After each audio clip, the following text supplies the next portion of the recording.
chat chooses violence, figuratively, and you know that means that like we do more oppositional content against certain creators, so to speak. Look, if you know, you know. I'm not gonna oversell that one, right? Then we got J.K. Rowling's mold symbiote. Right now, RFK trying to join Team Kamala is winning. Mr. Beast hires a PDF is in second place, and then third place tie of chat chooses violence and J.K. Rowling's mold symbiote. But yeah, let me add your Twitch gift sub to the dono goal. Voting for Fallout New Vegas. That stream needs to happen soon then.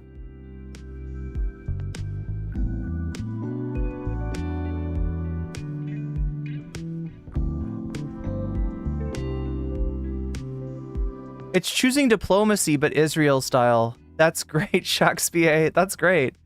The poll worked for me. Good. I'm glad the poll is working. It's just, it was weird on my side, but that's okay. You don't have to worry about that. All right. So we got the shorts going. We got the regular stream going. Chat choosing violence intermittently, but some chat choosing Fallout New Vegas, which is like way better than video game violence. That's the kind of violence I'm more interested in. Anyway, I probably should stop saying that word. I demand a shower?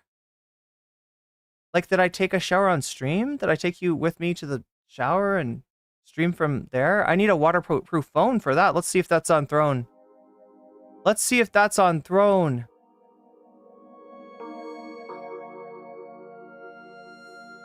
But anyway, yeah, we got Trump. We got a rally. God damn, right side broadcasting really. Here, wait, no, let's start off with Twitter stuff, right? That seems like a good idea. All right, so I think we're all ready to press the buttons. I've got buttons that I have to press. That's my job, right? The first button I gotta press is getting me into being able to, God, this music's so good. There we go. This is going bad. Cheers, my dude. Love ya. No homo. Dingus Gambit. I did everything right and they indicted me. Fucking pronouns! But before any of that, we need some Void coffee. we need some of that sweet, sweet void coffee. Let's press this button. Let's press this button. And then let's see if we can make the magic happen again by pressing this button. Wonderful, wonderful, perfect. All right, so like I said, this story kind of starts on Twitter. We're gonna be looking at Trump and this rally today, but I don't want to show you the rally because I have a feeling that most of the rallies, I'm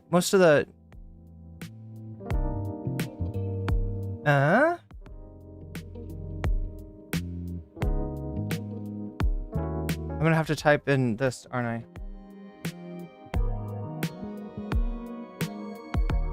Wilkes-Barre. Is that how you pronounce it? Anybody from Wilkes-Barre?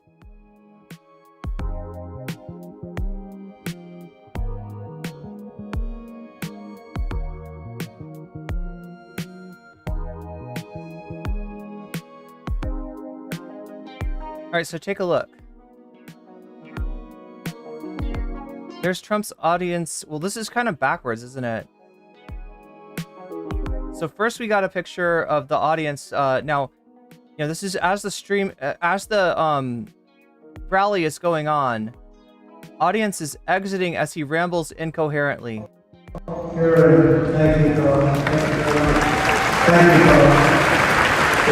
So now, chat, there might be another reason that this audience is exiting. I hopefully will come to that in a second, right? You're seeing not so overwhelming crowd, lots of empty seats, lots of room to stretch your legs out at the Trump rally. Here, we got a better window for this, don't we? Let's see if this works.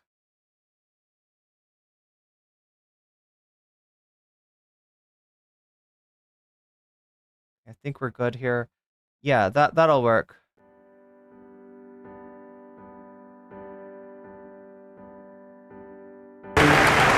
New York, Brooklyn County, PA.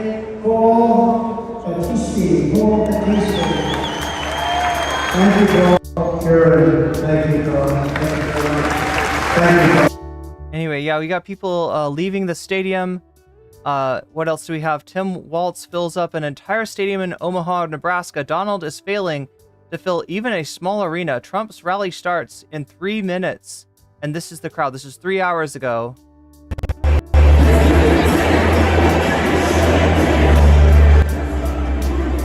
Here, let's turn off the creator music.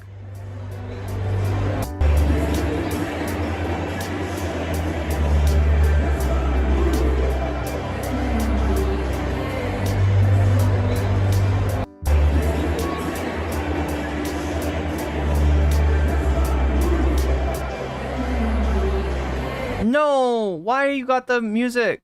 I don't think we're gonna get in trouble for that music, but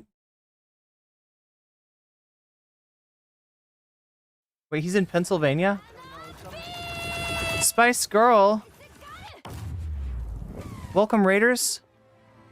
Welcome, streamer. Let's put these Twitch alerts on. Oh my gosh, almost in time. Well, at least people could hear the sound of the raid alert. Welcome, Cosmopolitics. How are you doing? How was your stream? We got some friends joining us over on the Twitch side of things. Really cool streamer who you should check out by the name of Cosmopolitics. Joining us in our quest for Trump tent. We're trying to find the true Trump tent today. Would that be okay, North Carolina? I don't. It was chill. They want me to speak all day. I don't know. Somehow, would that? Okay, so he's in Pennsylvania. He's in Wilkes-Barre. He literally said North Carolina.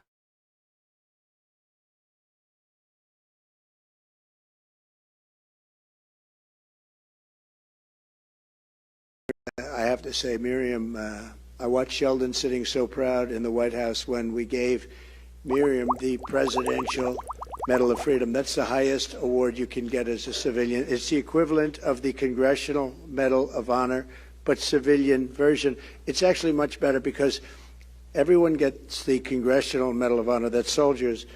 They're either in very bad shape because they've been hit so many times by bullets, or they're dead. She gets it. And she's a healthy, beautiful woman. That's one of his top donors. That's the widow of Sheldon Adelson, Miriam Adelson. Okay, so the reason that I pointed out that there were members of the crowd leaving the stadium, right? This is this one right here. We're just going to mute all of his shit from now on so we don't get hit by, right? See these people leaving? They're leaving. He's speaking, they're leaving. Now, one explanation for this is that Trump is boring. Trump goes on and on and on, and he's boring, and they don't want to hear it anymore. They went through the Trump rally, they got their hats, they got their merch, they're going home, right? The other option is this. They answered this ad. Attendees needed for a rally Saturday 17th. That's today. Wilkes-Barre. That's that rally. Seeking attendees, no experience necessary. We will pay you to attend the upcoming Donald Trump rally on Saturday, 8/17. Must be a U.S. citizen to apply. Text or call.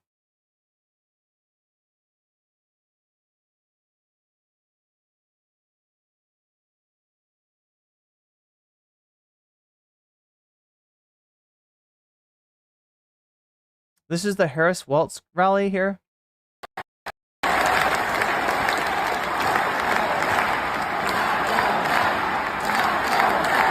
I forget where they're at today. Not going back.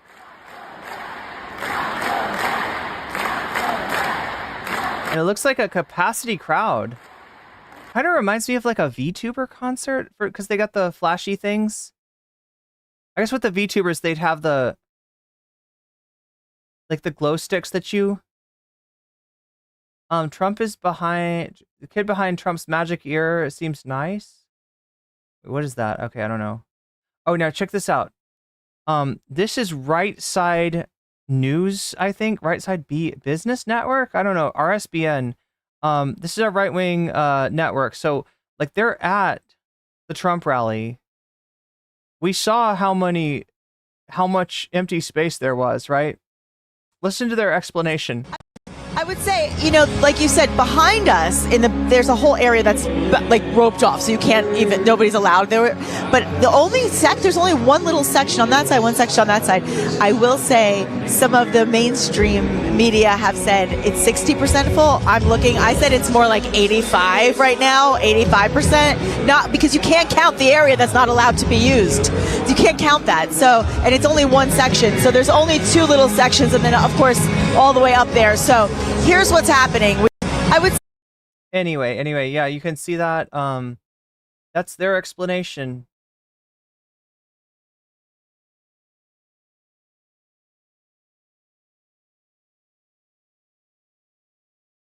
Wait, who is he talking about here? I've been in Washington for a long time. I mean, I barely met the guy. You know, most of these guys I get to meet in one form or another, for better or worse. Oh, he's talking about Bob Casey. I hardly know this guy. I never really remember meeting him. He obviously created a great impression, but he's not a hard worker. He's cruising on his father's past. Cruising on his father's past. That's really interesting, considering that Trump has literally cruised his whole life on his father's money. On the money that he was given to start up his businesses, on the money that he inherited, on the money that was slipped to him by his father through a really interesting means. You know, casinos? It's a pretty easy business because I don't know if you know this, but the house always wins. The house always wins, meaning that the casinos are made to make money for the house, for the casino, right? And Trump ran a casino business in Atlantic City that did not always win. In fact, it was failing. And so his dad had to show up with a suitcase full of money. He takes the money out, he trades it in for chips, and then he puts the chips in the suitcase, and he carries the suitcase out of the casino because Donald Trump's father was not there to gamble. He was there to pass money to his son, you know, through this strange means. But yeah, he's been bailed out all of his fucking life. It's so weird, right? For Trump of all people to talk about somebody cruising on their father's past.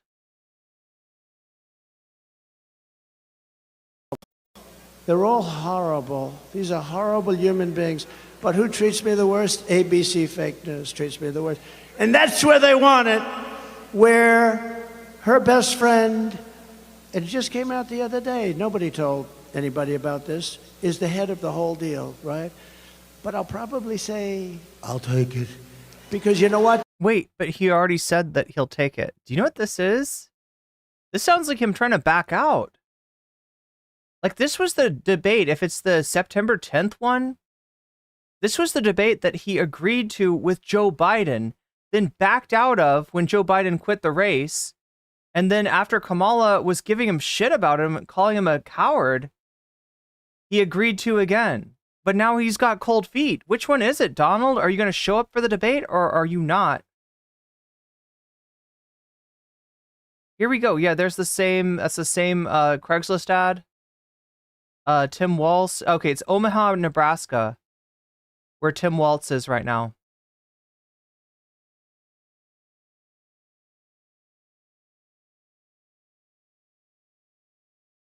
A lot of people are concentrating on him saying North Carolina when he's in Pennsylvania. I guess if you're doing enough rallies, that's an easy mistake to make.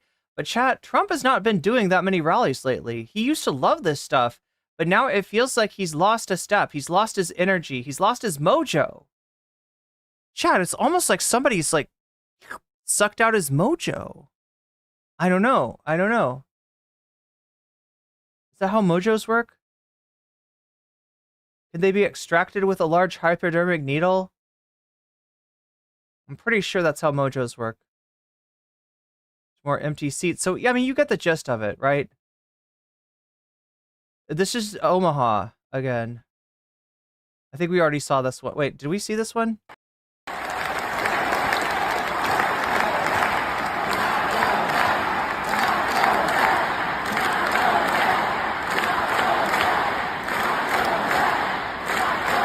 That's her crowds. And then,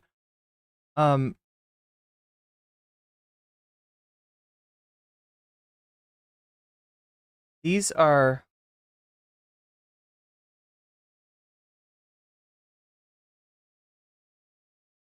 Let's see if I've got some of his crowds.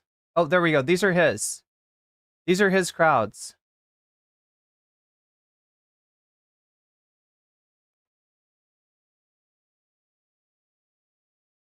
These are Trump's crowds.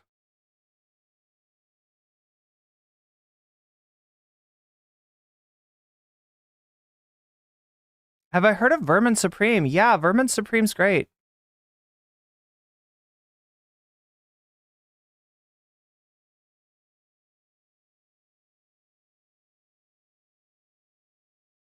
Wait, chat's talking about Akira Toriyama. Yeah, Akira Toriyama did pass earlier this year. I don't know what, Vermin offers a free pony. That's what I heard. Trump is an example of someone bankrupting their inheritance. I mean, almost. He definitely bankrupted what he, you know, his startup money.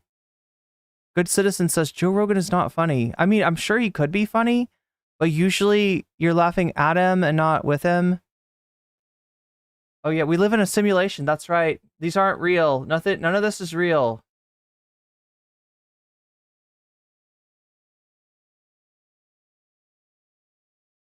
Because we live in a simulation. Oh, you know what? I never got a chance to... Okay, so there we go. This is... Wait. Starts in 3 minutes, right? 3 minutes before the rally. Look at that empty space. Now, the RSBN, or... Yeah, what is it? RSBN, I think they said... the Right Side Business News or whatever. They said that those sections were roped off. But they're roped off for a reason. And the reason is that they are under capacity. Way the fuck under capacity. I didn't get a chance to show you this, right? This is Donald Trump speaking. And we will take back our country on November 5th, 2024. On November 5th, 2024. 2024. 2024. 2024. And that's a frothy mouth. Do you see that? November 5th, 2024. Do you see that, chat? That man's got... November 5th, 2024. 2024. Let's... Oh my god, of course it doesn't work. Of course it doesn't work. Anyway, let's get to the rally itself. We'll take a little look at the Trump's Wilkes-Barre. Is that how you pronounce it? I feel like AP should have it. AP, I don't know why they're not coming up in the algorithm like they should be. AP, come on. Come on, AP. Let's just look at AP. I've got it on another,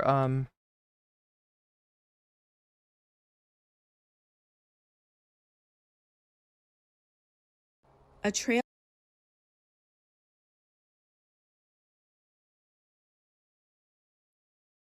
Okay. AP seems to be slacking.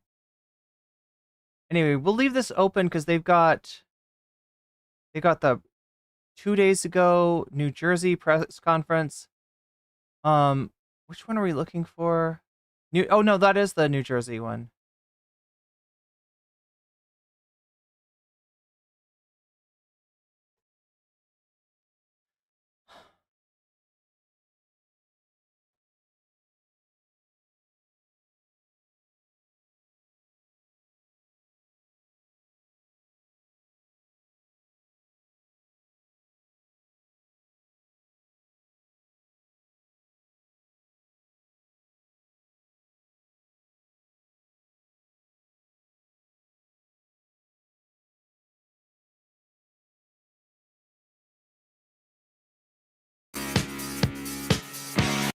God damn. Is it YMCA? That's YMCA, isn't it?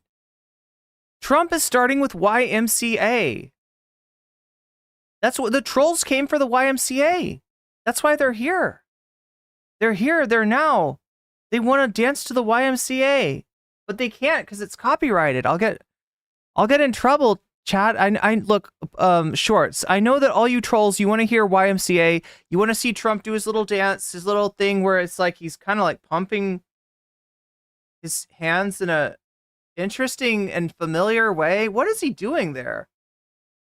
What is he used to pumping two-fisted? I don't know, chat. But regardless,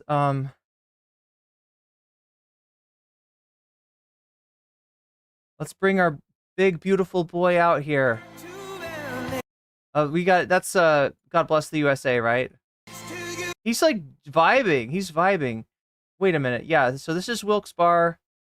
This is the stadium that we just saw. It's not super full, not even close to being super full. And it seems like there were Craigslist ads there. So we did see some people walking to the doors, to the exits of the stadium prior to him finishing his speech. Either one of two options, chat. Either they're bored with Donald Trump and his constant yammering. They've heard about the late, great Hannibal Lecter one too many times. They're not entertained by his story about the shark and the electric battery or about the snake. Or chat, these are people that came because of the Craigslist ad. And as soon as the deposit hit their bank, they were gone. You make up your own mind. You know, when she sits and complains. We report, you decide. Hey, look. Joe Biden hates her, okay? Hates her. You don't mind if I go off teleprompter for a second, do you? Joe Biden. Oh, crap. Let's change this. This was an overthrow of a president. This was an overthrow. They went out, you know, I spent 100. Sympathy for Joe Biden. There's so much sympathy for Joe Biden ever since he left the race. Where was this sympathy before? $100 million fighting Joe Biden. They told him he couldn't win. His debate performance wasn't the best ever. But they said mine was the best ever. But they said his debate performance wasn't. I look forward to debating her, by the way. She'll be. Honestly, I saw that debate, and neither candidate was terribly impressive. That is a sad standard to be held up to. That is a sad bar to have to meet to be better at a debate than sleepy Joe Biden. Come on, Trump. Easier. She'll be easier than him. Her policies are so bad. Her policy. Remember, her father was a Marxist economic professor. He was a Marxist, an avowed Marxist.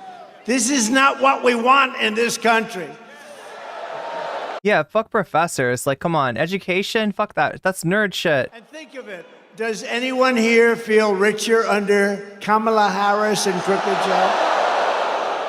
You don't need a college education. Is anything less expensive under Kamala Harris or Crooked Joe?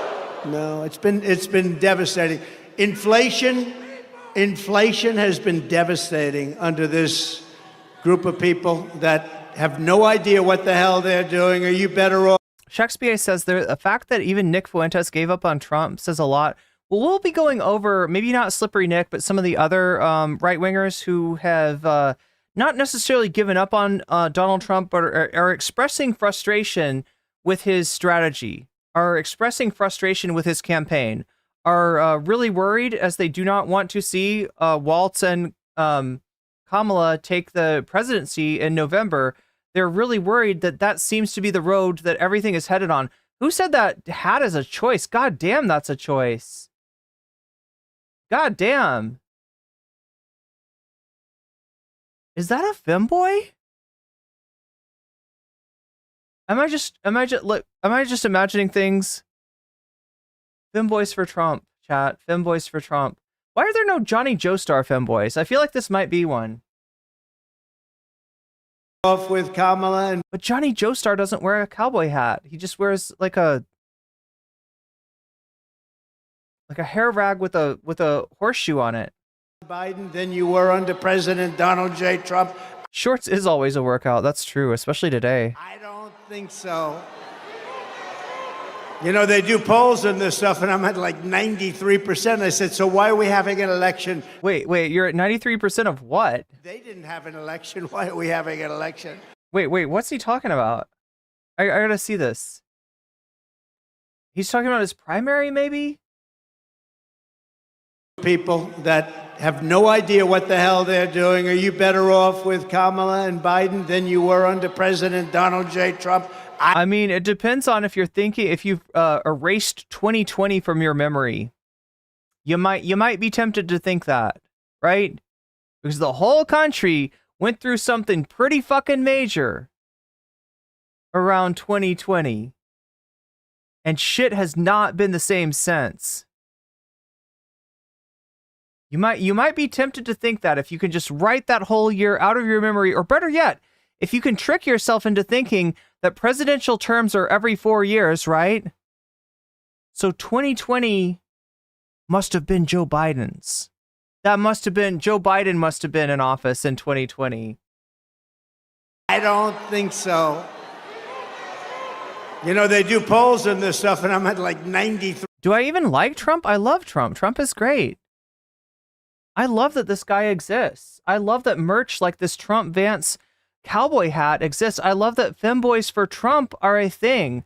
There is so much to be entertained by this man and his weird stories, his sharks, his electric batteries, his affinity for the late great Hannibal Lecter, the little spittle that comes up in his mouth, his strange way of speaking on the Elon Musk Twitter space where he sounds like Sylvester the cat. Like, there's so much. What's not to like about Donald Trump? Come on. 3%. I said, so why are we having an election? They didn't have an election. Why are we having an election? How would you like to be Biden? He's working, he's spending money, he's trying. I still don't get what he's saying. They wanted to have a debate. That's the thing that started it all. You know, if I didn't debate him, he'd still be running right now. But I believe she will be easy. He sounds wistful. Like, look, he liked running against Sleepy Joe. He liked running against a walking corpse like President Biden, but he does not like what's happened since.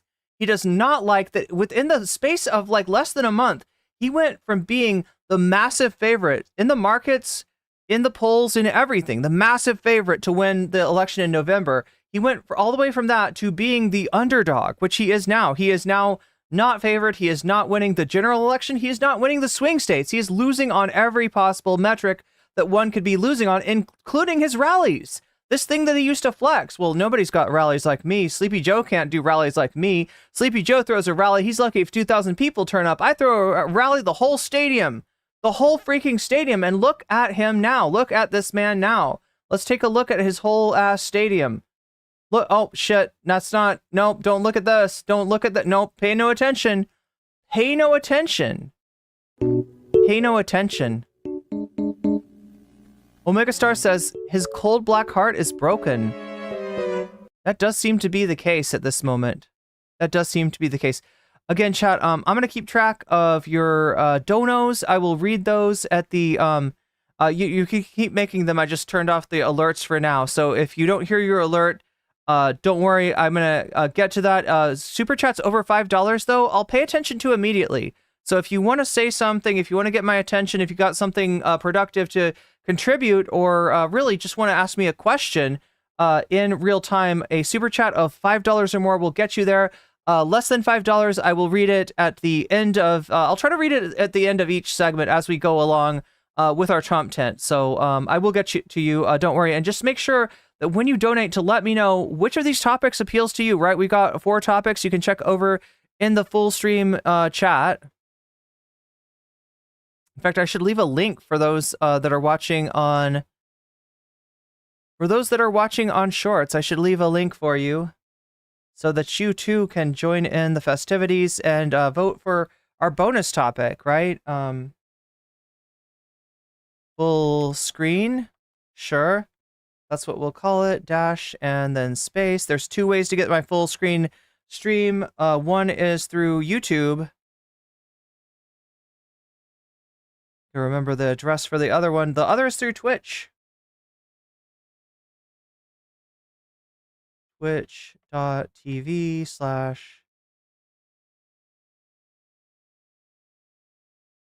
There we go. So those are the 2 ways that you can watch the full screen.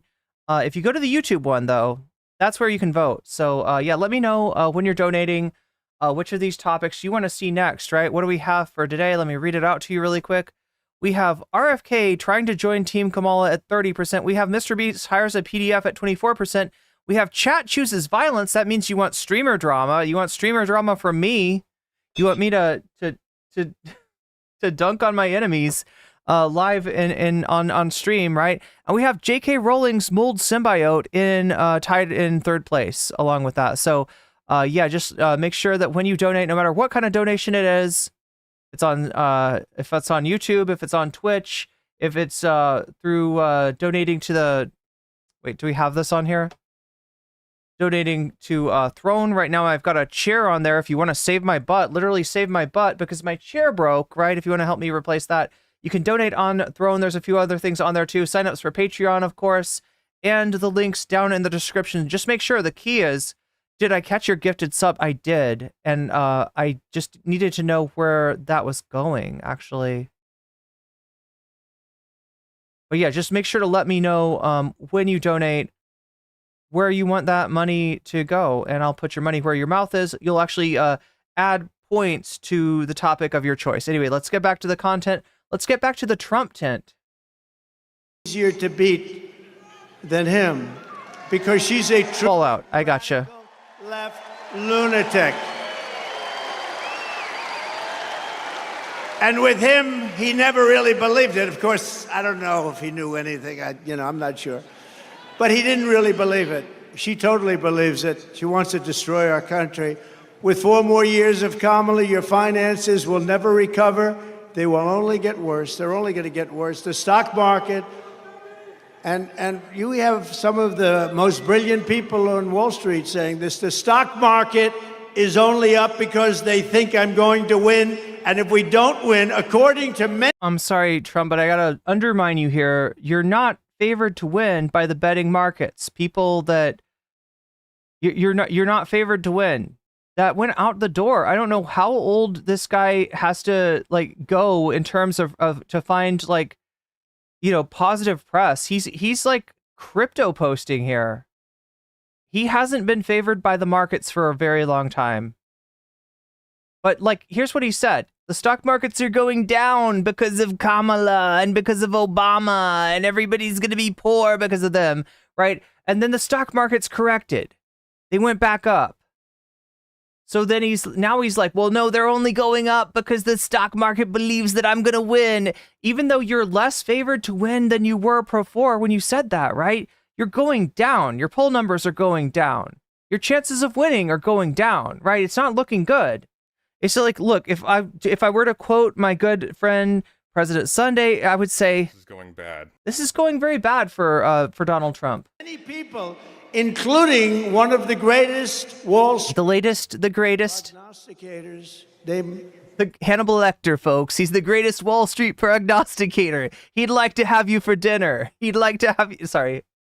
Scott Bessent. Has anyone heard of him? One of the most brilliant guys on Wall Street. If I don't win, you will have a 1929-style depression. Enjoy it. Sounds like he's threatening the country, right? I believe that. I believe it. A lot of people believe it. So we're not going to give him the chance, okay? We're not going to give him.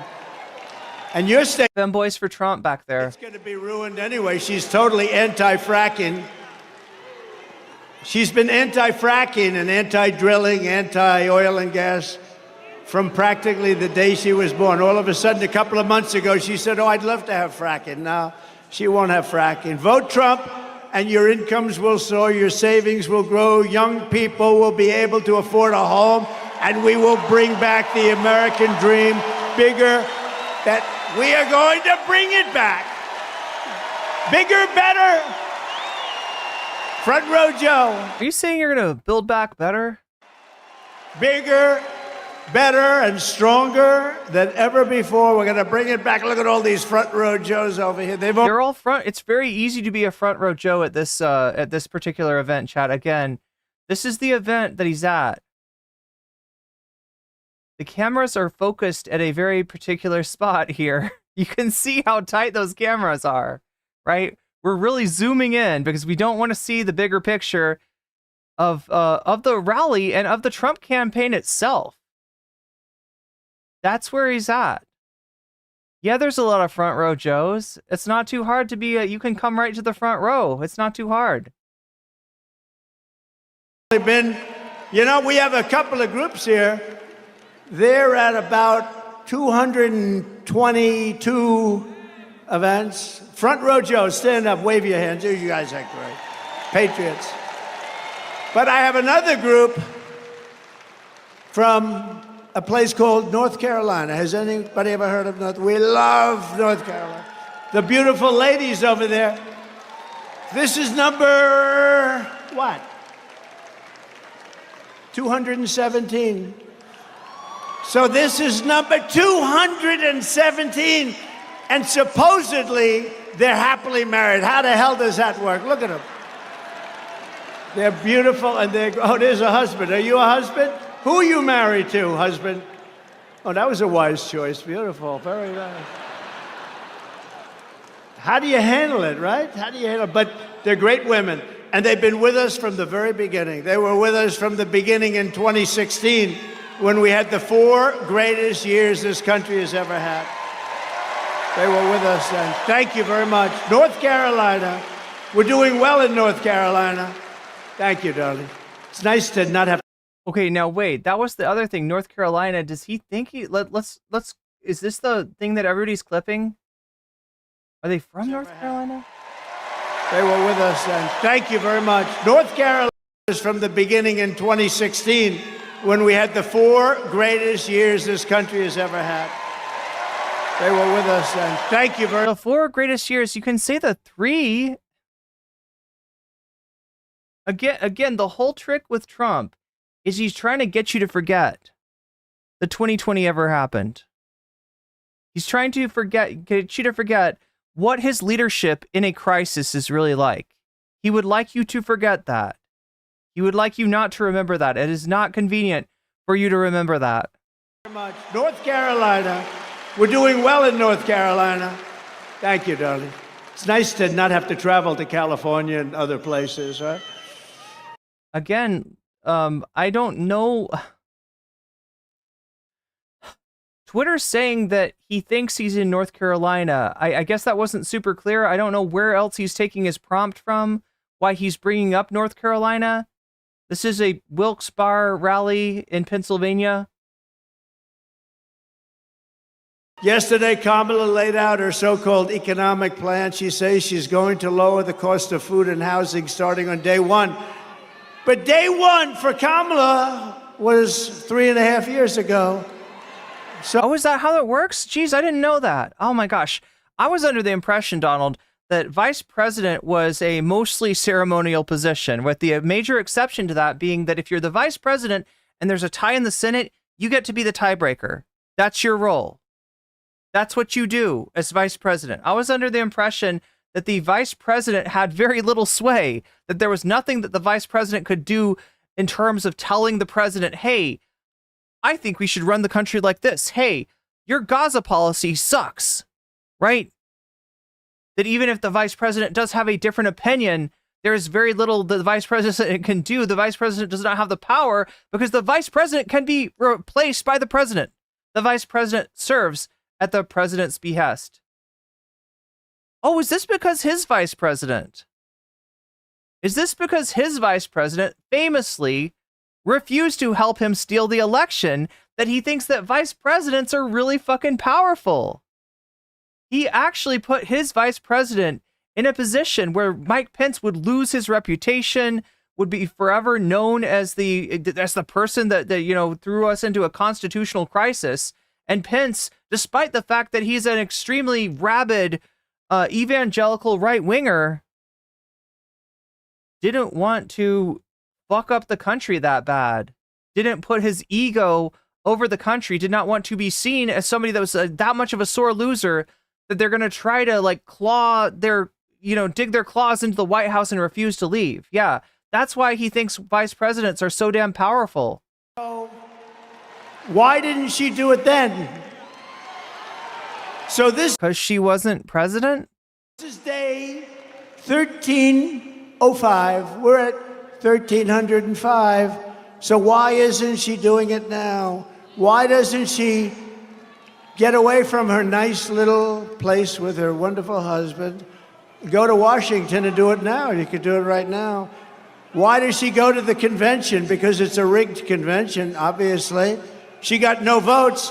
No, chat, I can scroll down and show you. This is in Pennsylvania. Okay, here's my explanation, right?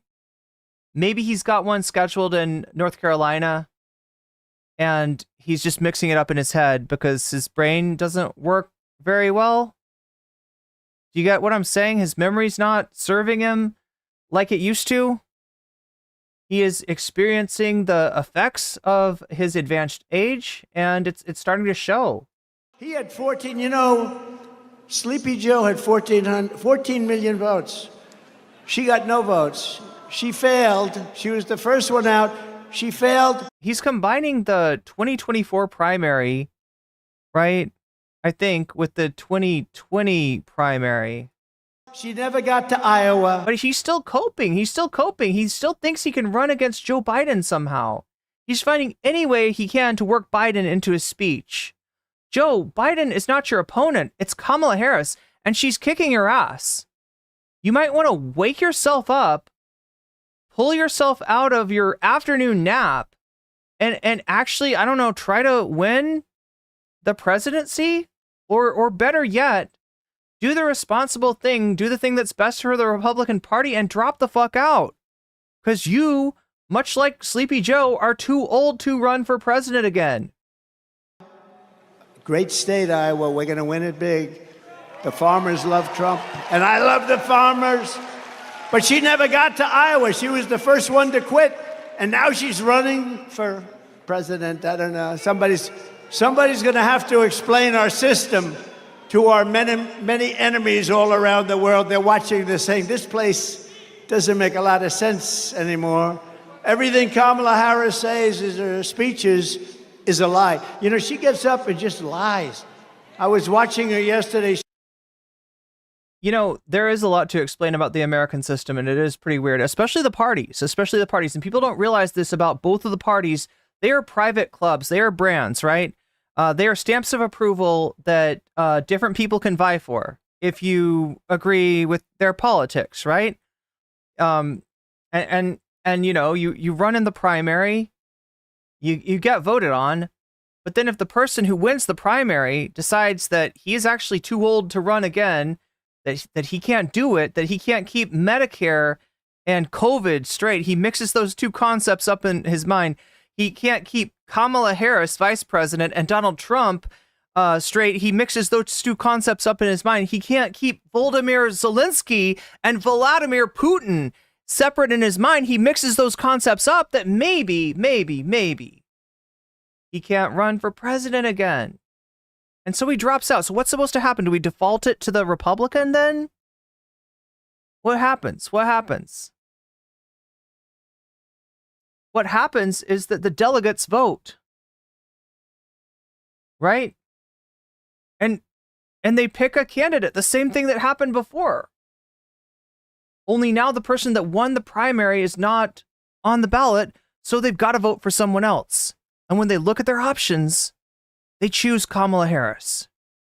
It's really funny for a party that prides itself on saying we are not a democracy, we're a republic. We're actually a democratic republic, but whatever, right? We're a republic. Well, so what does a republic mean? A republic means that some of the, some of the matters are taken up by elected representatives rather than being like a direct democracy, which would be, hard if we voted on every single issue, right? That would be, you'd be going to the poll every day to vote on Senate Bill, 170005 or whatever, right? And having to keep up to date, right? Yeah, that's true. We have elected representatives to vote on these things. So why is it weird that a political party has got elected representatives, and that's what the primary is electing? Do you know that that's what you're electing in a primary? You're not electing a candidate. You're electing electors. And those electors are the ones that vote for the candidate. And you do get to know, who the electors are saying that they're going to support, right? So that's part of what you're voting on. When you're voting on for Marianne Williamson or RFK or who's the other guy, Dean Phillips or Joe Biden, right? You're voting on electors who have said, I like Marianne Williamson. I like Joe Biden. I like the other guy whose name I can know, Dean Phillips. I like that guy, right? That's how our primaries work. Apparently, Donald Trump does not understand. She talked about all the taxes. Much of anything. I was going to raise. I never said that. I'm lowering taxes. Yesterday she got up. The primary, she never goes to went to Iowa. The primaries begin in the with Iowa caucuses. Yeah, so I think what he's pointing out is that she dropped out before the voting started, and that's true. 2020, she dropped out early. But again, this is all cope because he wants to run against Sleepy Joe Biden. He was doing well against Sleepy Joe Biden. He's not doing well against generic Democrat, right? In other words, if you put Republican president versus, generic Republican president against generic Democratic president, people are like, yeah, Democratic president. But when you fill that in and you say Joe Biden, people are like, God damn it, wasn't he supposed to not run again? Didn't he say he was only going to run for one term? I remember something about Biden saying, yeah, I'm really old. I'm going to run for one term. Let's get out of this fucking shit with Trump and the pandemic and everything. And then you can vote for somebody else after that. But no, he decided he wanted to stay in. He decided he was the God's gift to politics, that it was his time and that he needed to be there. And it turns out he was wrong. He was massively wrong. And it is neither the time or the place, because he cannot keep his memory straight. He cannot speak. He cannot, string together like two words, right? And so, no, he can't run for fucking president. And that much was clear in the debate. But yeah, he says he wishes he hadn't debated Joe Biden, because then Biden would still be running. If he hadn't been revealed to be a walking corpse of a candidate, then maybe he could still run against Sleepy Joe Biden. He's so entitled. You really think that you should be able to, you're entitled to run against a fucking corpse, when obviously the American people do not want a rematch of 2020. And I'll give you another clue, Donald. They don't want a rematch of 2020, not just because of Joe Biden, right? You want to reinvigorate the Republican Party. You want to give them a legitimate shot at winning the 2024 election. You need to drop the fuck out too, because people are sick as fuck of you, except for a small little contingent, about 30% of the country, of the hardcore red hat MAGA freakazoids, right? Those are the people that want to see you run. They would vote for you if you were 5,000 years old and you had turned into some sort of a worm human hybrid. Yeah, they would vote for you no matter what. She started ranting and raving. But you can't win an election with those people. That Donald Trump wants to put a tax on gasoline, a tax on food, a tax on medication. That's literally his plan. Right? Get rid of taxes for millionaires and billionaires. Replace that with tariffs that everybody that earns less money pays. In effect, costing the median worker in the U.S. economy about $2,000 more per year, right? A tax on clothing, a tax on every single thing that was ever invented. You had it. It's your policy, shithead. It's your policy. He's going to tax. You're sure he's going to tax. He's going to tax your wife. He's going to tax your husband. But not the MAGA hat, though. And I'm saying, I never said any of that. Oh, wait, no, he would. The MAGA hats are totally made in China. They make it up. I mean, No, they just draw the logical conclusion to your fucking policies. It sounded good when it came out of my mouth, but when they actually told people what that meant, people didn't like it so much. It's completely unfair. I never said any of that. So that stuff was supposed to be secret. That stuff you weren't supposed to know. You were just supposed to think that because millionaires and billionaires are getting their taxes cut, somehow you're going to get you're going to save a bunch of money too. When in actuality, no, you're out more money. You're down more money under his plan, right? Here's the truth. Kamala wants to put massive taxes on American jobs and American industries. I want to cut taxes on Americans while putting tariffs on China and foreign countries to bring our jobs. Which would be great if our economies weren't fucking totally entangled. Which would be great if like the majority of a great number of the goods that people buy were not coming from China. But no, keep fucking coping, Trump. Keep fucking coping, and maybe Sleepy Joe will swing in to the Democratic National Convention next Monday. He'll like the Phantom of the Opera. He'll swing in on a chandelier. It'll come down like He'll come down to take his rightful place and say, I'm not done yet, Jack. I'm still your candidate. Drinking his Mountain Dew Code Red. Jobs back home to Pennsylvania and to take in billions and billions of dollars. You know, I'm the only one that ever took in any money from China. China was really hitting us hard, ripping us apart. Yeah, you lost a trade war with China. Good job. That means many, many presidents. And what happened is I put a tariff on, then I raised the tariff. Oh, geez, wait a minute. So you put a tariff on, and let me see. The costs of goods and services are up now. I wonder if those two things could have anything to do with each other. I wonder. Taking hundreds of billions of dollars from China, and Biden can't. It's so much money. He's trying to. The only way that anybody supports this guy is some kind of, cognitive dissonance, some kind of compartmentalization, where you've got the part that thinks that that Biden and Kamala are responsible for higher prices on this side, and then you've got the side that thinks that tariffs on China are good and based on that side, and you never let these two connect. You got a compartmentalization, you got a barrier, you build the wall between those two parts of your mind, because if they ever connect, you're going to experience cognitive dissonance, and you're not going to like it. You're going to realize that you've been conned by a guy that has been a con man his entire fucking life. Rescind it for a couple of reasons. Number one, he got a lot of money from China. Didn't he get 3.5 million, 4 million? That they know of. But he got a lot more than that. His family made a lot of money with China. Again, all this shit with Donald Trump is like citation motherfucking needed. Right? He can string together a narrative at times. He can tell you that the late great Hannibal Lecter is coming in from all these different countries, and he'd love to have you for dinner.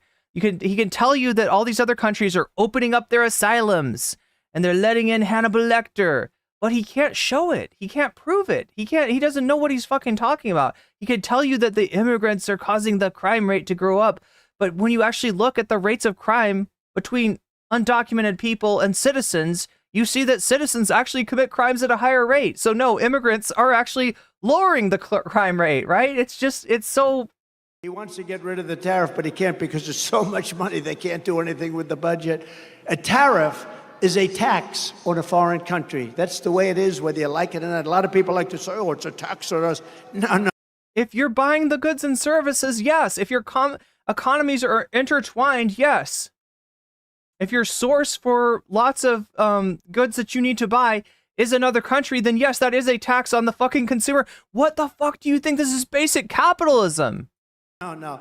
It's a tax on a foreign country. It's a tax on a country that's ripping us It's a tax on these nuts off and stealing our jobs. And it's a tax that doesn't affect our country. And you could... It's a tax that doesn't affect our country. Completely compartmentalized. He is such a fucking liar, this guy. And he's been doing this shit his whole life, right? His whole life is a lie.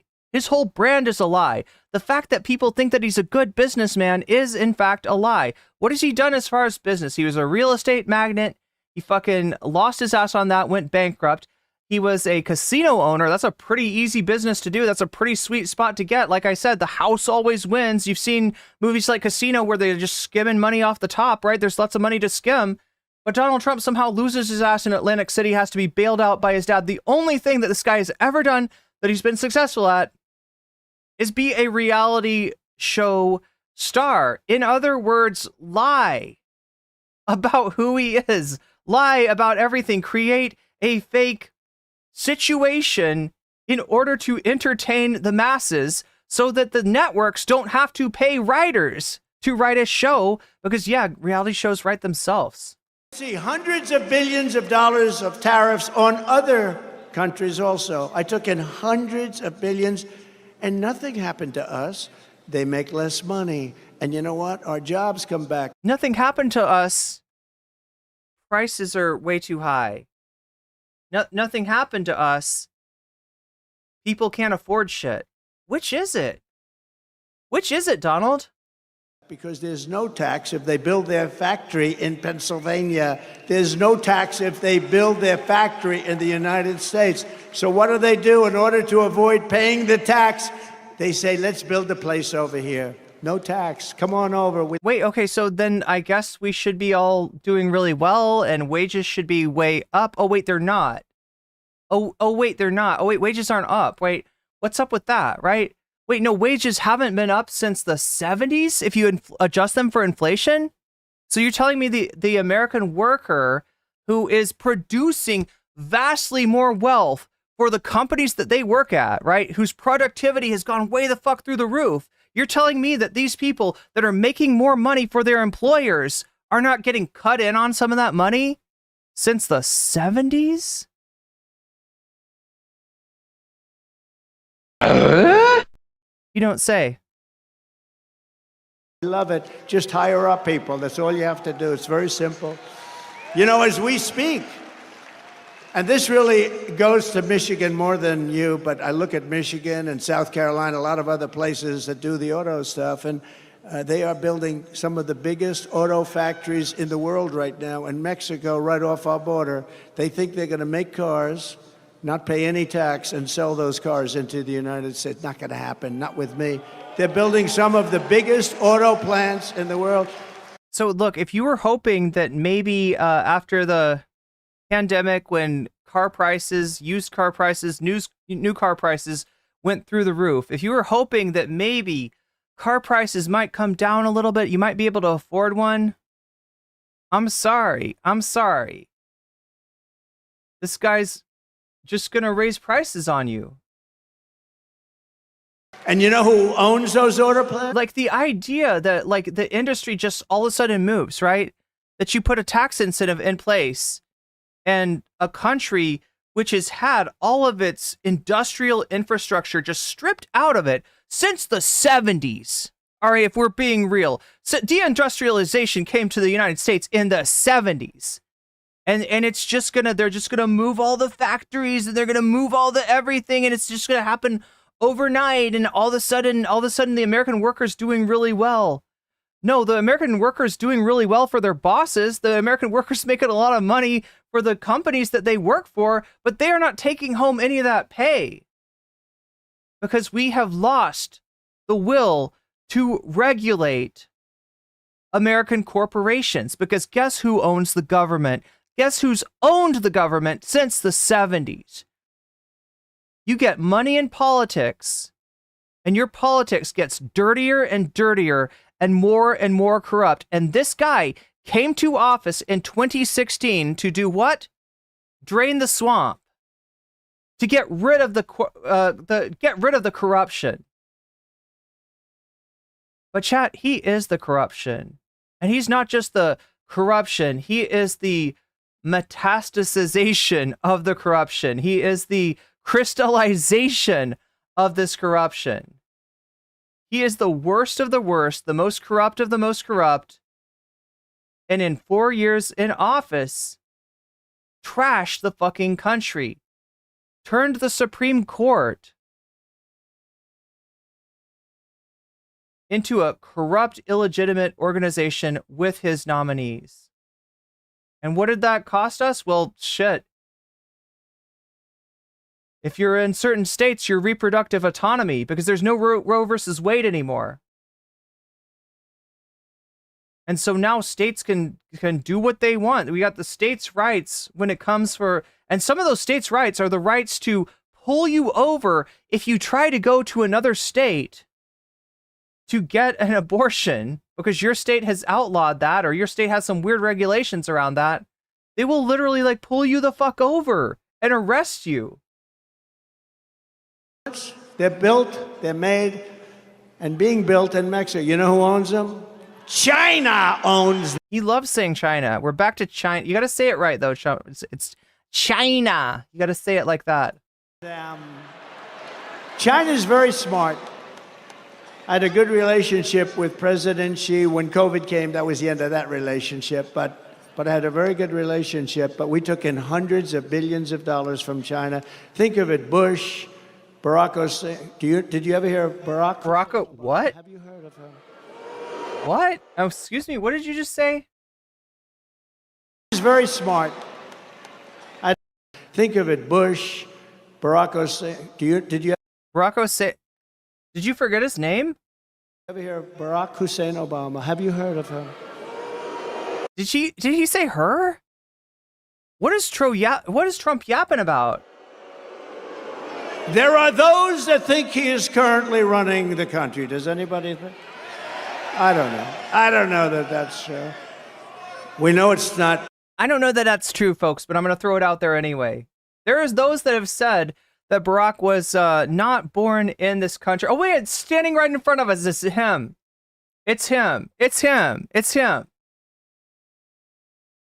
Biden. He's kind of, this is the Ouroboros eating its tail. He's kind of returned to his origins as far as, his weird obsession with Obama and attempting to make people think weird things about him. What's next? Are you going to talk about Obama's gay lover? Every attack Kamala makes on us is a fabricated, it's a lie. It's rigged. It's rigged. It's all rigged. All the court cases are rigged. All the elections are rigged. The news media is rigged. Every check and balance, everything that's inconvenient for this guy, every truth that this guy doesn't want to fucking accept, it's rigged. It's rigged. He is the victim of the largest gang stalking phenomenon ever known in the history of the world. He is the most persecuted individual in the fucking universe. The universe is out to get this guy, right? Or it could just be that he's a big corrupt asshole and a liar. I don't know. You take your pick, but use Occam's razor.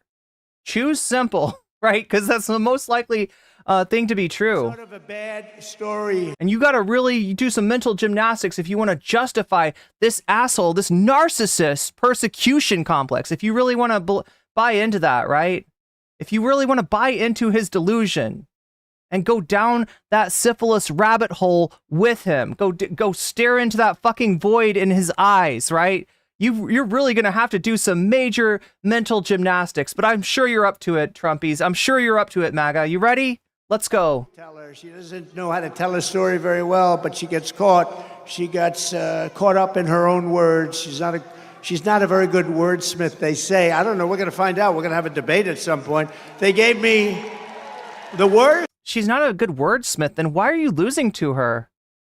Why have your fortunes reduced so fast? Because chat, even when Kamala started, even when it was clear that Biden was dropping out and that Kamala was likely to be the replacement, right?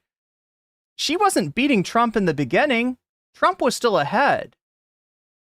If she's such a bad wordsmith, then how is it that you are losing to her so bad that you have gone from being ahead by, I don't know, 5, 6, 7 points in some polls to being behind by the same amount? How did that happen? If she's a bad wordsmith, then you must be a fucking clown. Oh, wait, you are a fucking clown. I'm sorry. I forgot. Network, to me, is ABC. Worse than NBC, worse than CBS, worse than CNN. The home of George Slopadopoulos. Slopadopoulos? A nasty guy. I love those George, nicknames. I've had you up to here. So, now he's a nasty guy. The hatred. And yet when he interviews Biden, like 2 weeks ago, he interviewed Biden. It was like the nicest interview. What flavor ice cream do you like? George, I tend to like vanilla very much. With me, they get into a lot of subjects that a lot of people don't. What is that? What is that? Like, is he doing like a Valsalva maneuver, chat? I'm trying to talk about something very integral to Donald Trump. Raven Fable says, Miss Geller, you're amazing. Almost 1K views at once. Yeah, I don't know what it is. I don't know what it is. They love me. MAGA loves me, chat, and they're here. And they're here. They're here in full force. But it's not just MAGA. It's all of you. And I'm trying to be the streamer for all of you. I'm trying to call it like I see it. I will point out the good things about Trump. I think he's really entertaining. I think he's really funny.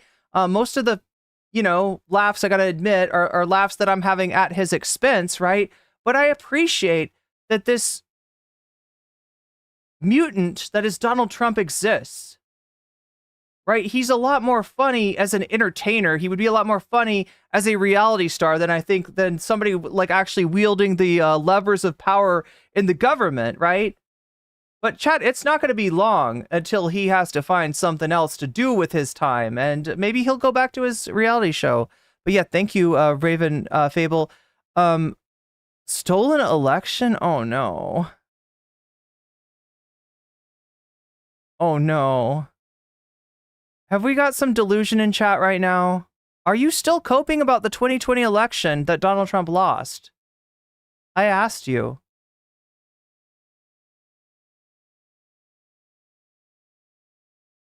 Richard Henson says arresting people to going across state line to have an adoption is just ignorant.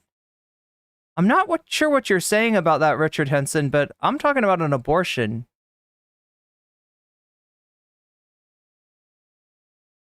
They said Hillary was winning. They. Who is they, Jason? And can you say it without drawing parentheses around the name? Had no chance to win. That's not true, actually. Even the New York Times, which was sloppy as fuck in their prediction, right? I still remember the New York Times having Hillary Clinton, giving Hillary Clinton a 95% chance of winning the election, right? And I think that was wrong. But you got to admit that a 95% chance of winning the election necessarily implies a 5% chance of not winning the election, right? So as much as I think that the New York Times is full of shit, was especially full of shit on that day, as much as I buy in more to like some projection like the Nate Silver projection on 538, which held it at about 66% to 33%, I can't prove that the New York Times was wrong. Yeah, so 2020, which is what this is the thing. Trumpies, you're living in the past. No, that's 2016. You're going back to 2016. Chat, I've always said that what we do here is go back, but you're taking it too far. You're living in the past.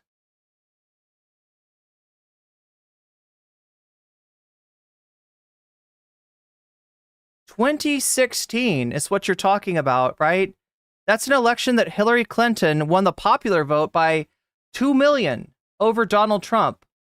Unfortunately for Hillary Clinton, possibly the worst and most uncharismatic candidate and laziest candidate in recent memory, in recent history, right? Unfortunately for Hillary, the popular vote is not what matters. The popular vote is not what's important. What's important is actually what we do here is go back. What we do here is go back. No, what's actually important is the Electoral College, right? That's what you got to win. So in other words, those projections, like the projection from 538 of Hillary Clinton having a 66% chance of winning the election, were based on the fact that her overall poll numbers were doing better. And that with those overall poll numbers, there's a very low chance that somebody winning by 2 million votes is going to be able to lose the Electoral College. But Hillary Clinton, through her ineptitude and her laziness, figured out a way to do it.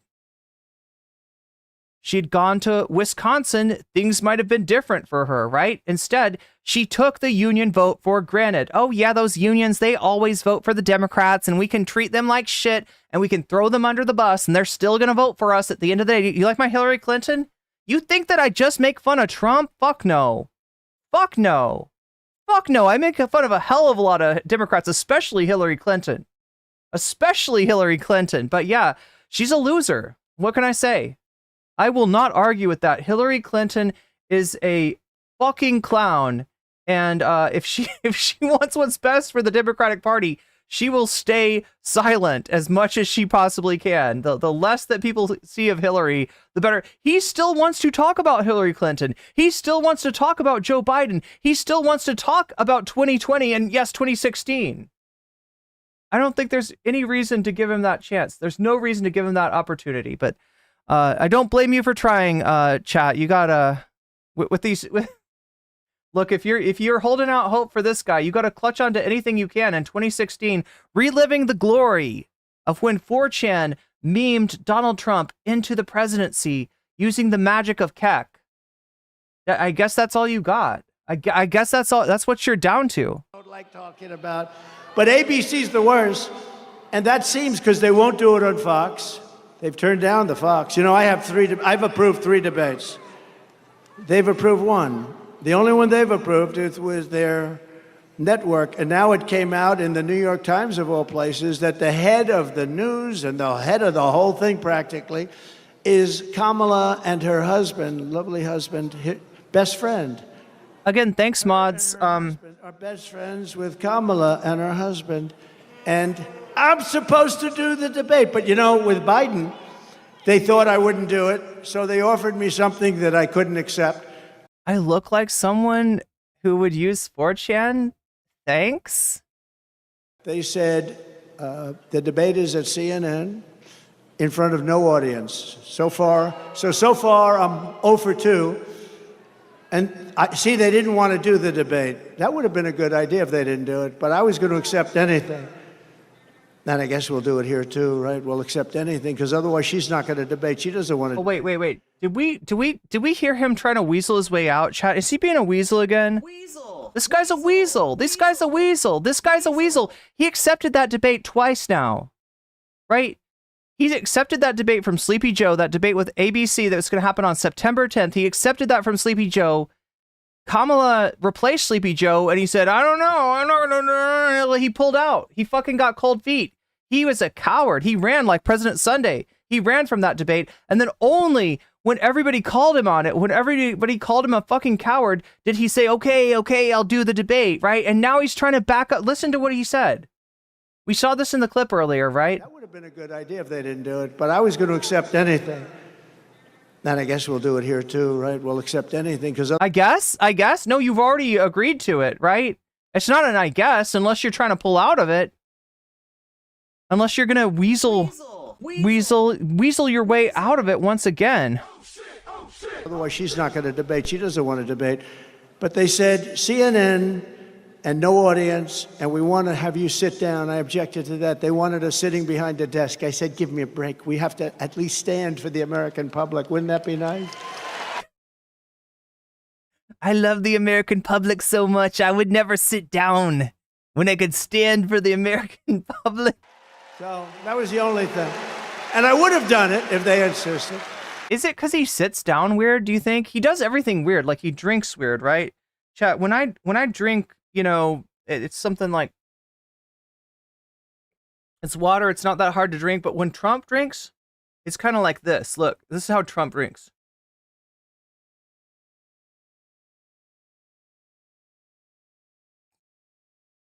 He can't even drink normal. He can't even drink water normal. No, I would have sat down if they insisted, but I thought it was sort of a little strange. But I had It's strange. Sitting down was completely bizarre. Bash, and I had Fake Tapper, but I have to. Fake Tapper. Oh, I love his nicknames. That's one of my favorite things about Trump, is the nicknames that he comes up with people. Lion Ted, Sleepy Joe, Crooked Hillary, Laughing Kamala. This guy does do some good nicknames. Now, Laughing Kamala, that's not working for him that well, because I think the way that people grok the Laughing Kamala nickname is that they imagine Kamala laughing at him. And that's not going in his favor. Let's just put it that way. I tell you, they were very fair. But Donald, we're all laughing at you, not just Kamala. I really thought they were very fair. So, Jake and Dana, nobody knows how to say her first name. Oh yeah, I was trying to say this thing about that he does this thing. Like, right, there's a thing called the Valsalva maneuver, chat, that you may be familiar with. Let's say that you are in the bathroom and you are struggling. You know, sometimes, I don't want to get too personal here, but I am talking about a very personal moment that maybe at various times you might kind of struggle with, right? You got to get your business done in the bathroom and it's just not coming. And so you kind of bear down, you know, that's called the Valsalva maneuver. You hold your breath and you're like, right? He does this whenever he's like, wait, let's show him again. Because I don't understand this about Trump. I've never seen anybody else that does this thing, right? Fake Tapper, but I have to tell you, they were very fair. I really thought they were very fair. So, Jake. Jake. Like, he just has these moments where he like bears down and he clenches. It's like he's trying to pass a kidney stone or something. Like, I don't know. He's trying to fight off constipation. I don't know. What's up with this guy? And Dad, why does nobody ask these questions, right? As soon as the Democrats started to ask, why is this guy so weird? Why is he a weirdo? Everybody was like, yeah, he's fucking a weird. This is a weird guy. This whole movement is weird. These red hats are weird. Everything about this guy is fucking weird. Weird. Even the femboy standing behind him is weird, right? Why does nobody point out the fact that when he's talking, sometimes it feels like he's trying to, you know, he's trying to go to the bathroom, right? He's trying to, you know. Nobody knows how to say that I had fake Tapper, but I have to tell you, they were very fair. I really thought they were very fair. So, Jake and Dana. He does that grunting thing. Nobody knows how to say her first name. Is it Dana or Dana? Is it Dana or Dana? I can't do it, chat. I can't do it. It's been going on for 20 years. She's been around a long time. Is it Dana or Dana? And now the fake news will say, Trump didn't know how to pronounce her first name. She doesn't know how to pronounce it. But look, Dana and Jake. Is it actually Dana Bash? Now I'm confused. Is it Dana Bash? Is that how her name's pronounced?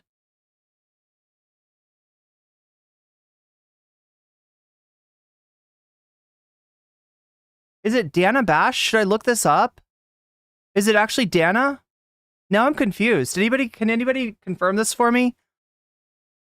I used to call him Fake Tapper. Now I call him Jake Tapper because he treated us Lefty's mad, says Scott Bush. Scott, it kind of sounds like you're mad. very fairly, and so did Dana. Treat me very fairly. I think it was, just about neutral.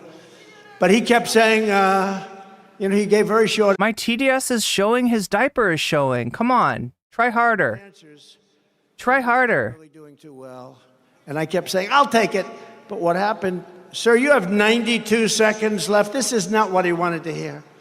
Right, David? They said, you have 92 seconds left. Going to be your next senator, I'll tell you. David Batoni. I hope you can vote for him. I hope you vote for him. Antonius Kofa says he's an original guy, not like the boring, lying politicians.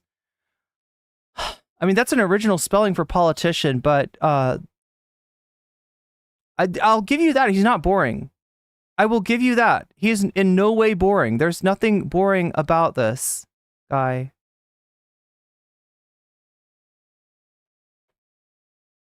I hope you vote for him. He's a great gentleman, great hero, actually, in many ways. He's a great guy. But so they gave me this thing, and they assumed I was going to turn it down. So I have the wrong network. I have the wrong anchors. I have no audience. I like an audience. I love people, It's oftentimes a mistake. Everything was wrong. So what we'll do is we'll offer him this thing that he can't accept. He won't accept it. And then we'll say, Trump didn't accept the debate. He's afraid to negotiate against Biden because Biden's so sharp. He's so sharp. He's sharp like a razor. They Live, We Sleep says grown adults shouldn't trust any politician from either side of the uniparty. That's why you should vote for Robert F. Kennedy. They Live, We Sleep, right? Look him up. I think you'll like his positions on COVID a lot better. On vaccines, I think you'll completely jibe with that. You should look at. He's also skins bears on the weekends, right? He goes falconings. He's an interesting guy. Maybe you should cast your vote for Robert F. Kennedy. That's right. So, but I surprised them. I said, I'll take it. I'll take it. And people said, are you crazy? I said, look, it's the only way you're going to debate. If we do anything else, they're not going to accept it. And Speedrunner says, I like when he grimaces and throws his head back like the demon girl from The Exorcist. Maybe he's possessed. Do you think he's possessed by, I don't know, what ghost would possess him, chat? I'm going to guess Roy Cohn, Governor George Wallace. Who do you think would possess this guy? Adolf Hitler, maybe? I don't know. these people are the same way. They offered me. But you know who else was a weird dude? Actually, Hitler. If you've ever watched any of those old speeches of Hitler, he was a weird dude. And that always like bugged me. I would always like see him up there like gesticulating and doing all this, waving his arms around and shit like that, and just wonder like, how does anybody think this guy is cool? How are these Germans like accepted? You know what I mean? Now, obviously, IRL, yeah, he's an actual scary guy, and he's a fucking monster, right? But in terms of looking at him as a politician and trying to imagine how he had so much support, it is a little bit challenging. But I've got to also say that I'm challenged by looking at Donald Trump and wondering how he has support. How I can imagine him having fans as the star of a reality show, right? I can imagine people getting into kind of that stuff, finding him entertaining, laughing at him, laughing with him, etc., etc. But as far as people being like, yeah, no, that is the guy that I want running the levers of power, I'm just like, how ignorant do you have to be to not see how pathetically ignorant and narcissistic, how much of a tool of his own delusions Donald Trump is? Like, right, how are you looking at this guy and not just making fun of him, not just pointing and laughing? Because honestly, that's my reaction, is to point and laugh. Just like Tipster, chat. He's like the tipster of politics, right? Everything has a tipster, right? You know Tipster? You know my friend Tipster, right? You may have seen him on the H3 podcast. He said something like, My dude, love ya, no homo. No homo, right? That's Tipster, right? He's the tipster of YouTube, right? But I study a concept called like tipster relativity, which posits that for every aspect of society and culture and the world and the known universe, there is a tipster of that thing. And I think I've discovered that Trump is actually the tipster of the United States politics. We were supposed to have Fox on September 4th, and they said no. I accepted it. I don't even know what's going to happen because I've accepted. Wait, 90% of the music I listen to? Ryan Christian, what do you know about my music? Raven Fayeable says he shot himself during the debate. I mean, they haven't. So maybe they show up, maybe they don't, but I think it's sort of... I haven't seen proof that's not true. ...for September 4th, but I don't think they're going to come. And then we go and we do the debate with ABC. ABC, again, I call it ABC fake news. So bad. They're so bad. They're so dishonest, in my opinion, very dishonest people. But I find them to be the worst. And I'm a professional at this, because I watch who treats me the worst. Now, NBC is horrible. CBS is horrible. They're all horrible. These are horrible human beings. But who treats me the worst? ABC fake news. There's more material with Kamala, especially her hyena laugh. I like her laugh. What's wrong with her laugh? Seriously, please just go into detail, Taco Kasaking. Treats me the worst. And that's where they want it. Where... Taco, did you just fall out of a coconut tree? Her best friend... It just came out the other day. Nobody told anybody about this. Is the head of the whole deal, right? But I'll probably say I'll take it, because you know what? They're not gonna do a debate. But just remember, how many wars were happening under Trump? No, he just starts wars by fucking. How many acts of war? One really big one that happened in Iran. A place where war is about to break out right now, right? You want to talk about what's going on in Israel and how it's leading to a major conflict possibly between Israel and Iran? That was his doing. October 7th. The seeds for that conflict were set when Trump sent his failed son-in-law nepotistically, right? This guy's not a diplomat. Jared Kushner I'm talking about, right? His son-in-law. Not a diplomat, all right? No experience, and he sends him down to do the negotiation. And Jared Kushner has the great idea of like negotiating about Palestine without the Palestinians. Let's just cut them out of that thing, and we'll have bilateral negotiations between Israel and other countries in the Middle East. How did that work out? How did that fucking work out? Right? We are on the brink of World War III because of Donald Trump's actions, because of his foreign policy, because of his nepotistic diplomacy. This is what happens when you elect a reality star as president, right? These are phony, fake, disgusting people that hate our country. Remember that.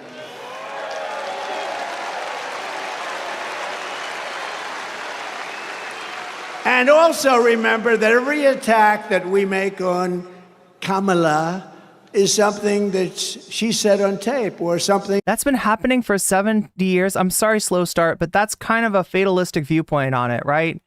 If you're going to have that viewpoint, there's nothing we can do. Just let the world go up in flames, right? Is that what you're saying?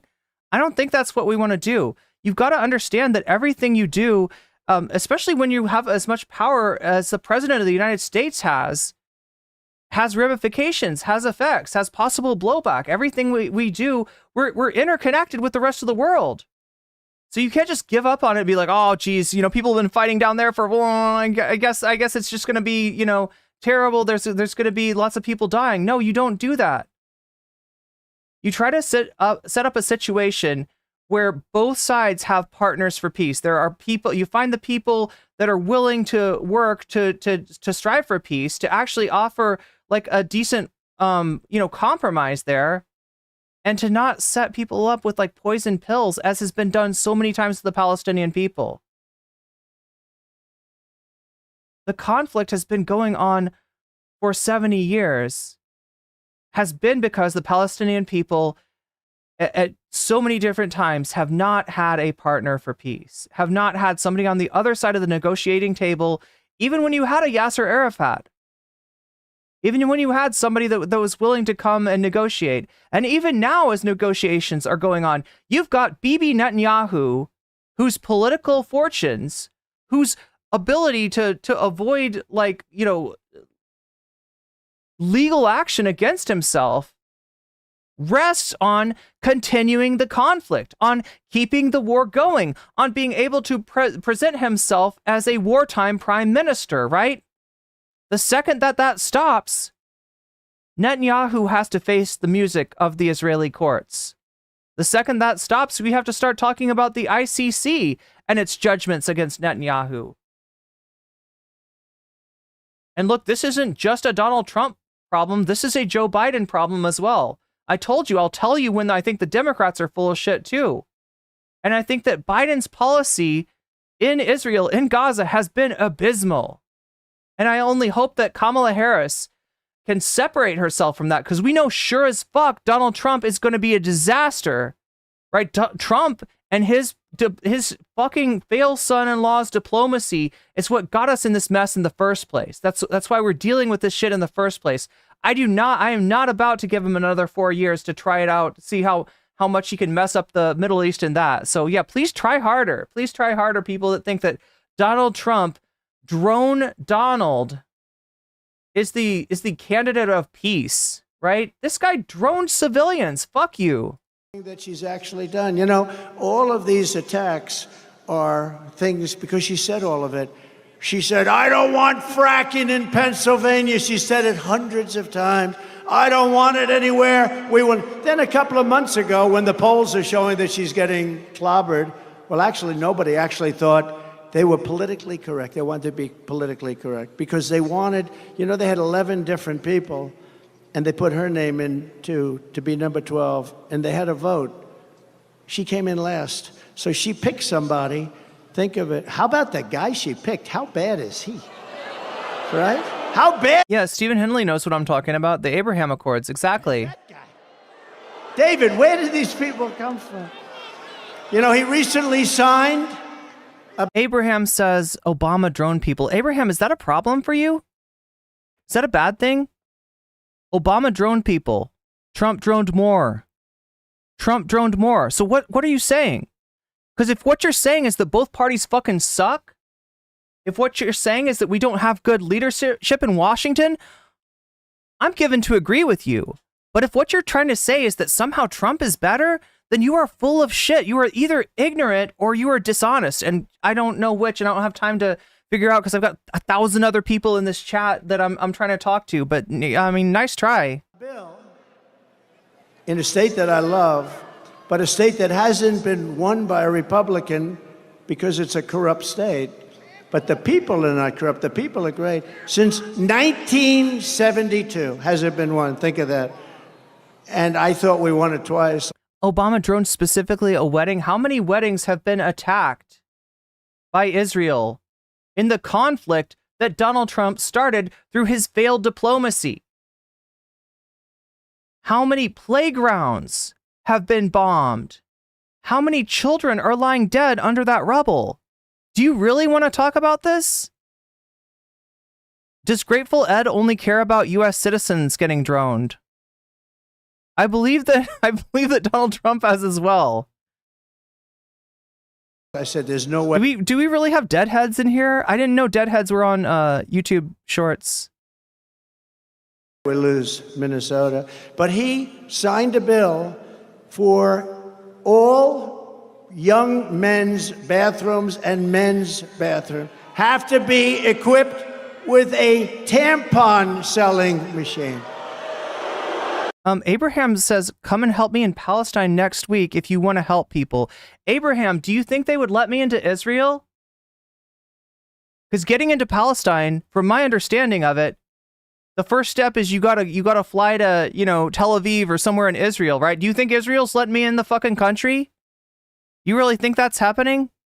Hell yeah, Grateful Dead, says Sean Stewart. Hey, I'm okay with deadheads being in here. What's a deadhead? There was this band it started in the 60s. Ask your grandparents about this shit, right? But they were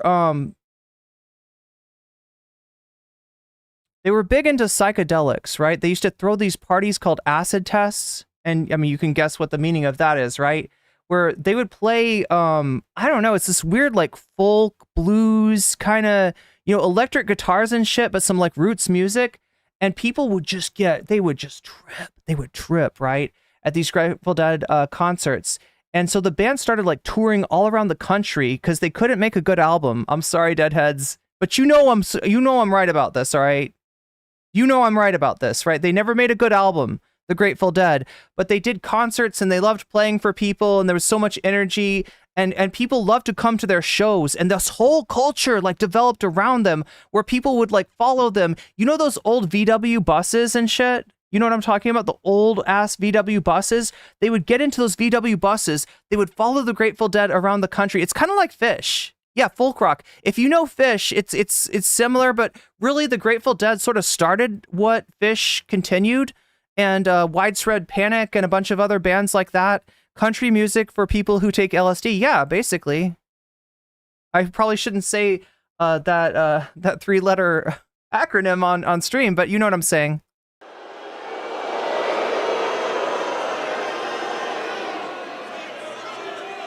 And she turned down your governor. By the way, just so you understand, I know some of you probably like him. I don't think he's a good... The bootlegs are good, yeah. I don't think he's good. But they turned him down because he's Jewish, okay? That's why they turned him down. He's talking about Shapiro. He's talking about Shapiro, right? So the Democrats, there were, there was 4 candidates that got talked about for vice president before she selected Waltz. And you got Josh Shapiro, you got Mark Kelly, you got Andy Bashir, and you got Tim Waltz. There's a lot of reasons to pick Tim Waltz over Shapiro, right? If you've ever seen Josh Shapiro, should we look at him for a second? Should we look at Shapiro? Is that going to be too much of a distraction? If we bring up some Josh Shapiro.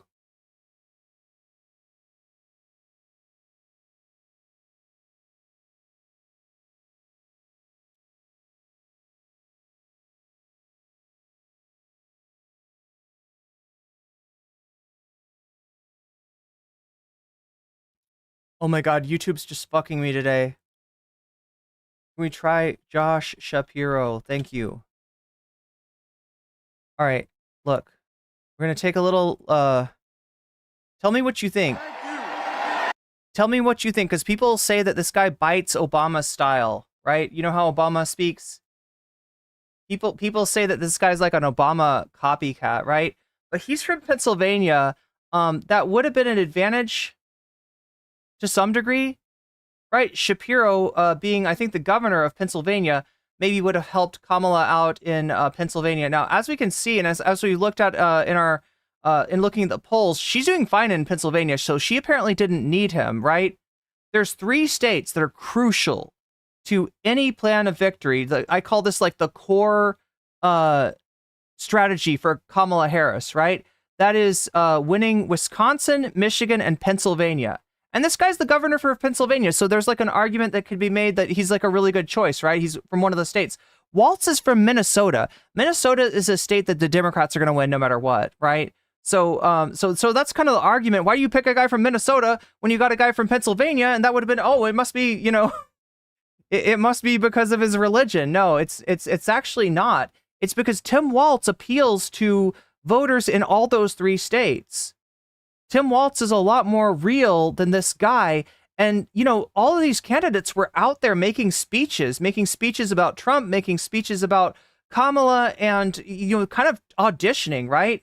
And let me show you kind of what 11 days ago. So this is after, I think this is is this the rally in Pennsylvania? I think this is maybe the rally that where they bring out Tim Waltz for the first time. So, you know, he is doing kind of a solid, despite the fact that he wasn't picked. The other thing about Josh Shapiro is that when he interviewed with Kamala, he kind of indicated that he didn't want to be vice president.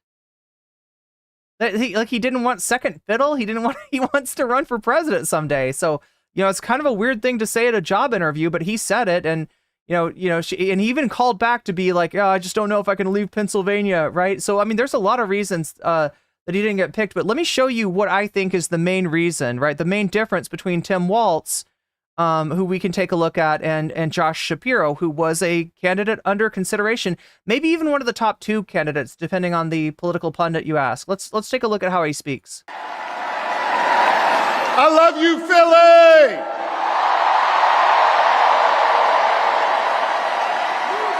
And you know what else I love? I love being your governor. Thank you very much.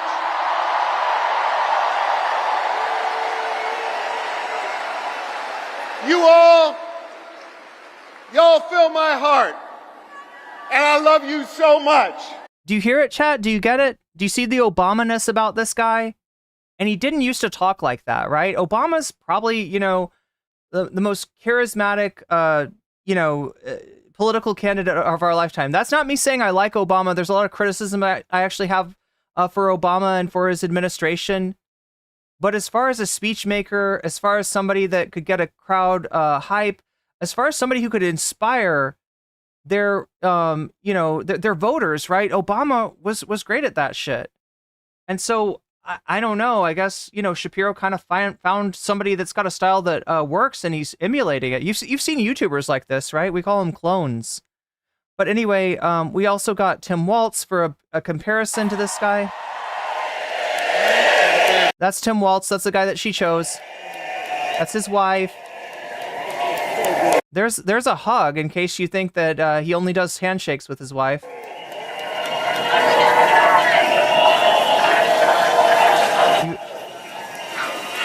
This is Nebraska. This is his home. So this was today, actually. Oh, yeah. What do you think, chat? Unk status? Wow.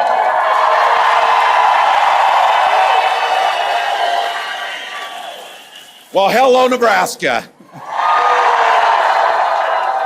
So, thank you. There's nothing as a teacher that makes you prouder than to see the success of one of your former students and to have Aubrey here. So thank you, Aubrey. Oh, I'm sorry. That's his former student. And can I just say, Nebraska, my God, Jade Dorsey's voice, holy smokes.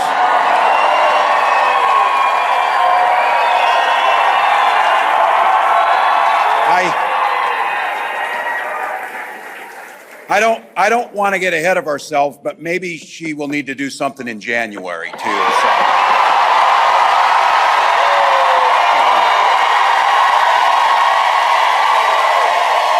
Wow.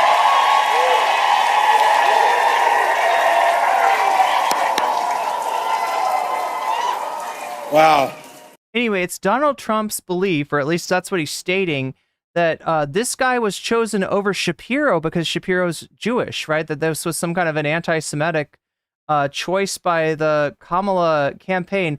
It's kind of funny coming from the guy that said there were good people on both sides at Charlottesville, right? When the other side was the side saying, you know, there's so much of a connection between Donald Trump and the far right, the anti-Semitic right, that it's just strange for him to say shit like this, right? And his only fig leaf on that issue is that he supports Israel, which I don't know if the actions of Israel, you know, I kind of got to press X to doubt on the actions of Israel being good for the Jewish people as a whole. It seems like, if anything, you know, it's putting you know, Jewish people inside and outside of Israel at more of in more of a danger, right? But anyway, this is Donald Trump's, you know, Politically correct. claim. And not say that. I could say, well, they turned him down for various reasons. No. They turned him down because he's Jewish. That's why they turned him down. And I'll tell you, Coming from a guy that went into a room full of Jewish constituents and said, I love these people because they know how to renegotiate. I'm sorry. This guy's an old school anti-Semite. It's fucking rich. It's fucking rich to see him try to throw that, to put that evil on Kamala. It's fucking rich. this. Any Jewish person that votes for her or a Democrat Oh, you're going to do the Biden thing where you say they're not even... has to go out and have their head examined.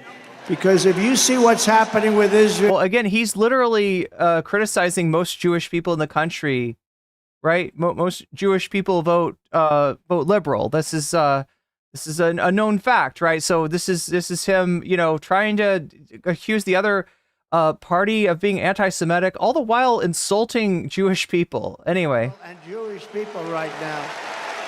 There has never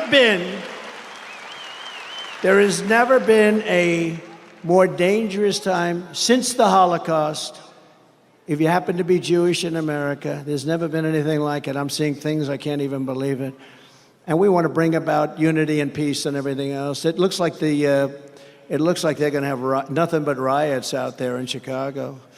It's really a sad thing, but they turned him down for that reason, and they turned him down for a couple of other reasons too, but the primary reason was that he's Jewish. And you don't think I know Shakespeare says Trump is a schmuckerling schmendrick. what goes on in their campaign? I know it well. I know it very well. She's a nation wrecker who is more liberal than crazy Bernie Sanders. You know Crazy Bernie? Crazy Bernie. Right? Crazy Bernie. Look, this is not going to go well for you, Trump. Look, like I said, this guy lost the popular vote to Hillary Clinton, which is an achievement in and of itself, right? Less popular than Hillary, but, you know, still won the Electoral College. I'm not trying to do denialism or anything, not trying to do cope here. Still won the Electoral College. But some of Trump's votes that probably allowed him to win the Electoral College were disgruntled Bernie voters that felt like they had been fucked over by the Democratic Party. Maybe they didn't know much about politics. Maybe they were going on vibes and they liked Bernie's vibes. There's something real about him. And you know, there's something, I don't know, I guess you could say real about Donald Trump. I mean, it's a different side of reality altogether, but I wouldn't be insulting the Bernie vote, the Jimmy Dore wing of your party, right, chat? You know Jimmy Dore? One in chat if you know who Jimmy Dore is. Anybody know about Jimmy Dore? She is substantially more radicalized than Crazy Bernie. You cannot have her as your... Trump is going to be your president, says Luther. Trump already was my president, and it sucked. And guess what, Luther? We're not going back. Can I get some not going backs from chat? President. She ruined San Francisco. She ruined the state of California. You know, she was the district attorney and she was the... Yeah, this is his fucking cope. This is his fucking cope. She was in jobs that don't actually... She wasn't the governor. She wasn't the mayor. She didn't have the executive role, right? But somehow we're going to blame Kamala and not somebody who you actually could blame, like Gavin Newsom, who I fucking hate that guy, right? The governor of California right now. I'm sorry, Trump, you're not running against Gavin. You got Kamala. Deal with it. This guy would rather run against anybody but Kamala Harris, I believe. Attorney General of the state. I heard the other day, and this isn't anything, I'm just saying, they'll say he was rambling. I don't ramble. I don't ramble. Never. Look, you're rambling too much that my views are going down, Trump. And if that happens, we're going to have to switch to another topic altogether. If Trumpton is not doing it, Chad, I'm going to give you something better. He's a smart guy. You know? What do you think about that? But the other day, Drury says, every time I hit too hard, they say he was rambling. Drury says, I thought Chris Chan was in jail. No, I thought Chris Chan was fucking your mom. Rambling. You know, isn't that what Chris Chan does? I don't know much about the deep lore of the internet, chat, but that is one thing I've heard about Chris Chan. Make a speech. I go for sometimes 2 hours, 2.5 hours, because, you know, people are waiting outside for 3 days, 4 days. You guys were waiting out there for a long time. Front row Joes are waiting out. I don't know how you guys do. He's back to the front row Joes.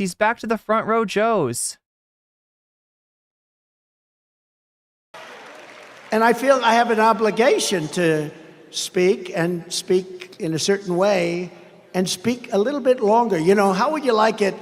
A guy's waiting with his family for 3.5, 4 days. They have a tent, and the tent is set up. They have hundreds of them, and they wait. And then I walk in, speak for 15 minutes, and leave. I don't know, somehow. Would that be okay, North Carolina? I don't think so, right? They want me to speak all day.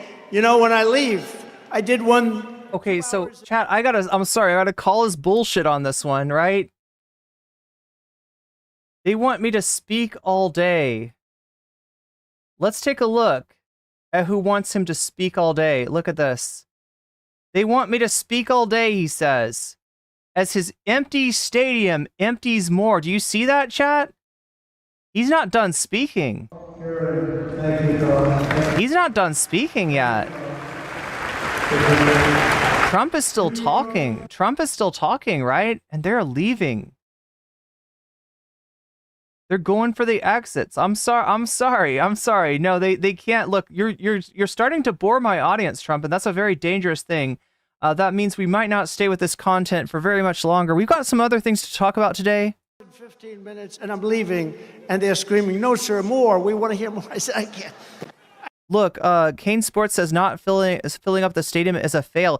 Yeah, when you pride yourself on your crowd sizes, right? When that's your dick measuring contest is your crowd size, right? And then your crowd is small and hers is big. I don't know what you want to say. But you are definitely getting mocked by her crowd sizes. I can't speak more. What the hell else am I going to say? Our country's going. You're going to talk about the late, great Hannibal Lecter. Let's see if he does that. Chat, again, like, I want to make sure that we don't miss any Trump tent here. Oh, God, we don't have a transcript? God damn it. Yeah, there's no closed caption. PBS, you screwed us again. What the hell? That's all I can say. We're a nation in decline. You know, we were talking about that before. Yeah, and that started in 2016, Trump. Come on. We've been the international laughingstock since 2016. Thanks to this guy. My phrases are copied so much, right? I use the term. I mean, if you consider parodies a copy, then sure. Sure. In closing, we are a nation in decline. We are a failed nation. So that makes it sound like he's almost done speaking, but chat, check it out. He goes on. Wait, what happens here? He's bringing on somebody else for a second. Comes back on. What even is this? No, chat, he drones. Look at this yapper. Look at him yammering. Bro is yapping. Look at this. I don't know, chat. I don't know how much more Trump tent I can take. Look, we'll do some more Trump tent. We got more stuff to cover. right? I don't know if you know this, but he gave a great speech the day before this too, in front of a bunch of groceries, in front of some cereal and some Folgers crystals and some I think Jimmy Dean sausages were there. To just drive home the point that he, unlike Kamala Harris, he is unwilling to do anything to control greedflation, to do anything to control price gouging, which is what Americans are being subjected to right now. You're paying too much for your groceries because companies have taken advantage of the perception that there's inflation, right? Inflation raises the prices for, for grocery stores, and the prices go up. But then when the prices stop going up, they keep raising the prices because they know you're used to paying that, and they know they can squeeze you harder. And I think it's a beautiful phrase, although I don't like the topic very much. I don't like what it represents, but there's a certain beauty. All of a sudden, all of these candidates, including Republicans, are saying we are a nation in decline. We are a failing nation. I feel like the Republicans lately are talking about a candidacy in decline. They're talking about a former political leader in decline. And Donald, they're talking about you. They're talking about you. You're the one they're talking about. They're worried that the Democrats are going to have an easy victory in November because of you. Because you can't let go of your grievances. You can't stop talking about the 2020 election that you lost, right? You can't keep coping. You can't stop coping about the fact that you're running against Kamala Harris and not Joe Biden. Anybody can run against a walking corpse like Joe Biden, but when it comes to Kamala, you are getting cooked. You are getting cooked. I say, what the hell do they have to copy me for, right? But they have a lot of words that they copy. Many of our words, we were in the plane before coming in, and our people said, we went through a list. I think we're going to release a list. Let's release it. But so many of our phrases they copy. I should be. Okay, I don't know. I don't know what more we can get out of this, right? Like I said, this is the real speech that I was waiting to go over with you. Now, if you're a Femios viewer, you might have already seen this. Femios did an awesome job dunking on Trump for this. I guess I'm getting the sloppy seconds here. Thanks, Femios. That's great. But we'll go ahead and take a look at this, see what we can get out of this. This is his press conference in New Jersey. Some of the funniest shit I've seen in a long time. Some of the funniest shit. We also want to make sure to touch on, and don't let me forget this, chat, the Republicans that are freaking out about the way that Donald Trump is running his campaign. Some of the things that have come to light in the recent Vanity Fair article, some of the people in the Republican Party that they support Trump. They want Trump to win. They're not, rhinos, as you would say in short chat.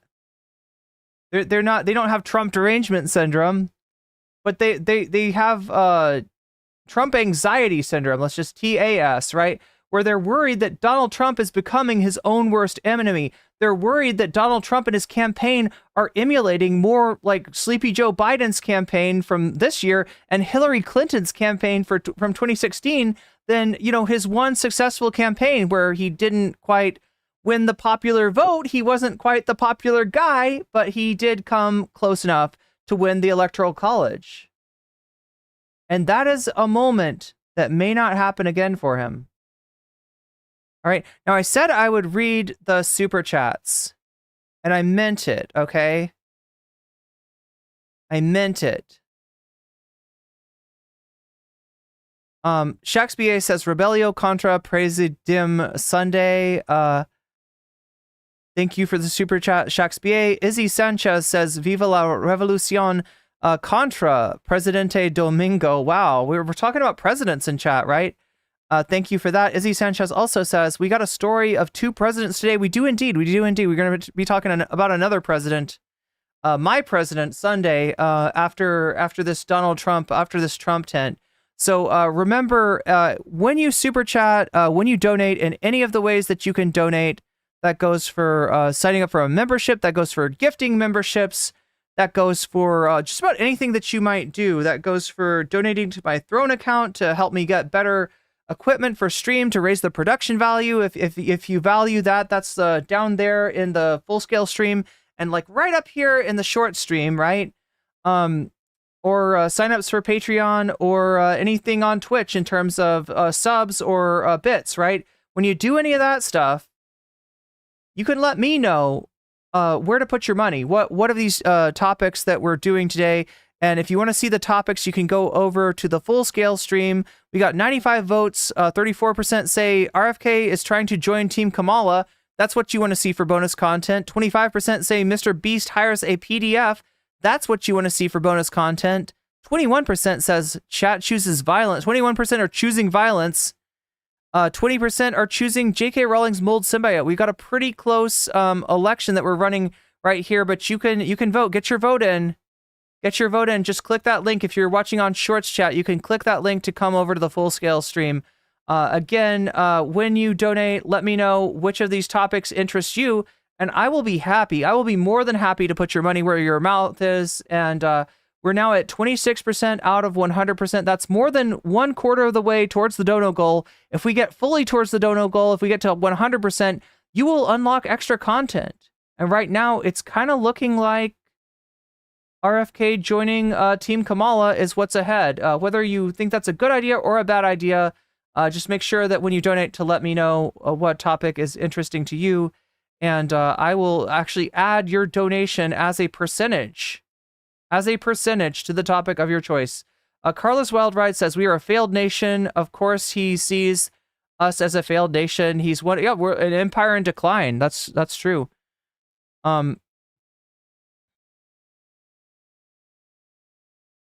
Link Retro says, I want you to get that teleprompter for YouTube. You'll kill. I think so too. I think that'd make it really easy to make some YouTube videos, right? Some prepared content. Firebird says, not going back. Hell yeah. Besides, I want a president that doesn't shit his pants. And Trump does. Yeah, he shits his pants. He farts in court. He does a lot of stuff. He's not really. You're watching Obama clone? Yeah, we did, Peter. We watched an Obama clone for a little bit. I just wanted to show chat what Josh Shapiro is who he is and what his speeches are like. Since Trump brought him up and accused Kamala of choosing Waltz because she was anti-Semitic, when Trump has been anti-Semitic for longer than most of us have been alive. Let's be honest, right? Trump and anti-Semitism are not, they're not strangers to each other. Let's just put it that way, right? Anyway, yeah, we're 3 hours into the stream. Welcome back, Twitch viewers. Understand that that 3-minute ad break you just experienced is not something you necessarily have to experience. You can get out of it for free using a Twitch Prime sub. If you hook that up, that your Amazon, your Prime to your Twitch account, you can use a free sub. And if you use it on my channel, you'll no longer see those ad breaks. You can also pay $6 to get out of that ad break, or you could possibly be gifted an ad break. Gifted, that's not a good gift, right? You could be gifted a sub by someone else, but it's more likely to happen if you're active in the chat. That's the key. That's the crucial thing. But yeah, chat, I've got the, I think I've got the alerts turned off right now, so you won't necessarily hear those. Wait, do I have the YouTube alerts turned on though? Do I even have YouTube alerts on this one? Let's turn the YouTube alerts on. We'll get the communists invading radicals, but that's okay. No, that's wild to me that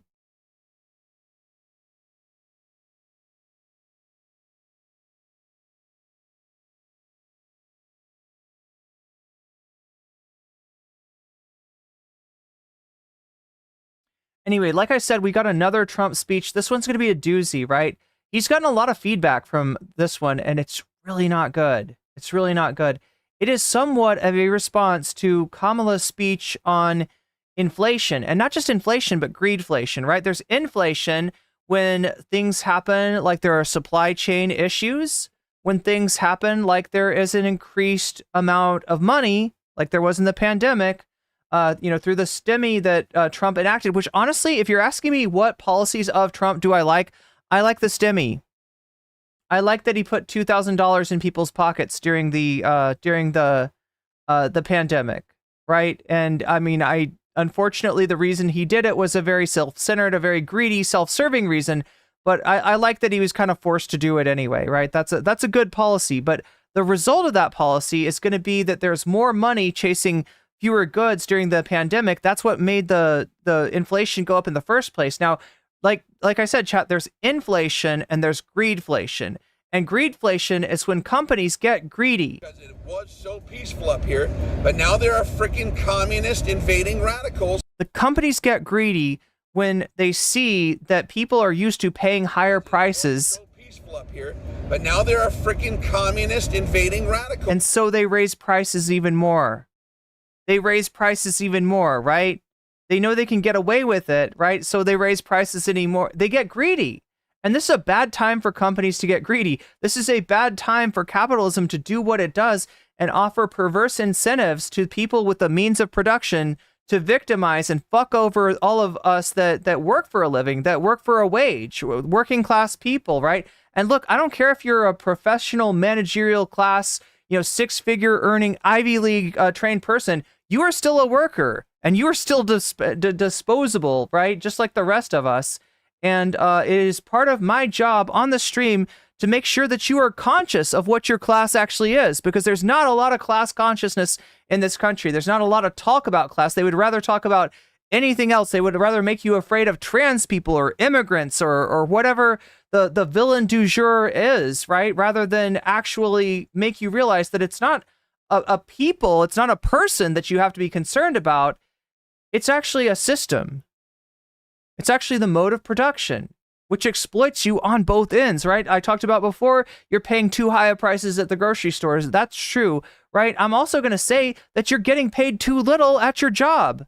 And do you know how I know this? Because I've looked at graphs. I've looked at a very specific graph that shows the amount of wages that workers get, the median worker, relative to the inflation in the country. So inflation adjusted, wages have not gone up since the 70s, okay? But you know what has gone up? Productivity. So the wages, that's what your employer gives you, right? Productivity is what you give your employer. So when productivity goes up and wages are flat, that means that you're giving your boss, you're giving your company more, you're producing more value, more real value for your company than you used to, and you're not getting paid more for it. They're ripping you off. They're fucking you over. And this is not a bug. This is a feature of the system. This is baked into the cake. This is what capitalism does, right? And when you're paying high prices at the grocery store, it's not by accident. When you're suffering, there's somebody that's taking home a lot more money, stacking that shit up. And that money is not just going to fuck you over, it's going to fuck your kids over, right? That money represents control. It represents leverage. It represents the ability to buy corrupt politicians like this guy right here, Donald Trump. He needs a lot of money. Why does he need money? Because he's got so many charges against it. I mean, he's got so many legal bills, right? He's unable to pay some of the judgments against him, literally unable to pay. They had to redo the thing to so that he could pay, right? And that's why he brought on JD Vance. JD Vance is the bag man for Peter Thiel, a super wealthy billionaire in Silicon Valley that is now on board to help fund his campaign and to help fund his legal bills, right? So this guy is very much at the behest of some people with some very deep pockets that do not share your class interests. What's your interest? To get paid a lot of money and to have enough time off to keep you sane. That's simple. Your interest is really simple. What's their interest? The exact opposite, right? There's no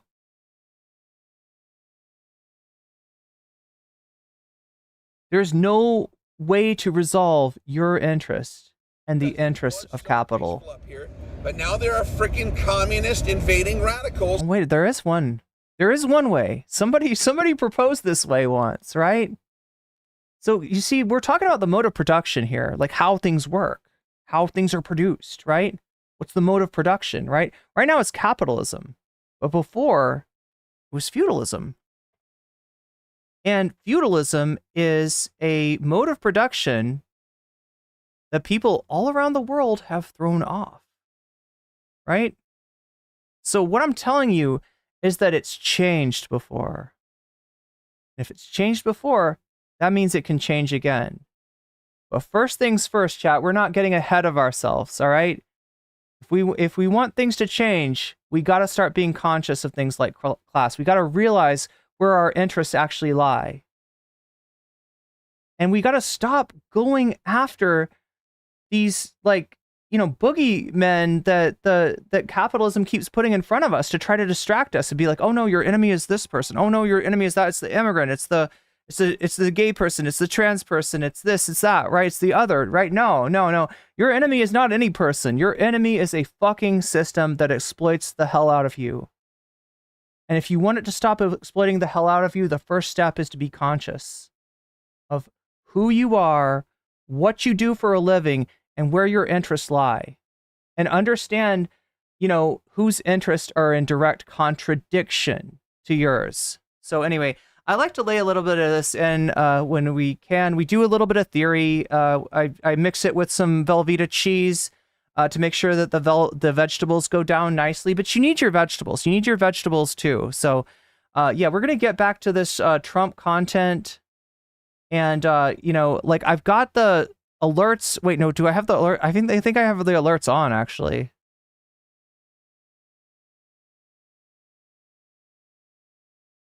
Anyway, the way that this works is that if you super chat more than $5, you get to interrupt me, you get to say something, and ask me a question, maybe, right? If you got a question, it costs $5 to interrupt the stream to ask me. Otherwise, you can just say it in the form of a super chat, and I will get to the super chats under $5 after this segment. So again, we're 25%, 26% of the way to the dono goal, and if we hit that dono goal, then we're going to open up that extra content. And that content could be whatever you want. Make sure to vote in the main chat. We got 99 votes right now. Can we make that a clean 100? Also, can we see, 51 likes. That's pretty damn good. I feel like it could be better, right? I feel like we could get a few more likes. So if you haven't liked the stream yet, make sure to do that. It helps me out a lot. And we're going to get back to the content.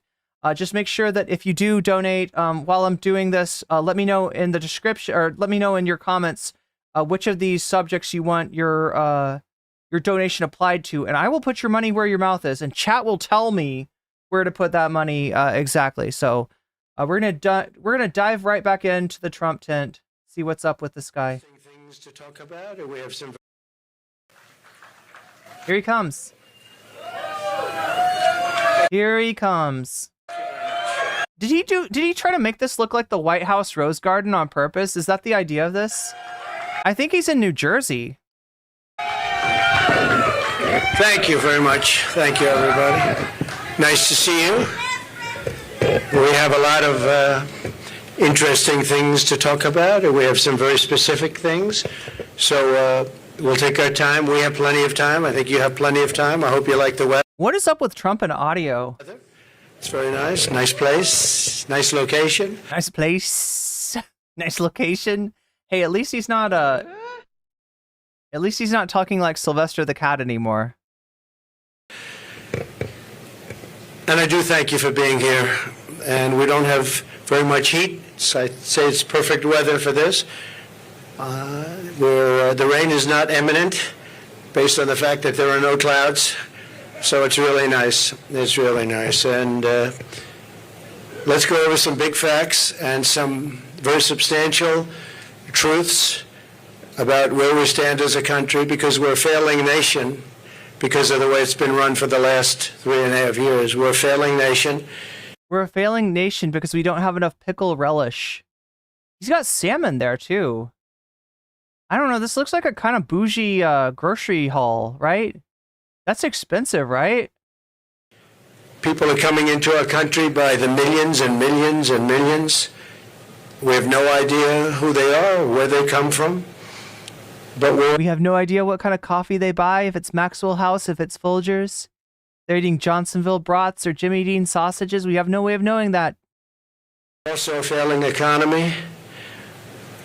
Kamala Harris is a radical California liberal who broke the economy, broke the border, and broke the world, frankly. Very destructive to the entire world, because as we go, oftentimes the world goes. She destroys everything she touches, and if she wins, your finances and your country will never recover. You're never going to recover. A radical left person wants to put price controls all over the place, which will end up driving up your prices, not down your prices. Harris has just declared that tackling inflation will be a... So do you see what he's saying, right? We got a problem with prices, and it's not due to supply chain. It's not due to too much money chasing too little goods, right? It's due to corporate greed. They're doing it because they can get away with it. And they've gotten there's been record profits during the pandemic, right? They're not hurting. These companies aren't hurting. They're not passing along, their own prices. They are taking bigger profits. They are raising prices because they are greedy. And Kamala's got a plan to fight it, and Trump doesn't. He's been talking about inflation. He's been talking about affordability. He's been talking about all the things that are wrong. Why a good economy like the one that we have doesn't feel good to people that are having to pay for goods and services, right? Now, if you're a billionaire like Trump, you can eat the cost of a high grocery bill. It doesn't matter. It doesn't fucking matter for people of his class. It does matter if you're getting a paycheck. It does matter if you're being paid a wage. It does matter if your money comes from what you do rather than what you own. It matters a whole hell of a lot. And people are getting eaten up with these prices. And they're not prices that are like, okay, well, I won't, get the expensive fancy thing anymore. No, this is just groceries. This is just rice and beans. This is even cheap stuff, right? The prices are going up, right? And there's a reason. It's going right into the bottom lines of these companies. Kamala's got a plan to fight this. Trump has got a bunch of groceries set out. It seems pretty performative to me. Anyway, let's let him talk. Day one priority for her. It's going to be day one. But day one, really, for Kamala was 3.5 years ago. Where has she been? And why hasn't she done it? Why hasn't she done it? I hear her complaining all the time. She's kind of low energy, right? The border czar, but she didn't do anything. It's the worst border czar in history. There's never been a border czar so bad. She's been unbelievable. So peaceful up here, but now there are freaking communists invading radicals. There we go, communist invading radicals. That's what he's calling Kamala now. He's calling her like a was so peaceful up here, but now there are freaking communists. What is it, like a Kamalunist? I don't know. He's trying to make fetch a thing, I guess, chat. In terms of her badness to some of our allies, some of our great allies, you know who I'm talking about. Here is the record of economic calamity that Kamala is desperate for voters to ignore. She cast a tie-breaking votes that call. Martin Luther King Jr. Says, why have prices gone up in U.S. dollars? I'm assuming you're saying, but not in Bitcoin. Do you want me to release a shit coin? Should I release a crypto? Should I rug pull you all, chat? Is that what you want? You want me to do a rug pull scheme here? You're low energy. What are you, President Sunday? Record inflation. I'm low energy? You're watching Donald Trump. Come on. She cast the votes. She's trying to blame Biden, as you know. Hell no, commie, Harris, says Brian Fox. Brian Fox likes being used and abused by capitalism. Brian Fox has no class consciousness. Brian Fox is going to continue to get fucked over by the system that's made to fuck him over. Unfortunately, Brian. Unfortunately, that's your fate. The rest of you, though, there's still hope. There's still hope. So it was Biden, but I'm going to do a better job. But it was her. And if she wants to do a better job, she's still got 5 months left, right? But she can't do a better job because she doesn't know how. Okay, this is starting to annoy me. I really don't like this audio that he's got here. To. And she's of a place in life where she wouldn't know what a better job is. Going to destroy our country, and as a result of Kamala's inflation price hikes, they've cost a typical household a total of $28,000. These are numbers coming from government. They're not coming from me. $28,000 she's cost a typical household. Kamala's inflation nightmare continues to cost the average American family $1,100. There we go. Every single month. $1,000. Is that better? Again, government numbers. Chad, is that better for you? Is that audio better? They fixed the audio. You're paying $148 more a month on food. It's every month. Average family, because Kamala and her ideas, and Joe Biden too, I mentioned him, but he's sort of gonzo. I feel like it's too loud, right? There we go. Oh, so much better. So much better. Performance was horrible. I said, no. You forced him out of government, but I believe she'll be just as bad. I believe she's maybe in no, because he wasn't really a radical left, but she is. She's real. He wasn't real. He wasn't real. He was just an illusion, Chad. He was a hologram. Biden was AI. So I think she's going to be, in many ways, easier to beat than Joe Biden. What they did to him was disgraceful, by the way. And it really is a threat to democracy. It was a coup by people that wanted Link Retro says Trump seems to be losing weight. Them out, and they didn't do not the way they're supposed to do it. $129 more on energy and $241 more. This is all per month on rent. So you have that, $148, $129. Yes, fix it. Fix it. Increases. You add it all up, it's thousands and thousands of dollars that. What a shit show, chat. This is the second time we've seen technical difficulties just really fuck up Trump's campaign. Like, this is giving DeSanctus vibes, right? This is DeSanctimonious when he tried to launch his campaign on X. Also, Megastar, did you have a topic or that you wanted to... Is that going to Fallout New Vegas? What's up, Comment Girl? Dim, dare pink-haired commies trying to poison the blood of America. America. She and he have cost people. The cost of a typical monthly mortgage has doubled since I left office, and that number was about 3 months old from government, and now it's tripled. We had mortgage rates at around 2%, close to 2%, and they're now... You can literally hear the tech people, like, discussing how to fix his audio. 10%, and you can't get a mortgage, so... It's picking up on the microphone, though.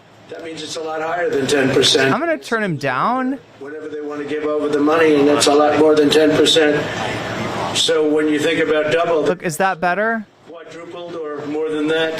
Think of that, quadrupled, which really kills you. Is that better? For young people are being devastated by what they've done to our country. Grocery prices have skyrocketed. Cereals are up 26%. Blitzkrieg says this is a free campaign ad for Trump. The press needs to ignore these so-called press conferences. Blitzkrieg. It might be hard to hear what he's saying because of the audio difficulties, all right? But I assure you, this is advertising that's hurting his campaign. At this moment, Donald Trump has been doing electoral malpractice. He has been doing, you know, electoral self-harm. And I say, give him more rope. Give him more rope. Bread is up 24%. That being said, the audio is really annoying, and I don't blame you if you can't understand. Chat, are we having trouble understanding what the fuck he's saying? Should we try again? We could try again. I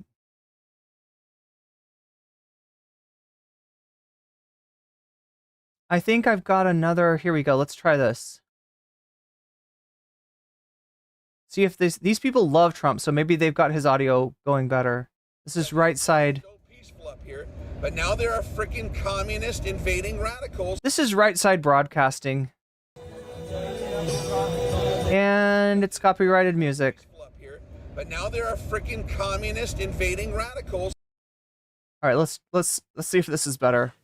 Based on the fact that there are no clouds, so it's really nice. It's really nice. And let's go over some big facts and some big facts. You ready to put your big boy pants on and crap them with Donald Trump? Are you ready for that, chat? Put your diaper on. Get your diaper on, okay? very substantial. We're making diapers cool again with Donald Dump. Truths about where we stand as a country, because we're a failing nation because of the way it's been run for the last... I'm not missing much. It's the same speech from the previous speech. Bedminster, New Jersey. Wait, this is the same one.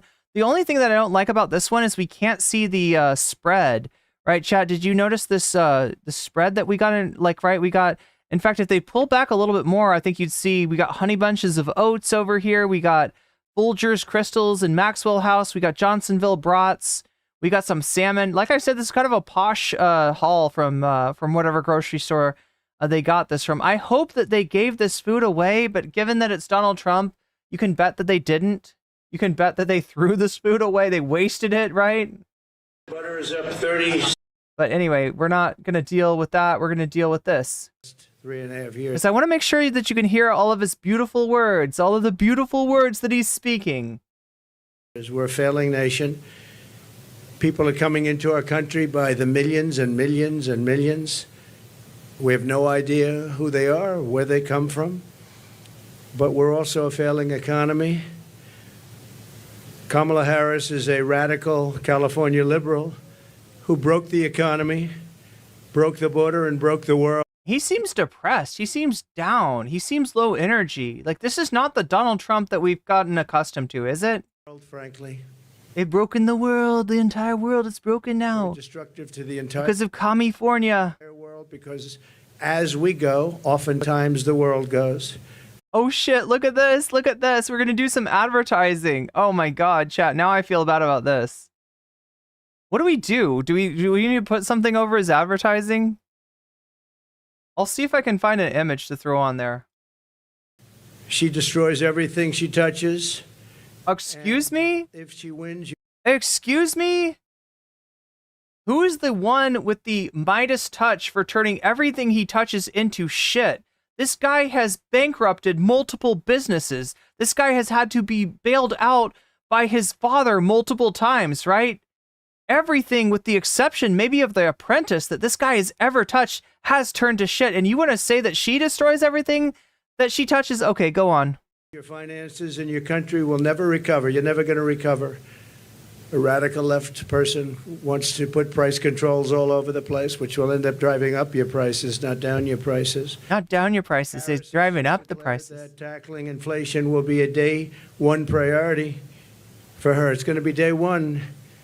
But day one, really, for Kamala was 3.5 years ago. Where has she been? And why hasn't she done it? Why hasn't she done it? I hear her complaining all the time. She was the border czar, but she didn't do anything. It's the worst border czar in history. There's never been a border czar so bad. She's been unbelievable in terms of her bad to some of our allies, some of our great allies. You know who I'm talking about. Do we? The record of economic calamity that Kamala is desperate for voters to ignore. She cast the tie-breaking votes that caused record inflation. She cast the votes. She's trying to blame Biden, as you know. So it was Biden. So yeah, he did find the one thing that the vice president does to cast tie-breaking votes. That's true. That's true. But he's talking about this border czar thing when, this is an informal designation, right? When a member of the cabinet, a member of the administration is tasked with a particular thing, sometimes they'll use the language czar. Now, czars are like rulers from Russia, from the 19th and early 20th century, right? The czar, there hasn't been czars in a long time. The last, family was the Romanovs. If you studied history, you know what happened with them. And so, it's a figure of speech, let's just say, to talk about somebody who's been tasked with a certain subject, a certain, like a certain, area of government. And Kamala, in her role as what the media was calling border czar, conducted negotiations with other countries that were, where some of the immigration was coming from, right? It's not a job to go down and like look at the border and be like, I see an illegal over there. Can you go get him? I see an illegal. There's an illegal. There's an illegal. No, that's not the fucking task. So he tries to make this big thing about the fact that she's not down there like on the border, but actually she was, but she didn't go to the right part of the border. Like he's kind of twisted. He's kind of mixed up. In his whole, she's the border czar, folks. They said that she wasn't the border czar, but they said she was. She's the border czar, and the border is the worst that it's ever been. She's the worst border czar there's ever been, folks. My border czar was down there every day, calling out the undocumented. Oh my God, calling out the asylum seekers, right? And again, like I always say, there's a reason that immigration happens. There's a reason that people leave their homes, right? And come to another country. It's not easy. There's a reason that it happens. And a lot of times when you're dealing, especially with Latin America, when you're dealing with the Western Hemisphere, the reason is the global hegemon sitting atop of Mexico, sitting between Canada and Mexico. That would be the United States of America, right? And more specifically, when you're talking about countries like Venezuela, where a lot of recent immigration has come from, the immiseration of Venezuela was in no small part due to this man's policies. So your policies, your foreign policy can affect life in other countries, which drives immigration. If sanctions on Venezuela immiserate, in other words, make miserable the Venezuelan people, and they try to immigrate to another country to send money back to their family or to do whatever they fucking can do, right? There's a reason for that. And if you're the one that came up with the policy that caused that, then you are creating inflation, and then you're trying to blame it on your political enemies. And you're counting on the fact that the useless press is going to be unable to explain this phenomenon to the American voters like I just did to you. That's his game. That's his con game. And that's the kind of game that he's been playing all his life. All of his life, he has been a con man. All of his life, he has been a fail son. He came from money, and he lost massive amounts of money. He touched many businesses, and those businesses went down the fucking drain. And now he's conning the American people. And I don't know what the fuck he's trying to say with, were you better off in before COVID than after COVID? No shit, Sherlock. No shit, we were better off before the fucking public health disaster, the worst one in a fucking century. No shit. No shit. But Donald, remember who was president when that shit happened and whose policies affected the outcome of that situation, affected how bad it was, affected our ability to control the spread of the virus and to deal with the fallout from the virus. That was you. That was you, Donnie. That was you and no one else. I'm going to do a better job, but it was her. And if she wants to do a better job, she's still got 5 months left, right? Crap, I got to turn off the alerts. All right, chat. Look, the channel's blowing up, so in a good way, right? So I'm gonna have to turn off the alerts. No shade though. Thank you for subbing. Thank you for liking the stream, and thank you for super chatting. But I will take care of all the super chats, all the everything, after the stream, right? I will read those out. Not after the stream, after this segment, right? We're gonna cover this speech by Donald Trump. I've been wanting to cover this for a few days. I saw Femios do an excellent job of covering this speech, and so I'm gonna try my hand at it too. Again, it's sloppy seconds. Femio's got there first, but we take what we can here. We take what we can, okay? I'm a much smaller channel than hers, but we'll do what we can. All right. And she's of a place in life where she wouldn't know what a better job is. Going to destroy our country, and as a result of Kamala's inflation price hikes, they've cost a typical household a total of $28,000. These are numbers coming from government. They're not coming from... They're coming from government. That's his source. It's coming from government. It's coming from government, folks. $28,000 she's cost the typical household. Kamala's inflation nightmare continues to cost the average American family $1,000. Oh no, are you serious, Blitzkrieg? Okay, I don't want to talk about drama right now, but that's bad. God damn. Hopefully mods can help Blitzkrieg out. That sucks. I'm sorry that he's like this. I don't know if this is something Sunday's doing. I don't honestly know what state of mind he's in. And I'm kind of worried about him. He seems to be spiraling, right? He had a really bad debate last night, Blitzkrieg, and he's probably just lashing out at people. So if you got hit by that, I'm sorry. I don't know if it's association with me or my channel that did that, or if it's just that he's not doing well, right? He's Sunday is not doing well. We'll take a look at that in a second, though. $100 every single month. $1,100. Again, government numbers. You're paying $148 more a month on food. It's every month. Average family. Frank James says no policies could have been known. So you're trying to cut him a break for his miserable performance during COVID, right? Look, when you sign up to be president, you're signing up to be president during good times, during good economies, and during crises, including public health crises, right? And when what you do as president is you go up and you say, it's going to be over, folks. It's going to be all gone. It's just going to disappear and it's going to go away. And it doesn't. When you say it's going to be gone by April and it's worse by April and it's still with us 4 years later. When you say that maybe bleach will help, maybe horse paste will help, maybe shining the sun up your butthole will help. That doesn't exactly inspire confidence, right? And a lot of what the trauma, a lot of the damage of the pandemic is due to, like the fact that people are in this lockdown, they're in this state, they don't know what's happening, they're scared as fuck of what's going on outside. If they're going to be infected, what's going to happen? And you've got this shithead. You've got this shithead running the country. You don't think that has an effect? Seriously? This asshole had to have his hand held through every step of the way. If it hadn't been for the fact that he did have people like Fauci working for him, who he undermined every fucking day, it could have been so much worse. If you let this guy just make the decisions that he wanted to, there probably would have been no vaccine. You can see where his inclinations are, and they are not good. They are not good at all. He wanted to just say it's going to go away naturally. It's going to disappear. Like, do you want me to show you this again? Do you think I'm making this up? I'm not pulling this out of my ass. This is real shit.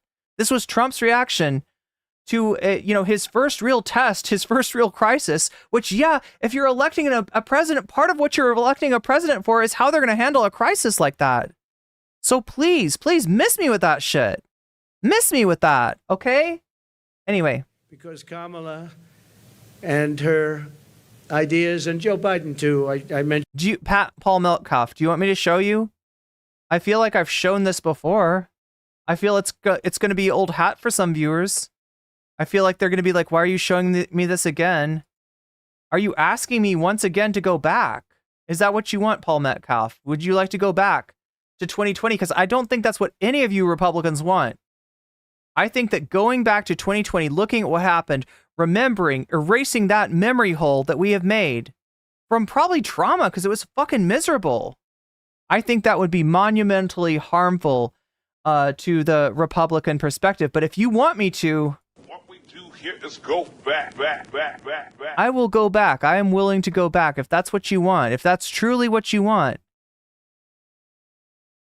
What you said is patently false.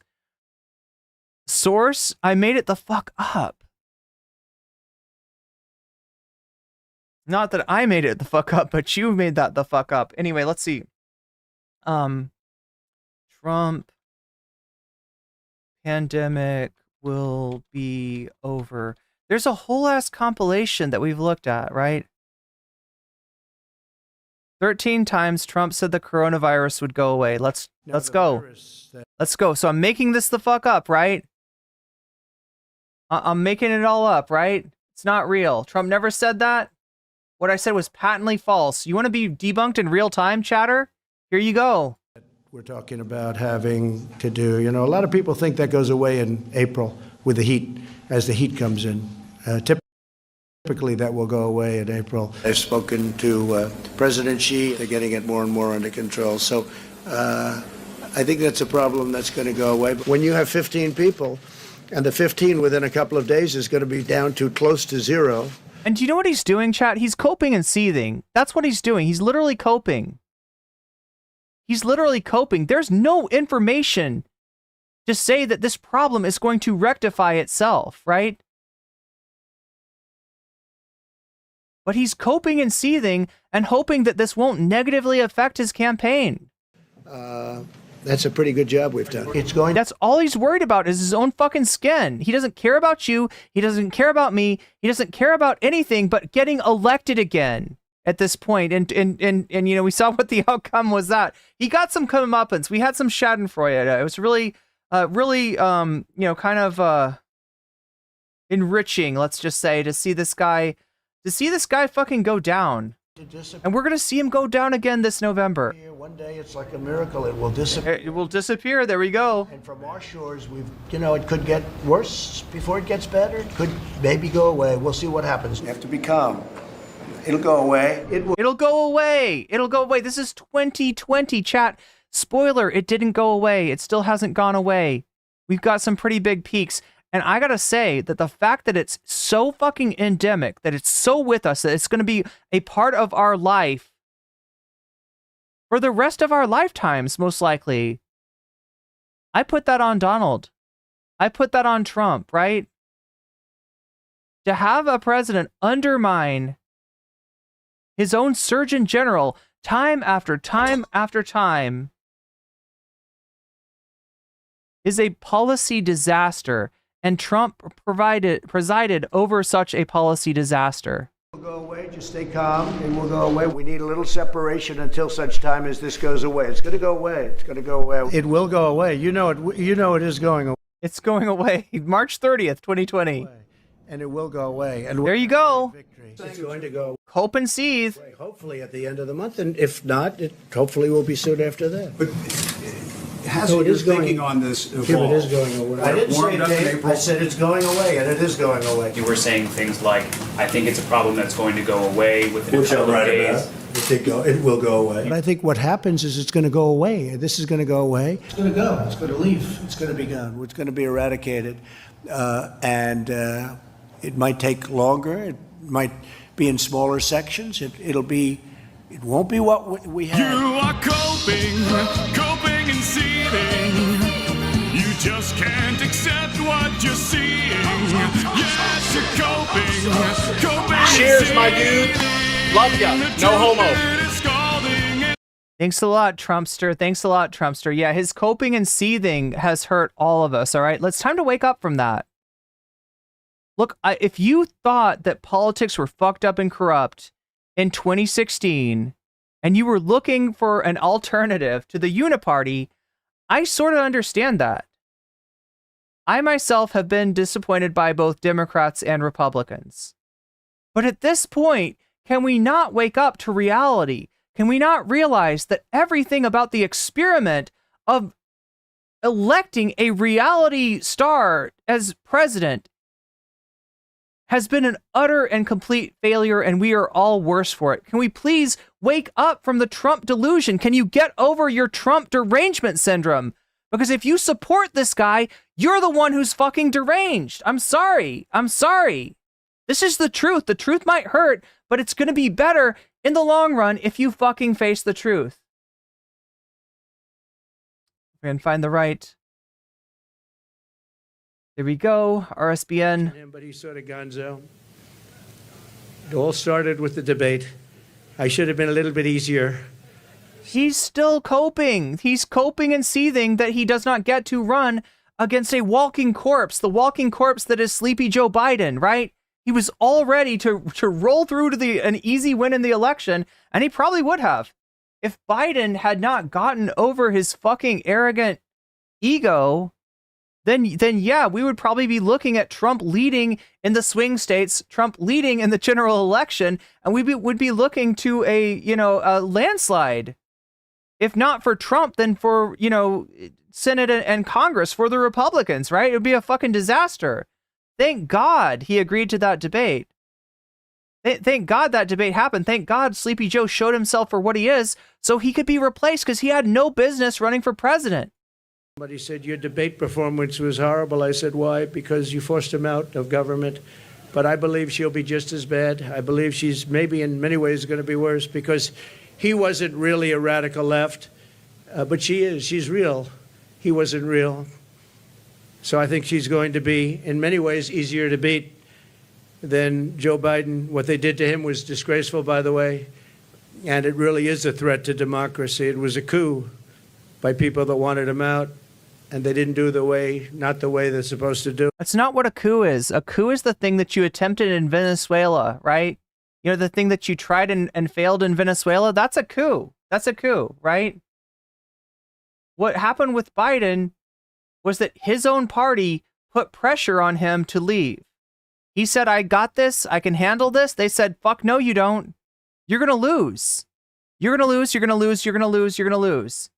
And it was only after Biden catching COVID that he realized that he was in no condition to continue the campaign. $129 more on energy and $241 more. This is all per month on rent. So you have that, 148, 129, 241, and then many other increases. You add it all up, it's thousands and thousands of dollars that she and he have cost people. The cost of a typical monthly mortgage has doubled since I left office, and that number was about 3 months old from government, and now it's tripled. We had mortgage rates at around 2%, close to 2%, and they're now at 10%, and you can't get a mortgage. So that means it's a lot higher than 10%. I guess it is whenever they want to give over the money, and that's a lot more than 10%. So when you think about double, they've actually quadrupled or more than that. Think of that, quadrupled, which really kills the American dream for young people. Young people are being devastated by what they've done to our country. Grocery prices have skyrocketed. Cereals are up 26%. Bread is up 24%. Butter is up 37%. Baby formula is up 30%. Flour is up 38%. And eggs are up 46%. And many items are up at much higher rates than that. Now Kamala is reportedly proposing communist price controls. She wants price controls. And if they worked, I'd go along with it too, but they don't work. They actually have the exact opposite impact and effect. But it leads to food shortages, rationing, hunger, dramatically more. So do you see what he's saying? He's been bitching about inflation. He's been talking about stuff that is real because he wants to get elected again, right? Stuff that's a result of the pandemic, stuff that's a result of the global inflation spiral that we've been in since then. But in the United States, we've started to come out of that, and the prices are still going the fuck up. What is your solution, Donald? Oh, I'm sorry, you don't have one. Because the people that are making record-breaking profits from this situation, from this crisis, are the same people padding your pockets, paying for your campaign. The same people paying for your fucking legal bills, bro. You don't want to help the American people. You just want to bitch.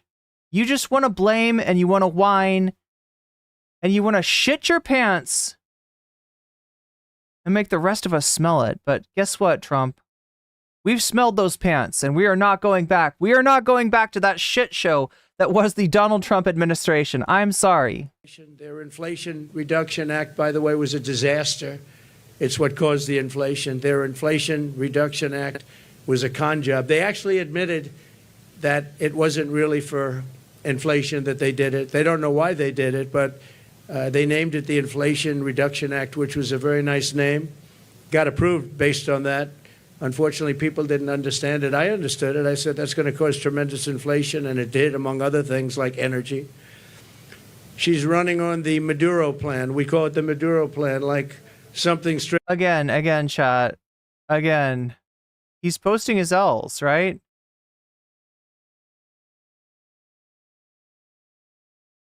This is the guy that put sanctions on Venezuela when he could not successfully run a coup on them. And the result of those sanctions was the immigration that he now complains about. Out of Venezuela. Yo, it's literally an ivermectin ad, isn't it? Yo, look at this shit. Look at that. Look at that. President Horse Paste. There he is. All right, let's put our friend up over him. Like, we found this guy in the back rooms. I'm not sure what's wrong with him, but he seems to be eaten away at by some sort of a mold or a pathogen. The Soviet Union. Anyway, chat, it's because he had too much ivermectin. This is what an overdose of ivermectin does to you. This announcement is an admission that her economic policies have totally failed and caused really a catastrophe for our country, and beyond that, a catastrophe in the world. A little bit unrelated. Chat, what you're seeing right here is the average Trump supporter. But not totally unrelated. We have wars breaking out in the Middle East. We have the horrible war going on with Ukraine and Russia. All these things would have never happened if I was president. Would have never, ever happened. And they didn't happen. Since Harris took office, car insurance is up 55%. Again, that's a rich thing to say for somebody who caused so many of the problems that he's complaining about. And they just announced it's going to be substantially higher than that within the next week. They expect big increases in car insurance. It's out of control, and insurance generally. Thanks to Kamala's war in America. So again, like, what is he fucking saying, right? He's saying there's a huge crisis of affordability, but what is he going to do about it? Nothing. Nothing. He's going to let the corporations continue to fuck us over. Because this guy is beholden to them. He isn't hawk to them. He owes them big. Energy, electricity prices are up 32%. Gasoline prices are up 50% and going higher. Meanwhile, real incomes are down by over $2,000 a year. So the incomes for people are down $2,000 on average a year, government numbers. The typical American has seen a 4% pay cut under Kamala and Biden. Crooked Joe Biden. Crooked Joe, he's going back to Biden. That's not your opponent, Trump. He really does live in the past. Debt has exploded by 50% under Harris to a record high. It's now at a record high. It's never been anywhere close. Since March, and by the way, people are going to have to start paying that, and it's not going to be a pretty sight for the next period of time. It could be a substantial time. That's why we need fucking... That's why we need, like, a ban on price gouging. And you're unwilling to do that. You're unwilling to do that. And chat, you want to know real clearly why he's unwilling to do that? Because it doesn't align with his class interests. You and me, for the most part, right? And correct me if I'm wrong in chat, if you own the means of production, if you make your income based on what you own, that rather than what you do, you know, correct me in chat. I'm sure you'll let me know, right? But for most of us, our class interests align with getting paid more and having to work less. For him, his class interests align with us getting paid less and having to work more. Because this man, his entire life, his entire spoiled rich life, has made money not off of what he does, which is a clown show, but off of what he owns. So you're listening to somebody say that he feels your pain, say that he cares about you, sit here and make this address in front of a rich spread of groceries that most of us couldn't afford. Most of us do not buy multiple platters of salmon every fucking week. Most of us can't afford that shit. He's out of touch. He's never been in touch. He's never had to work for a fucking living. Every single day of his life, he's been making income from what he owns, not from what he does. And yet he's trying to make, I don't know what fucking kind of argument, both that the prices are too high, but that what she proposes to actually do something about it. to actually use the government to regulate business and stop this gouging, stop them from taking advantage of us, right? He calls that communism. March of 2022, the average middle class I call that good governance. household has lost $33,000 in wealth. How about that? $33,000. That's average. In July alone, 350,000 people were added to the unemployment rolls. It's a lot of people. 350,000 people added to the unemployment rolls. And think of that. That's in 1 month. That's in July. Virtually 100. Okay, chat, since this is getting a little bit boring, let me stop and read chat. What economic system do you prefer? Thrill Seeker, I don't think that we can wholesale, like, snap our fingers and change the economic system. That's not how anything works. I think the first thing that we need to do is talk about what's real. Talk about reality. Talk about material conditions. Get away from this pie in the sky, ideology shit of like the free market or this or that, right? And start talking about real shit like wages, like food, like stuff that really matters. And then look at your class interests. Look at what you do for a living, how you make your money, how precarious that shit is, and why. All right? That's the first step. That's the very first step. Where we go from there, I'll leave to smarter people than myself. Maybe theoreticians like President Sunday can come up with a better mode of production than the one that we currently have. All I know is that the system is fucked. It's baked into the system. It's not a glitch. It's not a bug. It's not a mistake. It's how they want it. Because when you make your money from what you own rather than from what you do, that's what benefits you. And that is 180 degrees in conflict with my class interest as somebody who works for a living, who works really hard for a living. So keep those super chats coming. Anyway, Mama Molly says, "You are lovely and I hope you have a good day." Thank you, Mama Molly. That's really sweet of you. Mama Molly also says, as a Democratic delegate, yeah, we can just vote for, yeah, this is a delegate talking. I mean, ostensibly, right? I have no reason to disbelieve you, Mama Molly. We can just vote for another candidate when one drops out. Harris got in fair and square. And it makes the most sense. It makes the most sense to go to the vice president after the, president drops out, right? So there we go. So you're saying if I could afford salmon, I would buy it? I don't know. I'm not Fisher Friends. Riley can't read. But anyway, yeah, let's see. That's at least part of the super chats. Let's see if there's other super chats that I need to read out here. Also, I definitely have one here. Omega Star just gifted a 1 month tier 1 sub to Link Retro. Link Retro, I'm supposed to start doing this. We haven't gotten a lot of memberships lately, but you've just been weaseled. And that's a good thing. That's what you get played when you sign up for membership or when you gift memberships or subs to other people. So, yeah, thank you, Omega Star, for that sub gifted to Link Retro. We are what? Oh my God, chat. At the top of every hour, there's a 3-minute ad break. It's just about to happen. You've got precious little time to get yourself a sub any way that you can. You can get it with Twitch Prime for free. You can pay $6 to get it. Or you could possibly be gifted a sub by somebody very generous, but it's more likely to happen to you if you're active in the chat. So get active in that chat. There we go. And you're about to hit that. You're about to see that ad break now. Shakespeare, here, let me turn on the... Because it was so peaceful up here, but now there are freaking communists invading. That's a lot. That's a lot. We're going to get a lot of communists invading radicals. Oh, wow. So... Mama Mole, super chatted. There we go.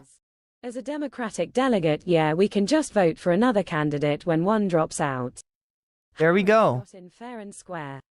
Because it was so peaceful up here, but now there are freaking communists invading radicals. Okay, so I got a lot to add to the dono goal. Thank you, chat.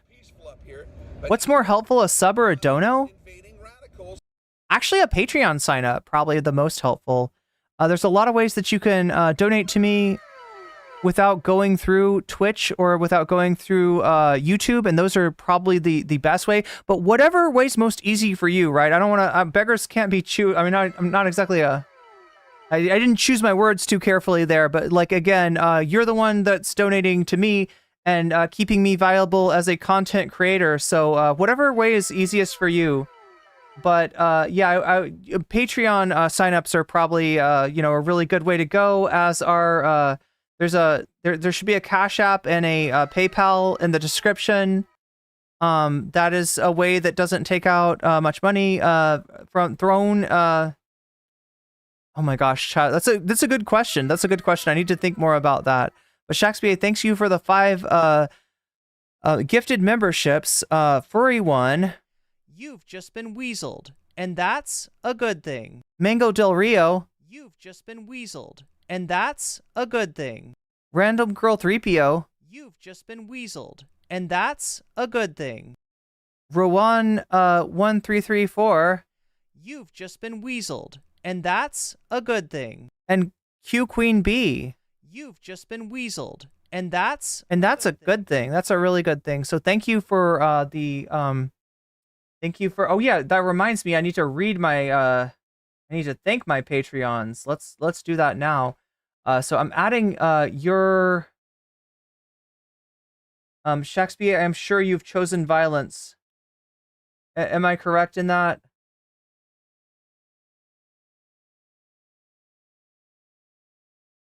Yeah, thank you, Fjorda, double by Dostoevsky. All right, so like I said, I appreciate greatly my Patreons. You help me keep the lights on, literally. And if you are a Patreon at the level of $5 or more, you get a fancy shout out with each stream. So shouts out to Omega Star. Shouts out to Jules K. Shouts out to Just Julie. Shouts out to Moe Nope. Shouts out to Shakespeare. Shouts out to Funky Monkey. And shouts out to Temporal Insanity. Also shouts out to Zarazerix. Shouts out to all my fancy weasels. What is choosing violence? It means I probably go over more Sunday content if we're talking right now. It's just basically you're choosing streamer drama, for lack of a better term. But that is like, okay, so I got Shakespeare's donos counted. Let me make sure that there's not anybody else that is okay. And F? Are we effing? Are we effing? Are we effing for real? Hopefully we're not actually effing. That would be sad. So let's see. 59? 59.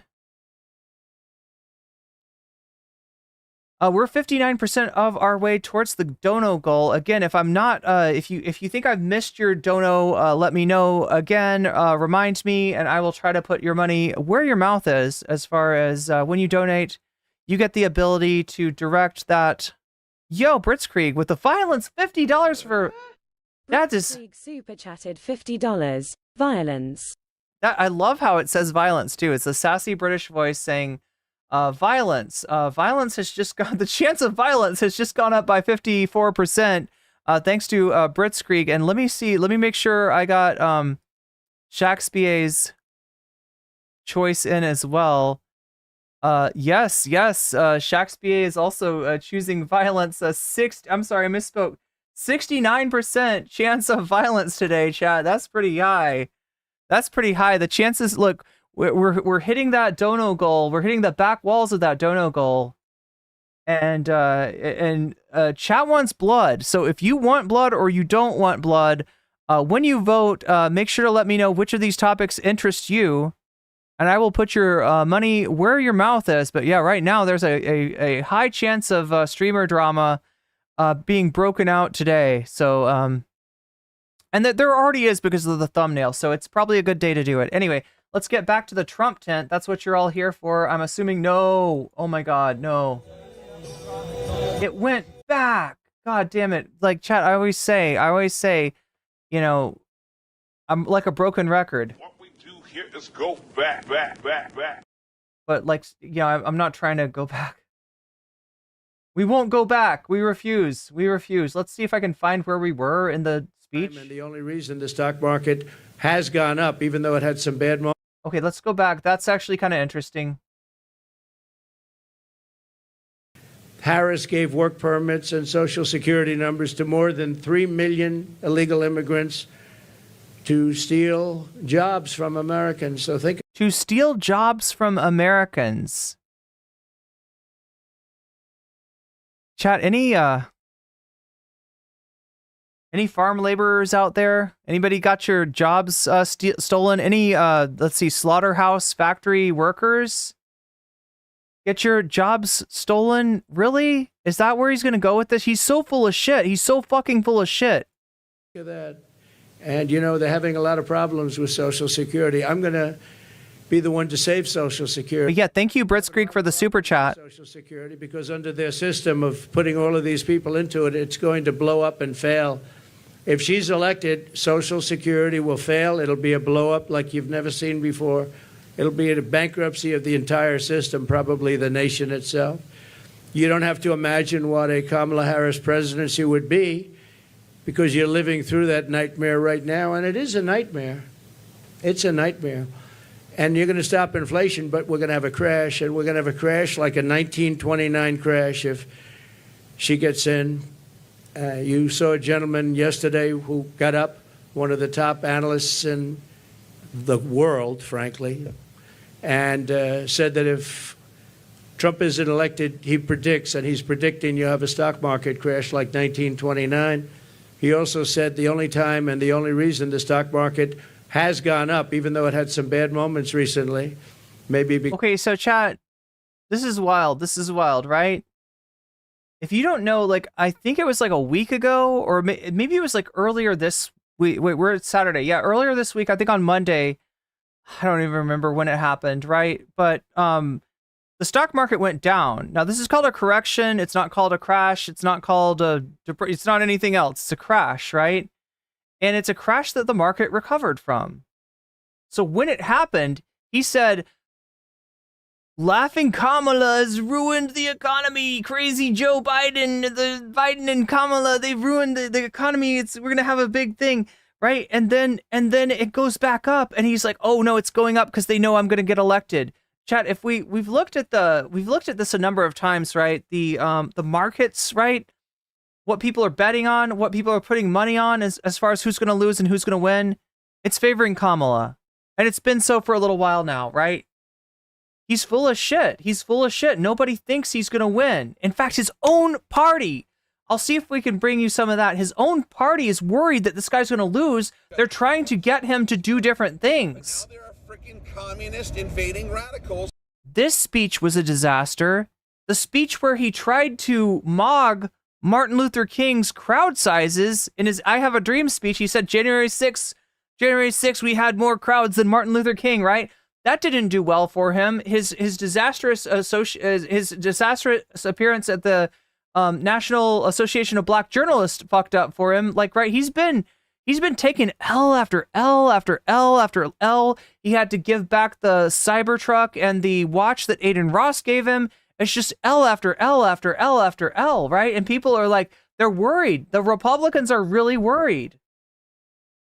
We haven't heard the Republicans talk about pulling him out of the election yet, though, right? Because there's a big price to be paid for perceived disloyalty to MAGA, but I mean, that may be coming. We'll see. Because it looked like the race was going to be a little bit closer, but I think we'll take a substantial. You'll be back soon, says Blitzkrieg. You'll be back in time for the sun tent.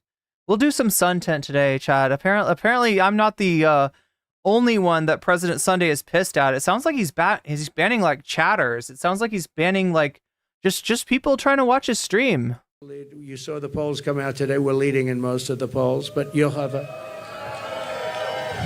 We're leading in most of the polls. You're so full of shit. Look at that cope. Look at that cope. You are not leading in it. Like, there's two polls, and one of them is Rasmussen. The other is Trafalgar. There's two polls that are heavily biased towards Republicans, and he's maybe leading. Although I don't know. I feel like I've seen some Rasmussen numbers that don't look so great for him. Trump, you are coping. Coping and seething. Coping and seething. You just can't believe what you're seeing. You just can't accept what you're seeing. Yes, you're coping and seething. The truth is scalding, and now you Cheers, my dude. Love ya. We got Trumpster here. We got Trumpster. We got Trumpster. Some Trumpster content. Some Trump tent. This is my favorite lolcow, by the way. This guy. I don't think they're This guy right here, Donnie Dump. reporters, however, are they? This was supposed to be for reporters. Thank you very much.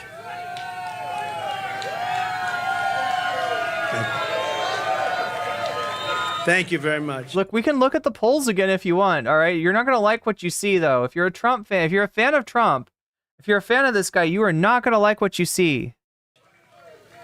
When I left office, I handed Kamala and crooked Joe Biden a surging economy with no inflation. You handed them a radioactive country.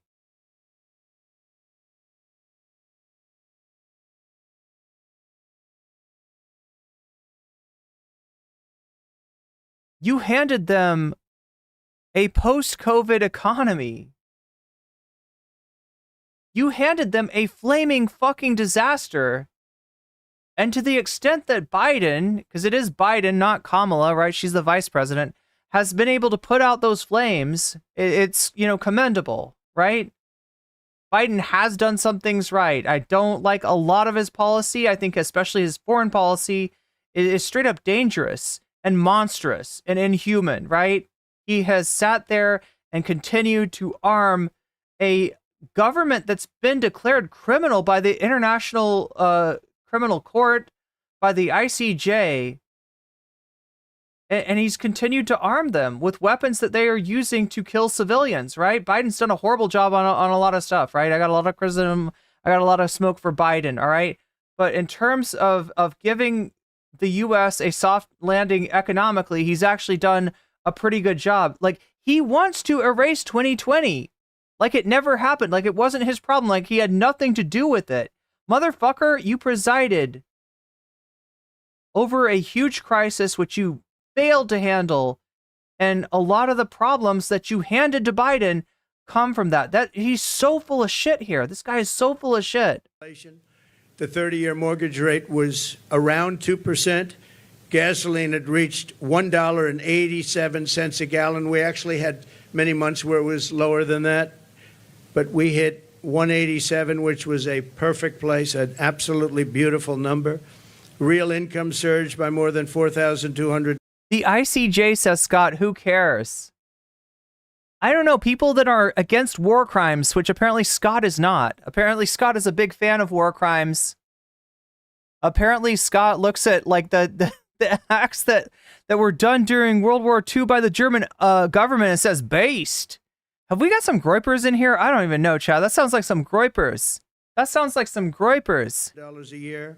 Some sweaty ass groypers. President Harris and Biden blew it all up. And if Kamala wins the election, the worst is yet to come. You'll have a real problem in the future because people don't respect her in the world. People don't respect her in the economy. Economists are laughing. They can't even believe this is happening to our country. And she wants to change a free enterprise type country into... Wait, what war crimes? You want to talk about ethnic cleansing? You want to talk about probable genocide? You want to talk about collective punishment of the Palestinian people? Yes, motherfucker. Yes, motherfucker. War crimes. Holy shit, the channel's blowing up. God damn, is that gonna be like 1,000 subscribers today? But now there are freaking communist invading radicals. Communist invading radicals. Welcome in. If you like what you're hearing, make sure to hit that subscribe button so you can hear some more of it. And keep me close at hand by hitting that like button while you're at it. A communist type country. That's what she knows. She's a communist. That's what she knows. She was born in a communist type country. That's all she's ever known, folks. That's all she's ever known. But welcome in, welcome in. Those are all subs. Thank you, MAGA, for helping me blow up my channel. People say I don't like Trump. I love this guy. I love this guy. This guy does so much for me. But not because he wants to, not because he's trying to, but because he is content. He is content for me. So yeah, thank you. This is great. This is great. I'm glad I could trigger you. I'm glad I could trigger you, DJ, especially. You seem kind of triggered, which is wonderful. When did Trump commit these war crimes? I didn't say that he committed war crimes, Jose. Pay attention. Keep up.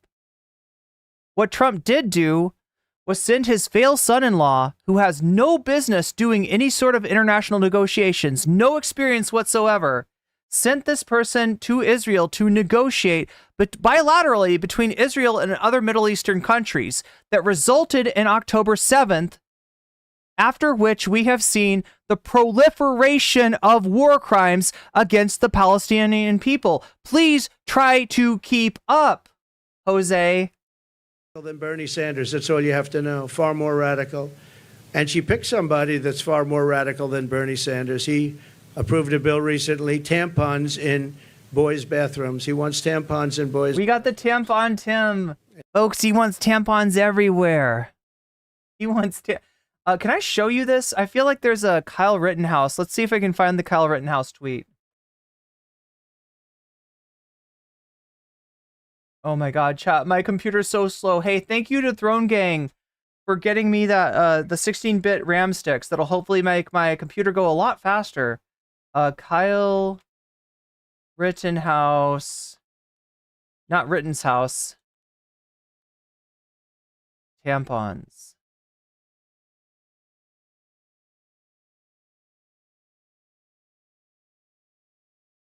So Kyle Rittenhouse tweets, "Hey, Tampon Tim." So he's talking to Tim Waltz there, right? "Come and take it." Kyle, nobody's trying to take your tampons away.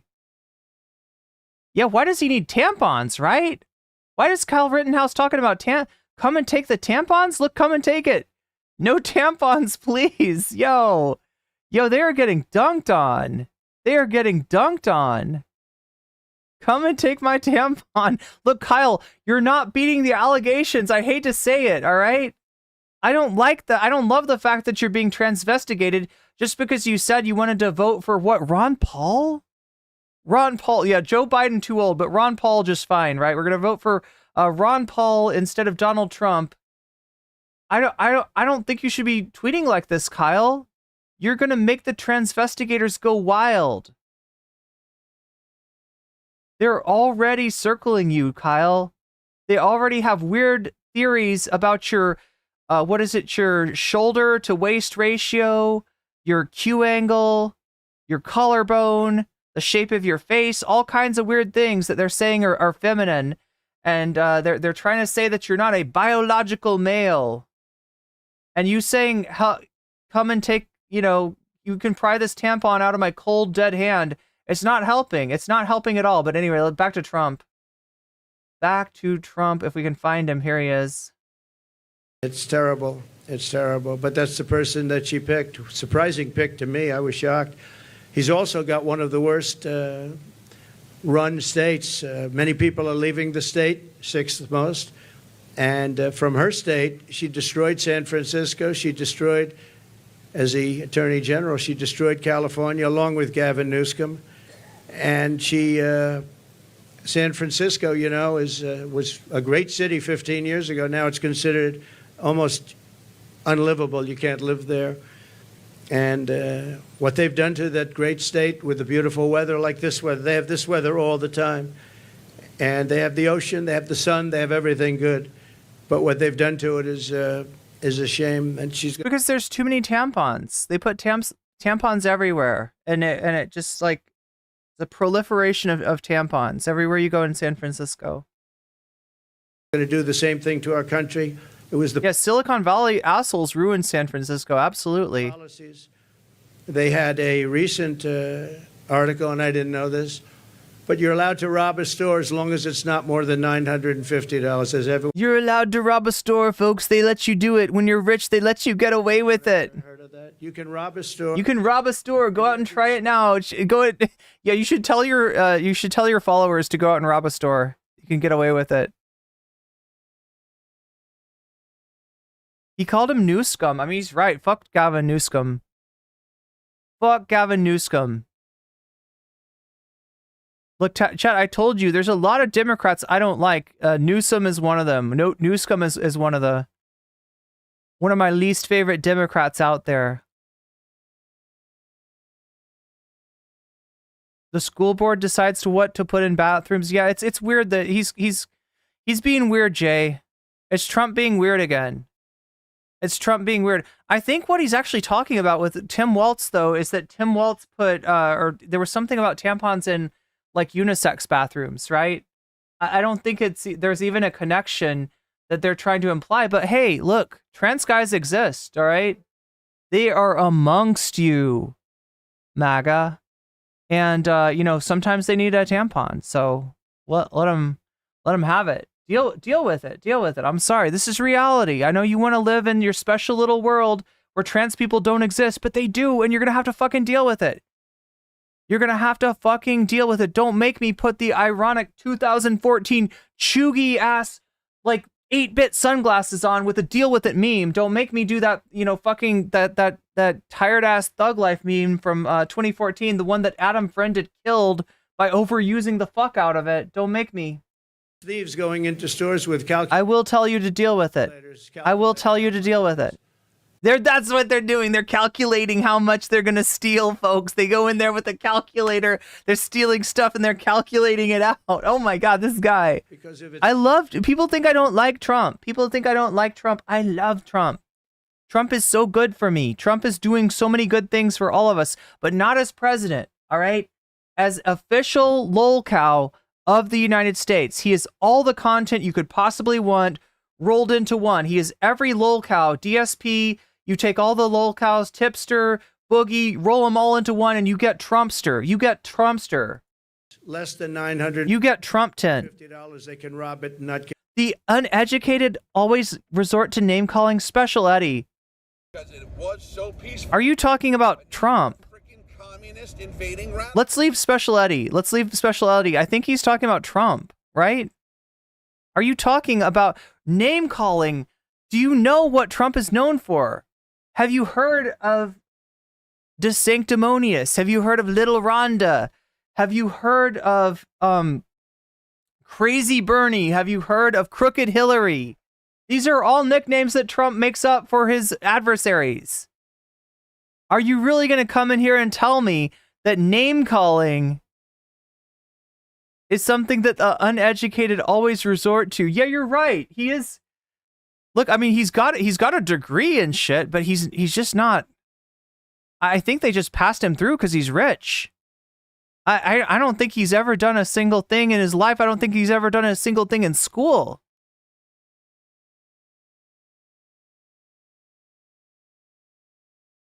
Did he not give Tim Walz praise? Yeah, he praised Tim Walz's performance during the uprisings in 2000. Yeah, he did. That's true. That's true.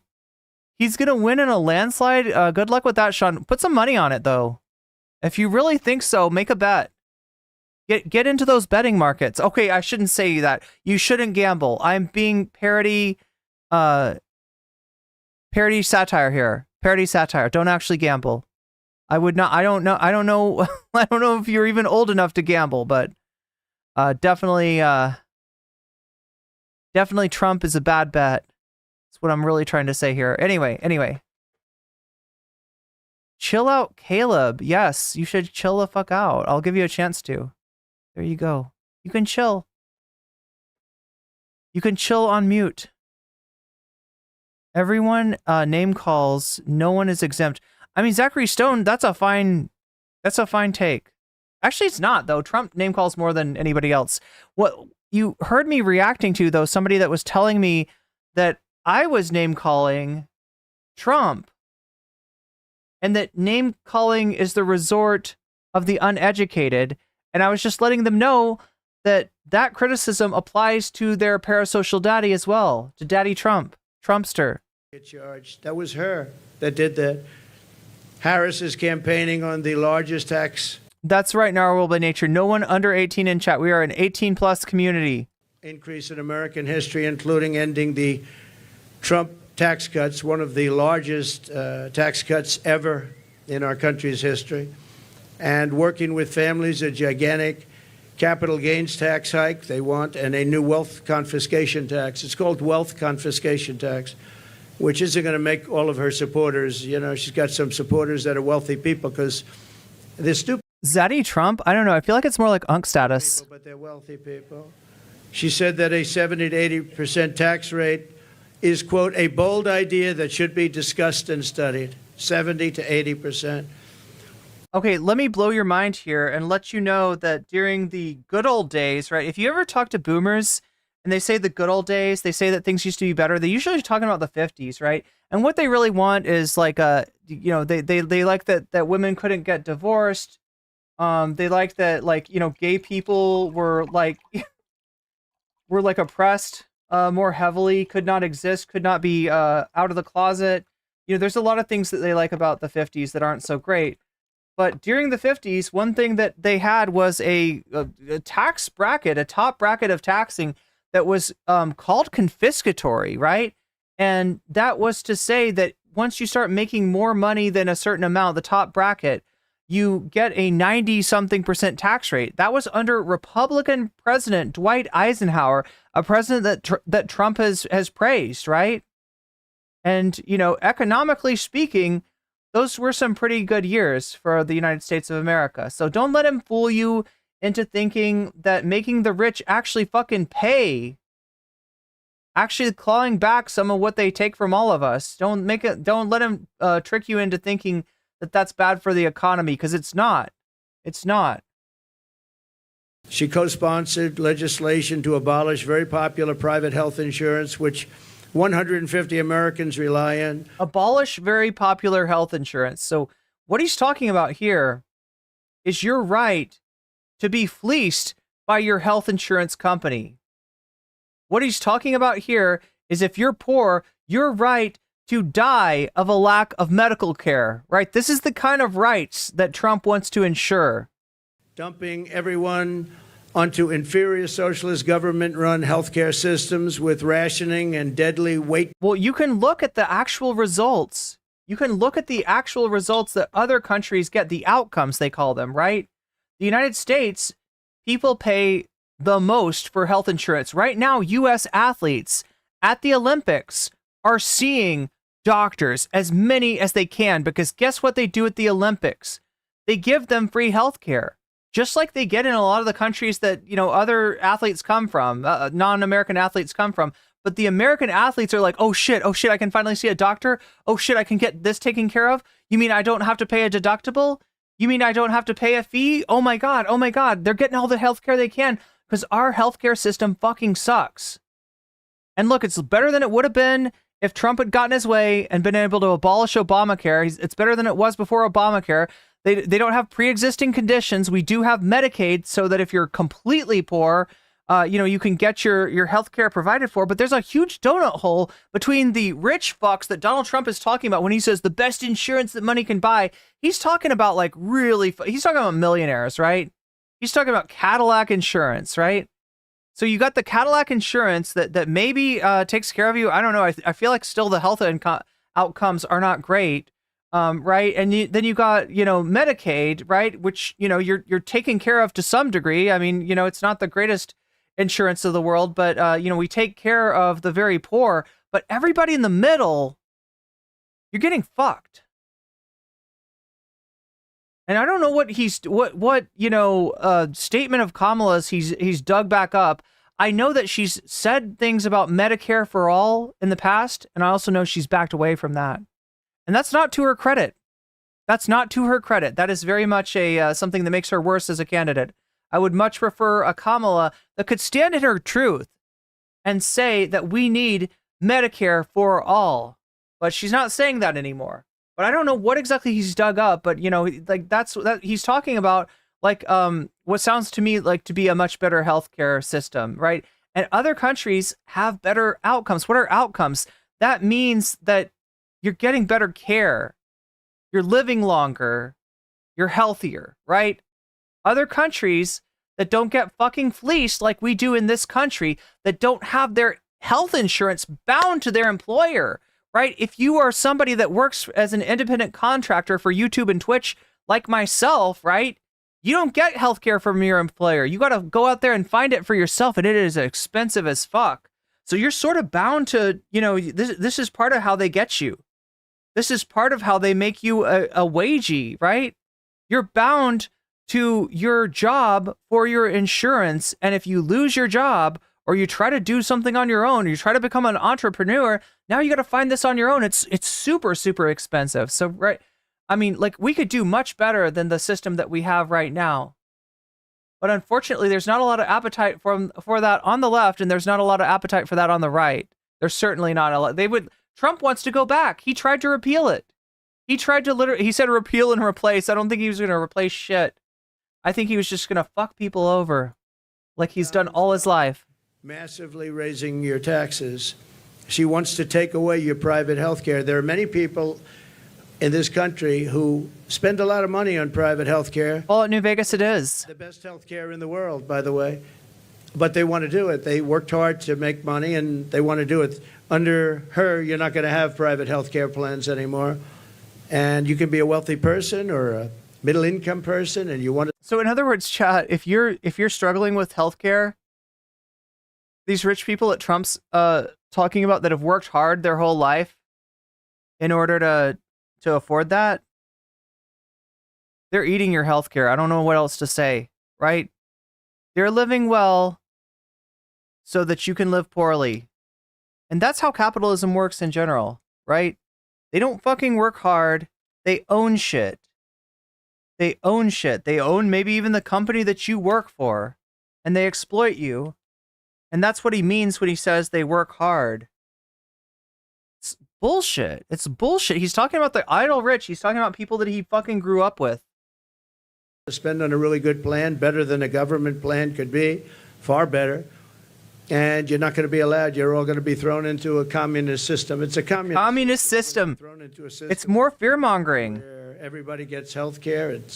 You wait for your doctor like Shorts is a pain. 12 months. You're right. Once you got to see some of these plans, how they work in other countries, it's disgraceful. So private health care is gone. She wants it out.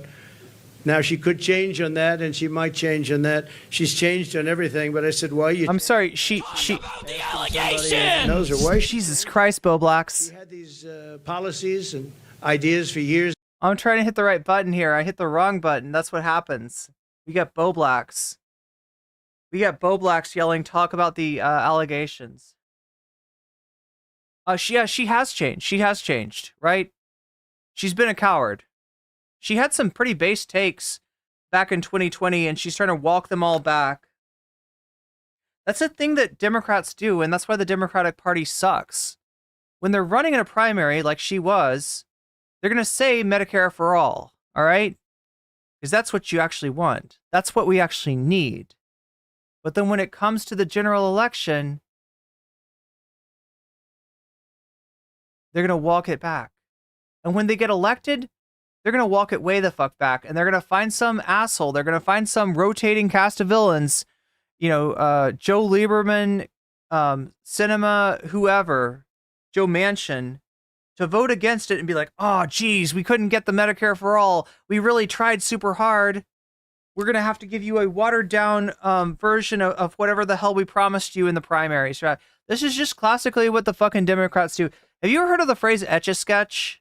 Oh, my God, chat. I almost have to show you this because this is some boomer shit that I had to look up myself. An Etch-a-Sketch is a toy that, God damn it, I'm going to have to find it, aren't I? Look, I just got to find you an example because, like, it's a weird thing. It's hard to describe. Let me show you what an Etch-a-Sketch is. Sketch. How to use. Learn the basics. Thank you. All right, so this is an Etch-a-Sketch. Oh, my God. Let's mute it. Hopefully we don't get copyright claimed for this. All right, see that? They're turning the knob, and you see it draws a line. Do you see what they did just there? So they turned to the... Here, let me show this again. But now there are freaking communist invading radicals. They turn the knob. Watch this. Turning the knob, turning the knob, turning the knob. See what it does? It draws a line. It's very slight, but it's there. There's a line there. Right? They draw the line. Now, what do they do? They shake it, and it goes away. Because there's sand in there, and the sand's sticking to the top of the screen, and there's a little prong in there that moves when you turn these knobs. The one on the left makes it go horizontal. If you turn it this way, it goes that way. If you turn it that way, it goes that way. Then the other one goes like up or down, right? So the little prong moves on the screen, and it basically scrapes the sand off. And when it scrapes the sand off, it draws a line because now you can see through it. There's a line there, right? And you do that, and then you shake it up, right? The reason that politicians say Etch-a-Sketch, and especially, speech writers like the Pod Johns, like people like Pod Save America use this term a lot, is they say that whatever you say during the primary, whatever you promise, whatever you do to get the base on your side, right? You're going to shake it up and it's going to disappear. Like you're going to say Medicare for all, then you get the nomination and you shake up the Etch-a-Sketch and so, sorry, did I say Medicare for all? I don't see Medicare for all here. Yeah, I never said it. It's a fucking disingenuous shit. And the Democratic Party does this shit all the time, and it's super frustrating. The Republicans, I guess you could say, at least like to their credit, right? When Trump says he wants to, name justices that are going to overturn Roe v. Wade, when he says he wants to satisfy the religious right and get a national abortion ban, he actually does it. He actually does it, to his credit, right? So, chat, I'm like running out of time here. I feel like I'm doing a less good job than Femios. All right? Femios covered this. If you want to go watch her VOD on it, you can see the whole thing. There's probably other funny stuff in here, but we've got more on our agenda today, and I have spent 4 hours and 40 minutes online already. Michael Gannon says, I do wish healthcare was less expensive, but it kind of is somehow. Irene must be. Wait, sorry. I'm like trying to read everybody's chat here.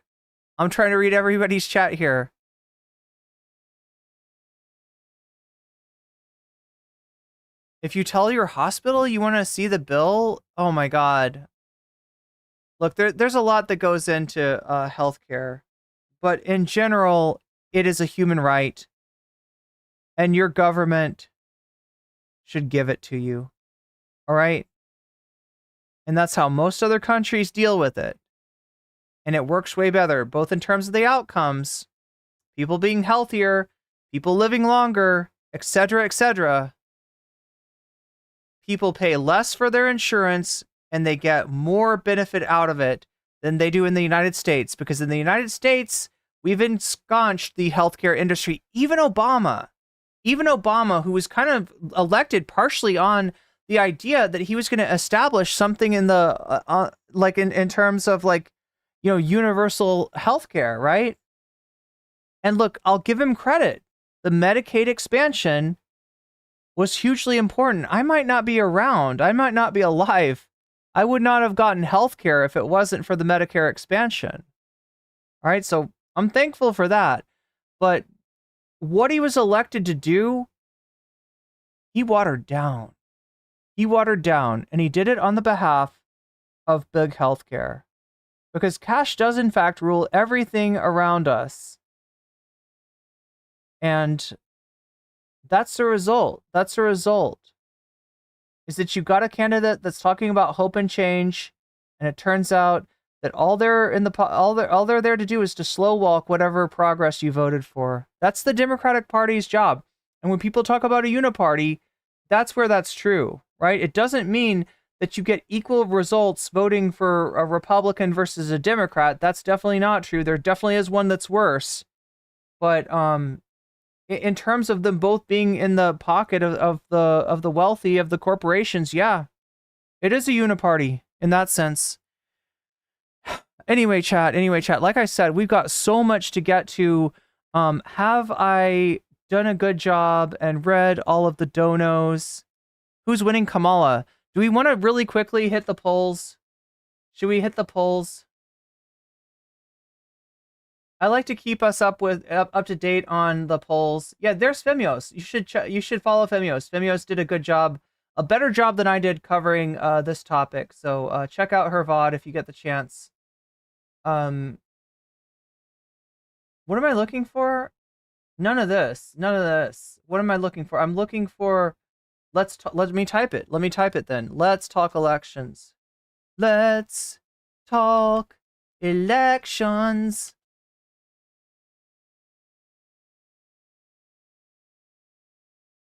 Kamala Harris takes the lead in Arizona and North Carolina. That's kind of surprising. Let's take a look at that, all right? How about that?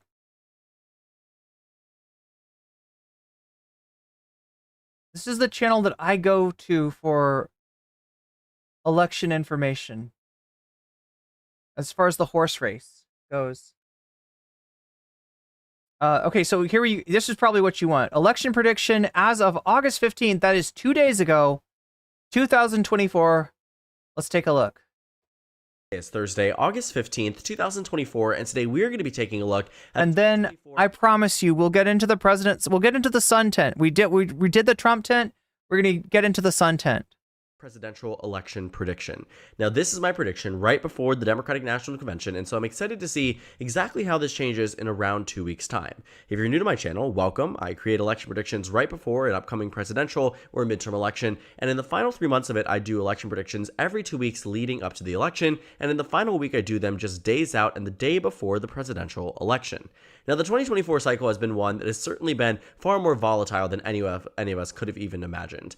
Just 2 months ago, we were working with an entirely new candidate, in fact, an entirely different candidate, rather. In fact, a month ago, the same could be said. And so in the past 3 weeks, so much has changed in favor of the Democratic Party that we've seen whiplash when it comes down to our election predictions. A month ago, I had Joe Biden losing to Donald Trump with just 226 electoral votes on the Democratic Party side, 312 to the Republicans, and it looked pretty grim for the Democratic Party.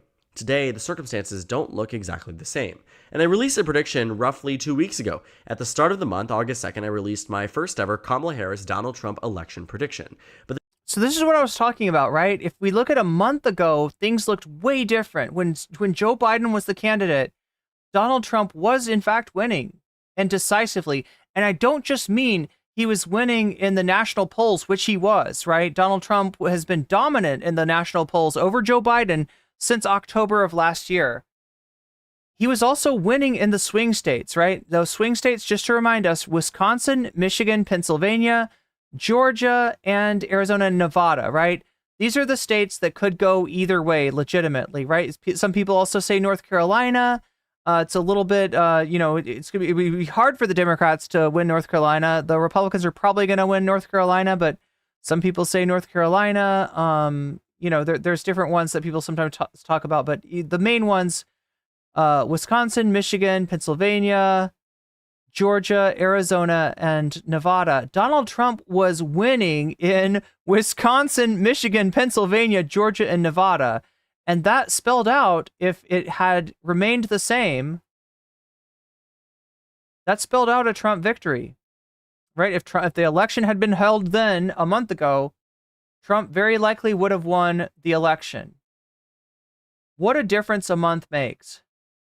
The good news is that since the announcement of Tim Walz as the vice president, I've adjusted those ratings quite a bit, and now we have our first ever 2024 prediction with VP Tim Walz on the ticket that is going to be predicted for November. Now, on our screen right now, we're working with a very blank electoral map, a map that probably doesn't look too similar, to what we will see on election night, given that every single state, hopefully, God willing, will be characterized by that evening or in the morning. But the 2024 cycle, I think, really will show exactly how close these states are going to be. I mean, we've really been under this assumption that at one point in time it was going to be extremely close, and then a Trump blowout, and now we're starting to get to a point where Kamala Harris is doing well. But I do want us to remember that this election has been engineered to be a close and competitive race. The rematch election, the dynamics of it all, the fundraising numbers of it all, I mean, we are in a very, very different political space than we were even 4 years ago during the COVID-19 pandemic, or 4 years prior in the 2016 election. We are in uncharted territory. 100 days out from the presidential election, the Democratic nominee for president dropped, and now we're seeing that Kamala Harris has been taking the helm and actually doing quite well with it, in a complete change from what people were expecting of her in earlier stages of her old presidential campaigns, or potentially even in older campaigns dating that. But this cycle, again, has thrown us all for a loop and a half, and I'm excited to see what we find on Election Day. So right now, I'm going to spend no time characterizing any of the states beyond the safe. Chat, if you're just joining us, let me tell you a little bit about the stream. We like to have a nice little conversation in our chat, right? What makes a nice conversation hard is when people are like Trump 2024, Kamala 2024, right? I mean, like, who you're voting for matters to you, but it's not the biggest thing to us. What matters to me is what's your opinion, what you think on something. So if you could try to keep it to your opinion rather than promoting a candidate, right? When you come in here with a candidate's name, like promoting them, that's just kind of like a advertisement, and nobody's here for you're not allowed to advertise in my channel, right?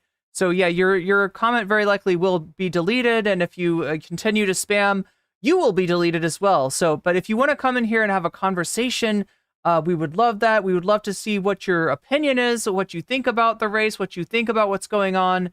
Again, please keep the spam to a minimum, okay? Right now, just so we can get through these, help us understand that these states are going to be pretty solid for the Democratic or Republican. Speedrunner says, I'm calling a 409 to 129 Harris victory. I called it a while back. This pivot is just the beginning. I mean, a month ago, I would have said, there's no fucking way. Even at the beginning, I guess, of Kamala taking the candidacy and Biden dropping out, I would have said there's no way, but I don't know. Anything's possible, and it is trending towards a not just a victory for Kamala, but a massive victory for Kamala, a victory that will result in down ballot effects in terms of the Senate and the House that might actually give Kamala the kind of mandate that would allow her to undertake major legislation. What do I mean? I'm talking about like an Obama 2008. Obama won so massively and had that win had down ballot effects. He had, I think for a while, like 60 votes in the Senate. That allows you to do some things that you're not able to do otherwise. If you've got the obstruction of the Republicans through the filibuster, you don't get to do that stuff, right? So yeah, we'll wait and see, but there is some chance. Now, I don't predict the Democrats winning 60 seats in the Senate. That would surprise me massively. I don't even know if that's possible. This year, as many years, the Republicans are at an advantage in terms of the electoral map. What do I mean by that? I mean that senators are elected every 6 years, not every 4 years, but every 6 years. That means that that means that there's like kind of like a 1 in 3 chance of a given senator running in a given year. So not every senator is running from every state, and the states that, there's some states that are just pretty heavily Republican, and there's very little chance of a Democrat winning that Senate seat, right? So I don't expect anything like a 60 seat majority in the Senate, but we'll see. And again, Donald Trump is fucking around and he's finding out. He's fucking around and he's finding out.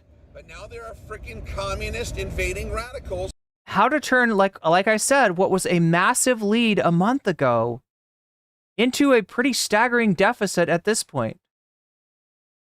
Parties, not spend too much time talking about them. What you need to know is essentially that Kamala Harris starts off this race with 181 electoral votes. The Republicans start off with 107, and those are going to be characterized momentarily. Now, safe states are states where we know they're going to go, no matter who the party nominee is going to be, to either political party. These are states that essentially we have full confidence that the Republicans are going to win in states like Oklahoma and states like Montana, whereas if it's a state like Georgia or Ohio, it's going to be a bit more competitive than you might think. And so at baseline, Donald Trump is at 107 electoral votes. Is a little bit less than I had in my last prediction, but I want to give you just a bit of an understanding as to why that might be. The way I do my ratings here, and you can see it in the description box down below if you want more detailed explanations of why I do my ratings this way. But essentially what I do is I characterize based on margin. I don't like to do predictive chance, because I don't think it would be fair to say a state like Minnesota, for instance, with Tim Walz on the ticket, probably has around a 95% chance of going to Kamala Harris, to share a characterization with a state like California, which has a 99% chance of going to Kamala Harris. And so I think where we are right now is that Minnesota and California should not share the same characterization, and so I go by margin.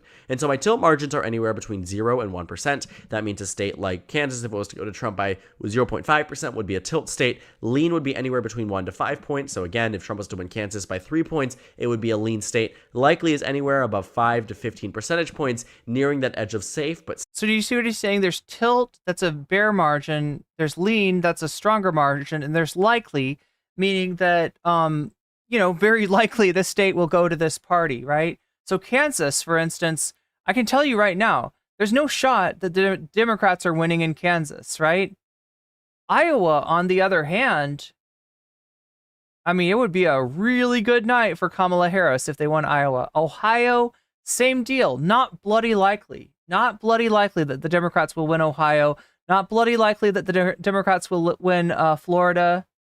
But more likely that the Democrats could win North Carolina, even though most likely they will not, right?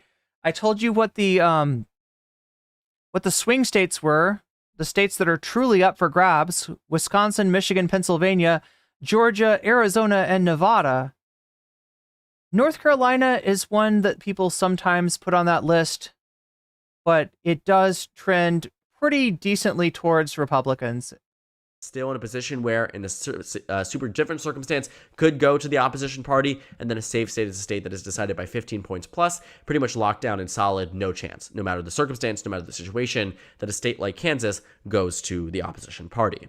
But Kansas actually is a unique example for this because it's actually the first state that I want to first start off talking about that I've changed characterizations for my last election prediction. Previously, I had Kansas as a safe red state because I did believe that Donald Trump was going to outperform his 2020 electoral margins in nearly every single state. We had full expectations that he was going to defeat Joe Biden, and even in his matchup against Kamala Harris, her improvements were pretty concentrated to the Rust Belt and the Sun Belt and not anywhere else. But since a lot of new data points have come out and we've seen the improvement with Tim Walz on the ticket and her favorability starting to go up, and a bunch of different data points and metrics that show Kamala Harris in a far better position than even where she was at the moment she announced her campaign, I do think Kansas, which was a likely red state in 2020, will share that characterization again in 2024. Same thing in South Carolina, which was a 10-point state for Donald Trump, and Alaska, which was 10.1%, actually shared the same margin as a state like Virginia back in 2020. To put those back into context, these states are going to be pretty solid for Donald Trump, but still more competitive than safe states that we see like Missouri or Indiana. Now, there are some certainly... The furry biker says, as a person that grew up in North Carolina, the state is usually split. The governor race is usually Dem, and the president is usually Republican. Yeah, North Carolina is an interesting state indeed. It's obviously a state in the South. In general, states that were part of the Confederacy are way more likely to go Republican. North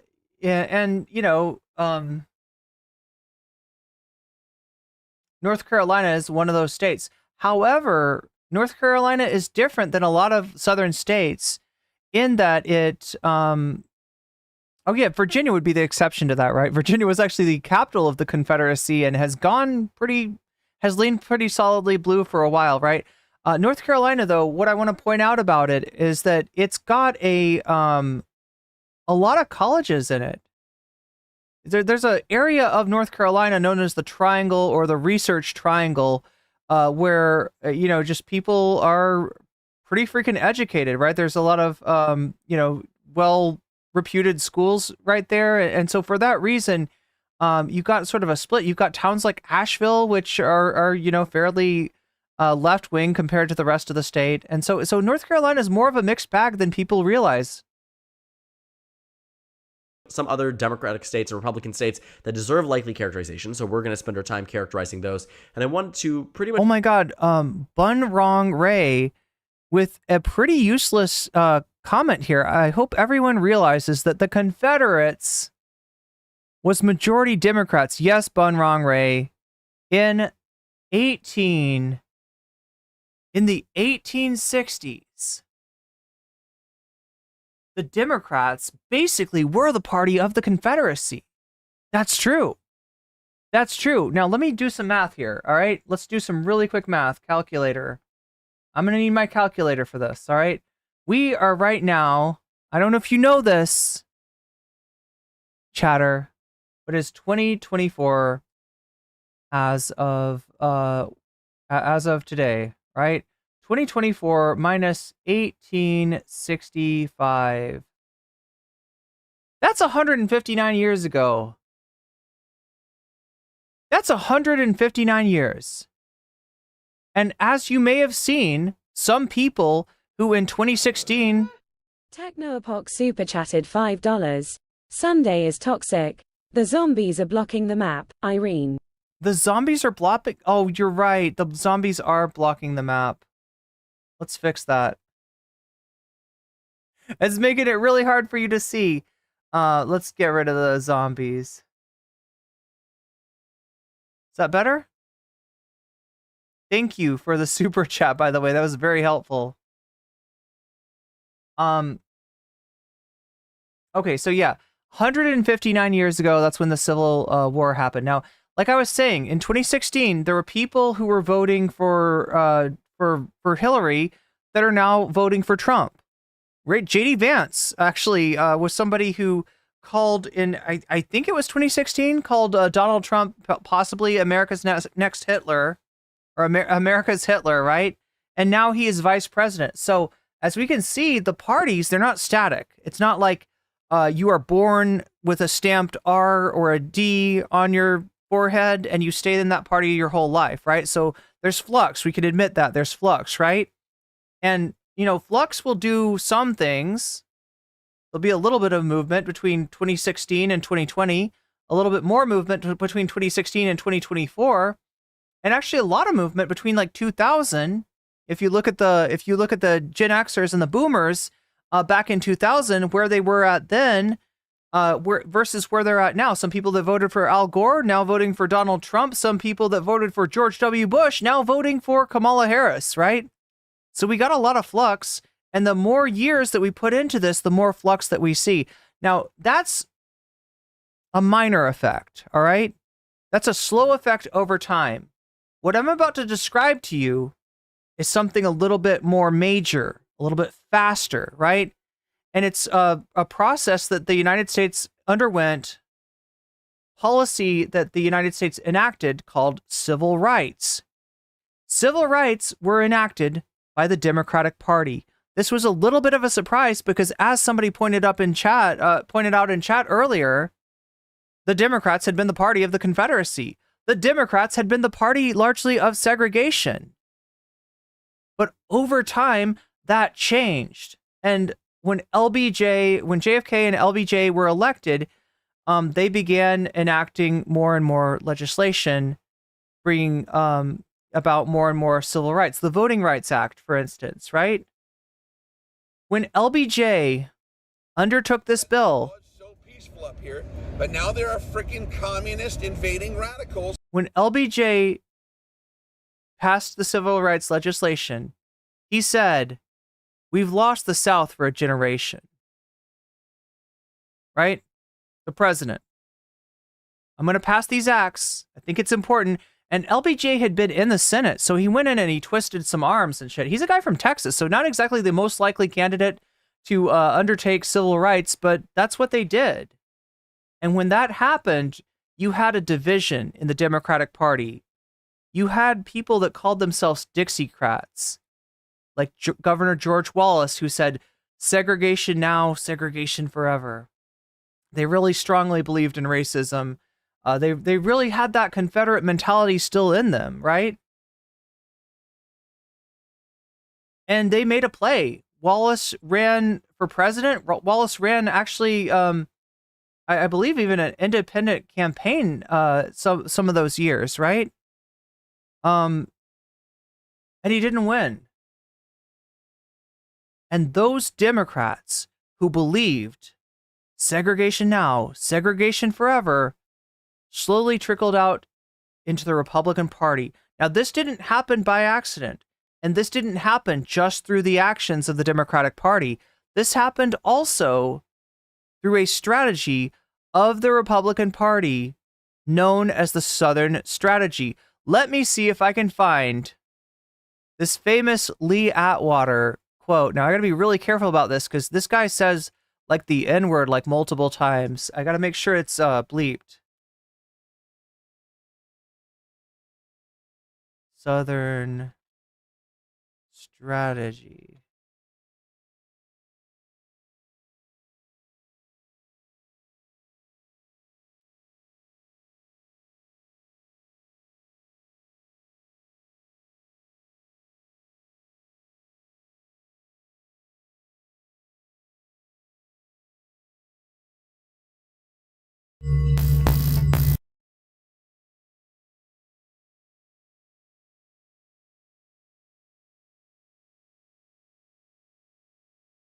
All right, let us hope that the nation had the good sense to bleep this out, because if not, I'm going to try to pause it.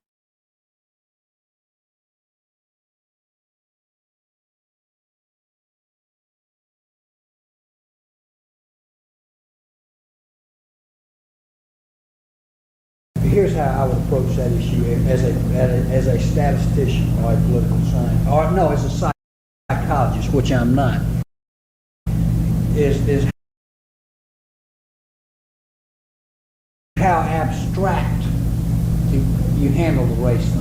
In other words, you start out, and now y'all aren't quoting me on this. All right, I won't hear it. You start out in 1954 by saying nigger. I can't play that. I can't play that. He says the N-word there. All right, chat. And I'm not going to play that. We're dealing with multiple terms of services here, and I don't want to be in violation of any of them. I also don't want to get my video demonetized. But you know what he's saying. You heard how he was starting that out, right? I paused it just in time.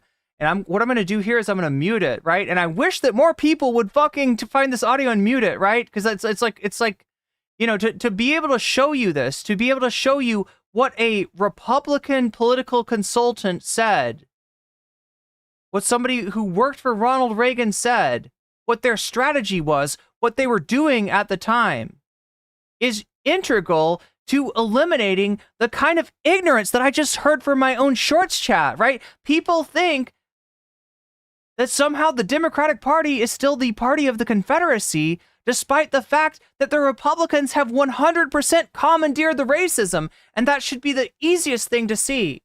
But again, there's various levels of understanding of history, and I'm not going to look down on people because they got it wrong. If you grew up in the South, you might have heard that the Civil War was about states' rights. States' rights to do what? And the answer is to do slavery, all right? That's what the Civil War was about. If you want to put the states' rights in it, it was states' right to do slavery. So yeah, I'm about done with this fucking gaslighting as far as the parties and this denial of the realignment. That's what we call it, the realignment of the parties. So when he says this blank thing, he's saying the N-word, and he says it out loud. And he says, don't quote me, but they actually recorded him. So this, you know, this belongs to the ages now. This belongs to time. This is, you know. So N-word, N-word, N-word, N-word. By 68, if you keep saying,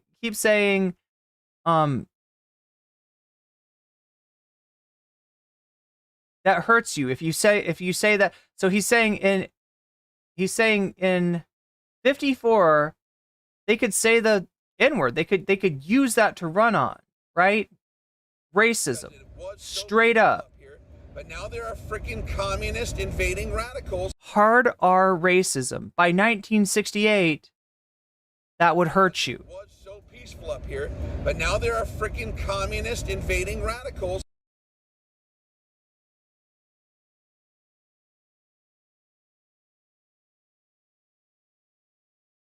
So you say states' rights and all that stuff instead, right? So 68, the Republicans stopped saying the N-word. That's their, in other words, they stopped using like straight up racism and they started to kind of code it.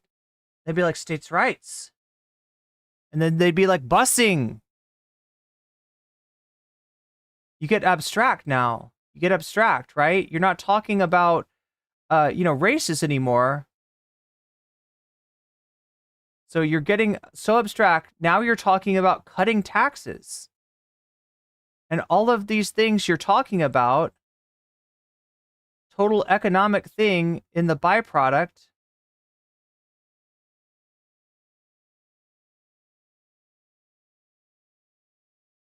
The byproduct of this is that blacks are getting hurt worse than whites, right? You're, talking about welfare and welfare queens by the time that you get to Ronald Reagan. Now, Ronald Reagan doesn't say a black welfare queen, but in the minds of the Southern racists that he's talking to, remember, this guy started out his campaign, Ronald Reagan started out his campaign in Philadelphia, Mississippi, not Philadelphia, Pennsylvania, Philadelphia, Mississippi, the site of lynchings, the side of the killing of civil rights advocates in the 60s, right? So this symbolic thing that he does, why would you launch your campaign in this random place in Mississippi to show the racists that you were with them? Right?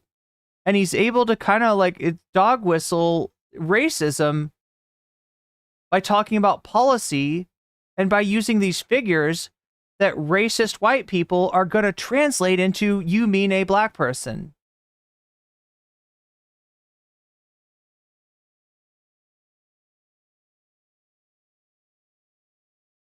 This is part of what pisses me off, though. You know why the nation is doing this, right? Some asshole there thinks that it's more impactful if we actually have him say the N-word. We want to really drive home that this guy is really, really racist. He's actually racist. He's already racist. And if we bleep, bleep, bleep, bleep, bleep, then you're kind of, I don't know, like you don't get the impact, right? This is like the kind of people that want to read like Mark Twain, and they're going to be like, oh no, but read all the N-words. It's really important. This is what Mark Twain wrote. It's like, why? Why do we fucking need to hear that? Why do we need to hear that? Why do we need to hear that again? And again, you got to understand that this hits you different. Like whether you're, if you're white, like it's just like, it's a one thing, right? But if that word has been used to dehumanize and debase you, it is quite another thing. But anyway, sorry, this is just, it pisses me off about boomers. That they're always like this. They're always like, no, you got to hear. And granted, right, these are boomers that are pointing out the negative aspects of the Southern strategy and the fact that these people were really, really fucking racist, right?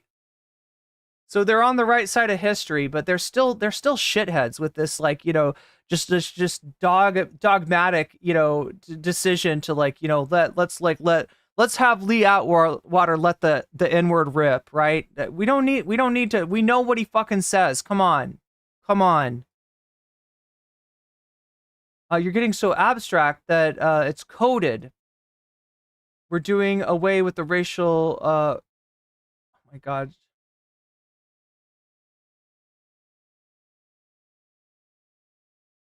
Okay, so let's go back. You're getting so abstract. Now you're talking about cutting taxes and all of these things. You're talking about economic things, in the byproduct of which is that black people get hurt worse than white people. And subconsciously, maybe, part of it, I'm not saying it, but I'm saying that if this is getting that abstract and that coded, that we're doing away with the racial problem one way or another, you follow me? Because obviously sitting around saying we want to cut taxes, we want to cut this and that, we want is more abstracted than even the busing thing, right? Busing was a program to try to even out schools by by using busing, by busing, kids across town so that the schools would actually be integrated. Because what had happened is that when integration went on in the 50s, there was a thing called white flight, where white people would move out of neighborhoods, would move out of areas where black people lived.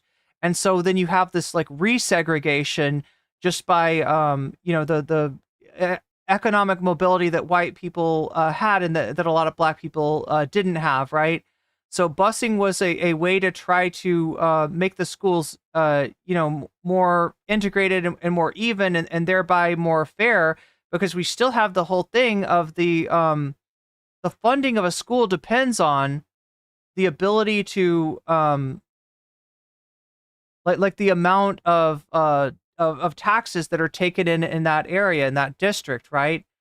Funds the schools differently, right? So in an attempt to like sort of try to even out the resegregation that happened as a result of white flight through a program called busing, gets that was coded language is what Atwater is saying, but it was so peaceful up here, but now there are freaking communist invading radicals.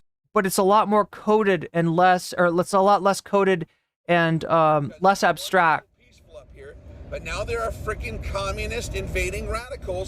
than Reagan's, appeal, Reagan's attempt to, use the proverbial welfare queen as a coded, sort of racist dog whistle, essentially. Hell of a lot more abstracted. And never there, so anyway, you look at it, race is coming on the back. Oh my God. Again, YouTube captions suck. The Nation, you fucking suck. This is supposed to be like a left-wing magazine, and they thought it was so important not to bleep out Atwater's words, but they really should. And so it's Anyway, chat, like I said, let's finish this election prediction, and then we're going to take a look at President Sunday. Address the states that at face value might be perceived as swing states given the 2016 election, the 2020 election, the 2012 election, but may not be truly swing states this cycle.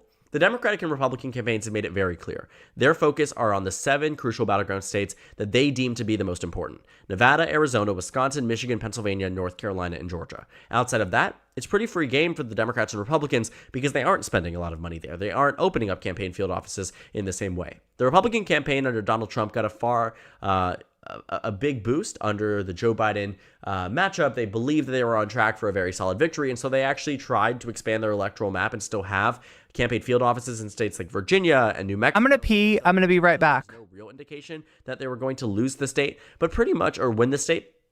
Pretty much, though, a lot of these likely characterizations are now coming from states where the Trump campaign previously thought, hey, this could be a point where we really do well against Joe Biden, but under a Kamala Harris candidacy, just simply have no chance at winning. And these are states like Minnesota that are going to be likely blue, states that are going to be decided by anywhere between 5 to 15 points. And if I was to call today, Kamala Harris wins Minnesota by 10. She also wins Virginia by 10. She wins it by the same margin that Joe Biden did, and that isn't really a shock to anyone. She very much has wrapped up the Asian American vote in a way that Joe Biden did not, and that is particularly useful in states like Virginia, where there's a high concentration of Asian American voters, in places like Northern Virginia, some of the highest turnout voters in elections, routinely Democratic-based voters that shifted away in 2021, but shifted back for 2024, and especially in 2022. Virginia's a state where we could certainly see Kamala Harris do quite well in. Point being, beyond that, though, Kamala Harris has certainly improved amongst suburban voters, specifically white suburban women, where Kamala Harris is seeing the massive gender gap really being attributed to the fact that white suburban women are moving in favor of Kamala Harris as some of the most populous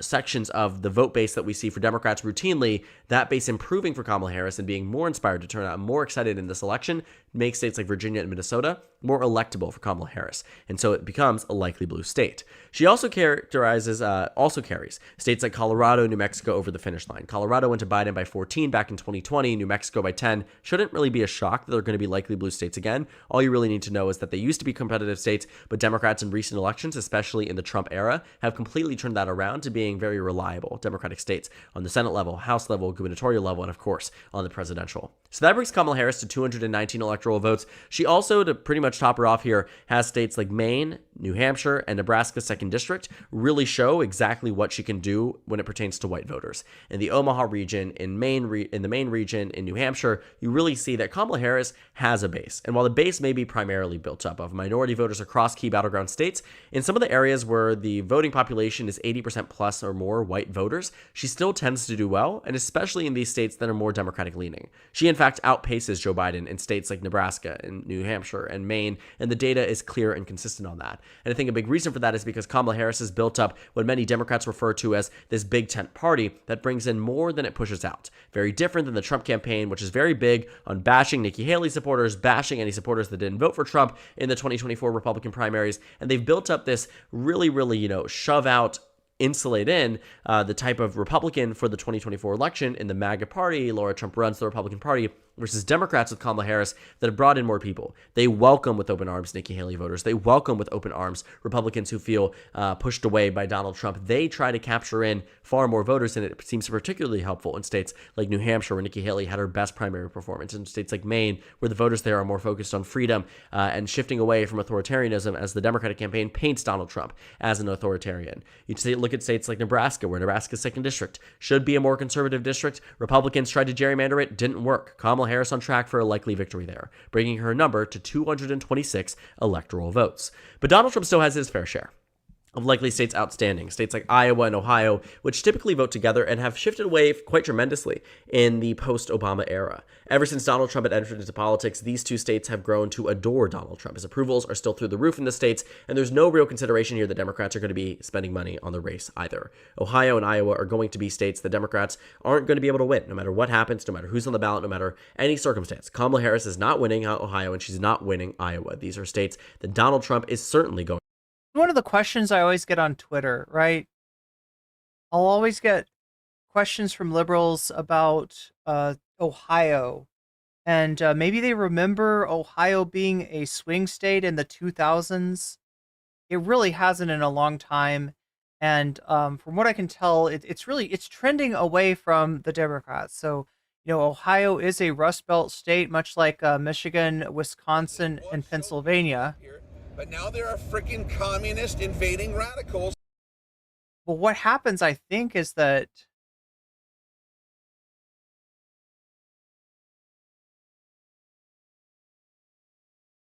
left-wing people, and at least this is my, experience with states like Indiana, which also Rust Belt state, right? So, we're talking about states. Michigan, Detroit was the center of the U.S. auto industry. States like Wisconsin, Indiana, Ohio, and Pennsylvania, Wisconsin, Indiana, Ohio would make parts for the cars that were made in Detroit. And so the whole area kind of, had this connection there.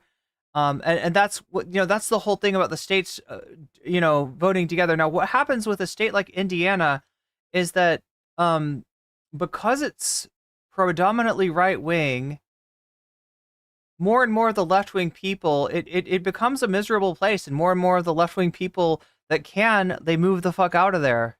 And you'll see, people from Indiana, like all over the country on both coasts, just having got out of there when it became Pence country, when it really rolled over into the religious right. Or to Illinois, right? That one makes a lot of sense. If you're from Indiana, you want to escape the, sort of right-wing mentality of the state. You maybe go to one of the states around it. So it's kind of like a self-selecting thing. I think Ohio might be similar in terms of the way that it's transformed. But regardless, like I said, Chad, if by some chance Kamala is winning Ohio early in the election, early that night, it's going to be a very good night for Kamala, right? If she's even close to winning in Ohio, if she's even close to winning in Iowa, if she's winning in North Carolina, right, that's going to be a very good sign for the Democrats and a very bad sign for the Republicans. But again, I don't think it's likely to happen. I really don't. To win, bringing him to 148 electoral votes. He won both of these states by 8 points plus in both 2016 and Indiana votes for Republican POTUS and Democratic governors. Yeah, I mean, they're different kind of Democrats in states like Indiana and West Virginia, and like West Virginia, the home of Joe Manchin, right? Joe Manchin has been a burr in the Democrat side for all the years that he's been in the Senate.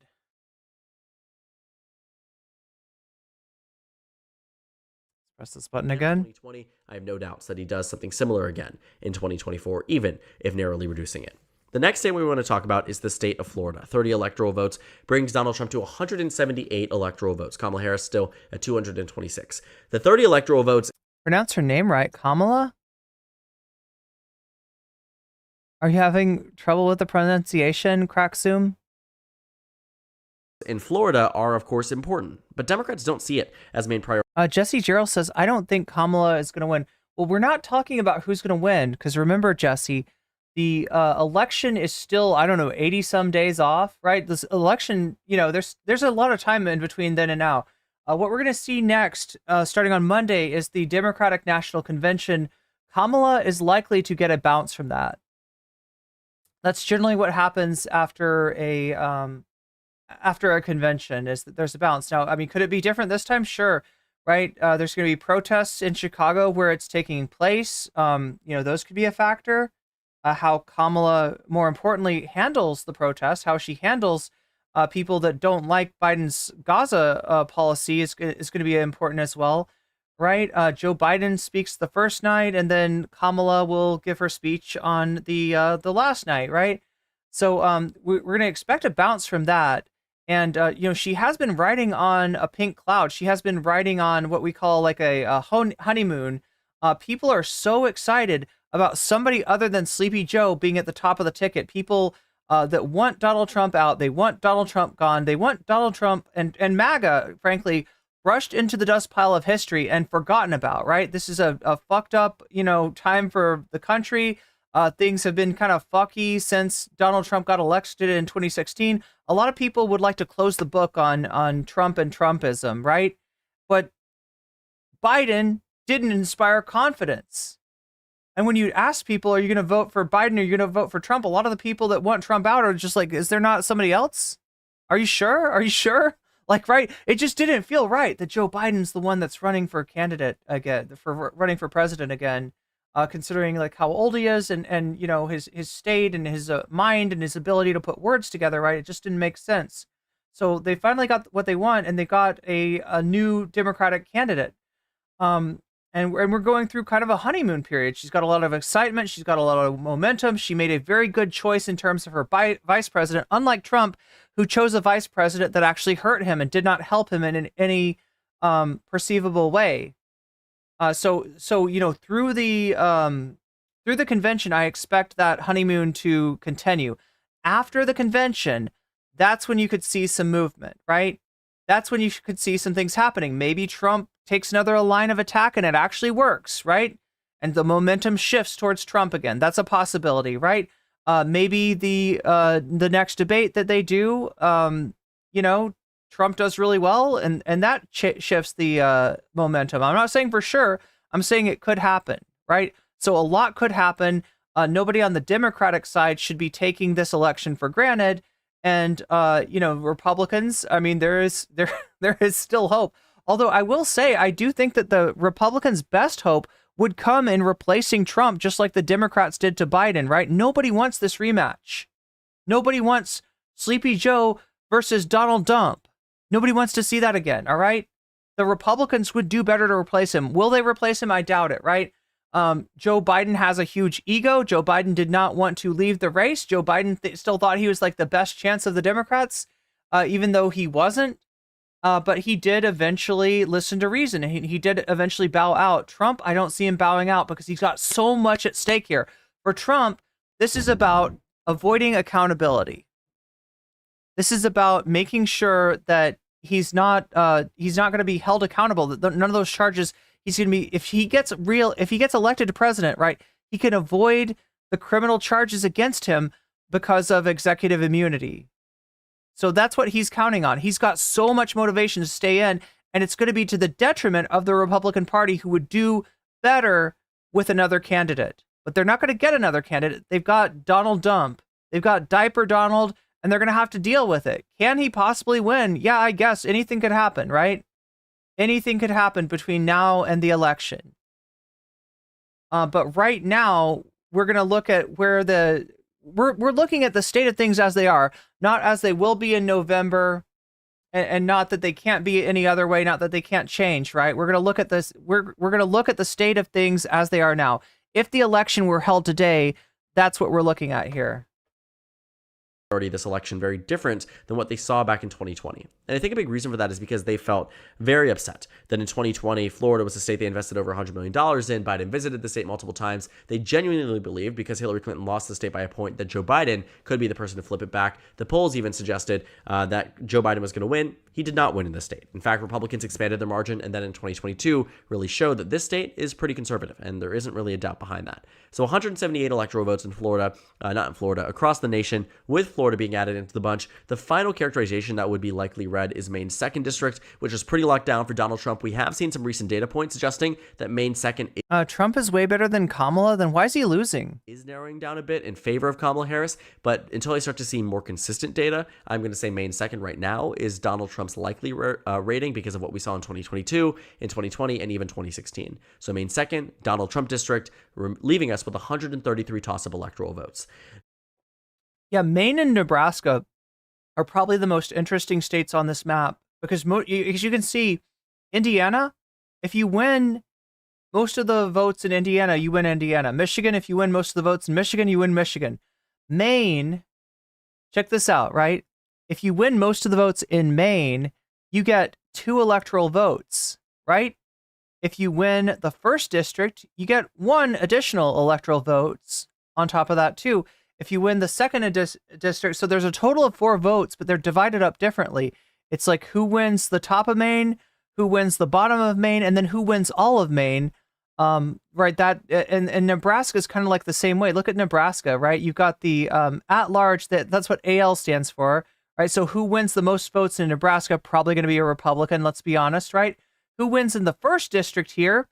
Probably going to be a Republican. Who wins in the 3rd district? Right now it looks like a Republican, although this one, the 3rd district, I believe can flip back and forth. It's kind of a suburban district. And then the 2nd district, that's more of a urban district. And right now it's trending pretty heavily Democratic. So yeah, Nebraska and Maine are the ones that kind of divide up their votes. They've got the at-large vote, and then they've also got the different districts within the state. But yeah, all the rest of the states, it's just winner take all.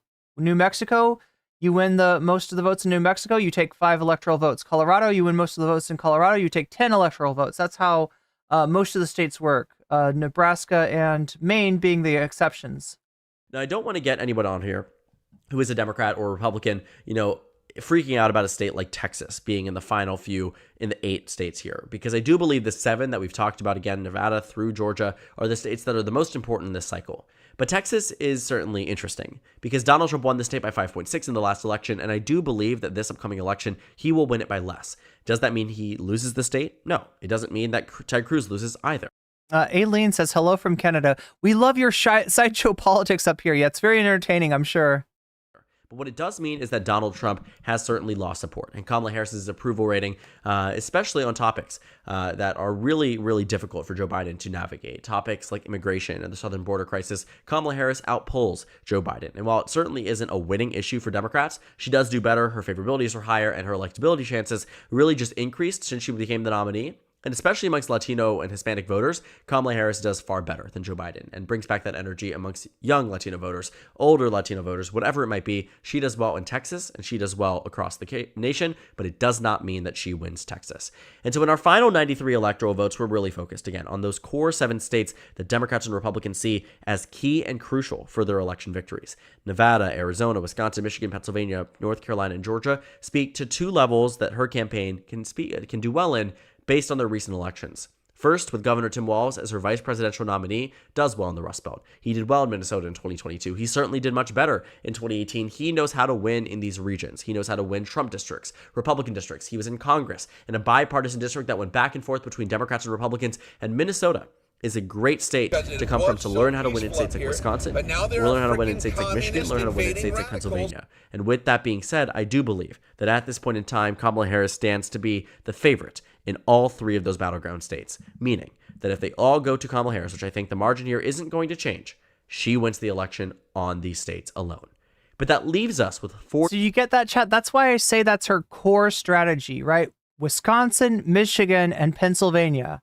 That's her core strategy. That's the most conservative strategy that she could take, to concentrate solely on those 3 states, right?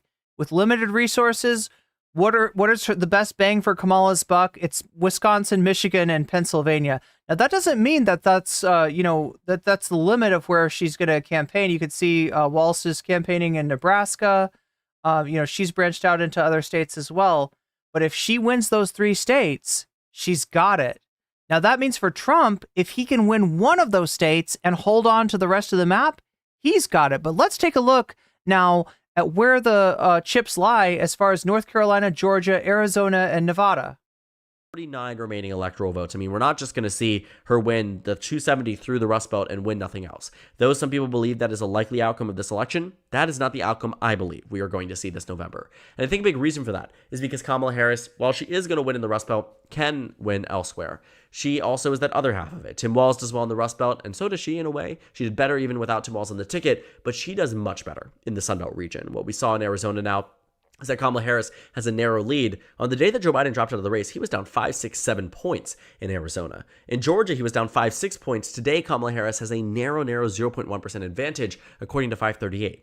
These improvements and these changes in the map here cannot be ignored. Wait, Michael, I'm not sure what you mean. She ain't making it past the convention. What does that mean? What does that mean, Michael? And false joy, it sounds like you're kind of angry. It sounds like you're kind of angry at the excitement over Kamala Harris. Let me tell you, right, this excitement was there all along. It was just dormant. It was sleeping while Sleepy Joe was the candidate. Americans, and this includes Democrats, wanted a different candidate, did not want a rematch of 2020. And when Joe Biden showed that he was not up to the task of running for president, that he in fact could not keep concepts like Medicare and COVID, straight. He was mixing up Kamala and Trump. He was mixing up Zelensky and Putin, right? Then that was kind of the last straw. And people are excited that the Democratic Party was responsive to their desires to have a different candidate as the standard bearer. The same thing, I believe, would happen were Trump to bow out of the Republican Party, right? You would have swing voters excited, swing voters that are negative on the Democrats, who are negative on Harris, excited that there's somebody besides Trump to vote for. If you had a Glenn Youngkin, if you had a Nikki Haley, if you had even Ron DeSanctimonious, I believe, could drum up more excitement at this point than Donald Trump, who is looking more and more like a loser every single day. Every single step he takes, every single word he says, it is actually taking him down a really dark path. He's also reacting to his own failures in a profoundly negative way, and it's like a cycle, right? It's like a what is it called? Like the downward spiral is really what's happening with the Trump campaign. But now there are freaking communist invading radicals. His numbers do worse. He gets mad. He says something out of pocket. But now there are freaking communist invading radicals. And it hurts him more with swing voters. That's what's going on with Trump. And there are people in the Republican Party that are trying to shake him out of this.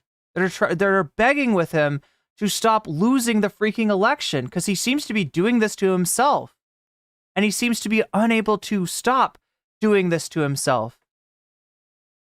Because Kamala Harris does something that Joe Biden could not. That is, riles up the Democratic base, especially minority voters, specifically black and brown voters, specifically every single demographic group besides white voters, and she even improves amongst white voters. It is pretty consistent that what we see on our national landscape is that Kamala Harris makes improvements in a way that is beneficial for the Democratic Party, no matter how you slice the cake. And so states like Georgia and North Carolina and Arizona and Nevada are now back on the radar for Democrats in a way that they weren't previously under Joe Biden, but it doesn't mean they're all going to go to Kamala Harris. I still believe that North Carolina and Georgia are Trump states right now. I think Georgia's very close election in the last in 2020 goes to show that even in a circumstance where a lot. So there you go, Trump fans. There you go, Trump fans. He's still got North Carolina. He's still got Georgia. He's still doing well in those states. He's still ahead. He's still up in those states. Now, I have seen some polls that put Kamala even with Trump in North Carolina, but those are outliers. Although Georgia, on the other hand, I don't know. I think she has a reasonable chance to win. Georgia did. It wasn't tremendous enough to say that it becomes a lockdown Democratic state. The 2022 midterms should also worry Democrats because with the stellar Democratic nominee and a very weak Republican nominee, they only won the runoff election in Georgia by just 2 points. And the governor's race went to Republicans by 7 versus Arizona, which is in direct contrast, that went to Democrats in the governor's race and in the Senate race by 5 points. A massive, massive victory for Democrats in Arizona. Not as much in the state of Georgia.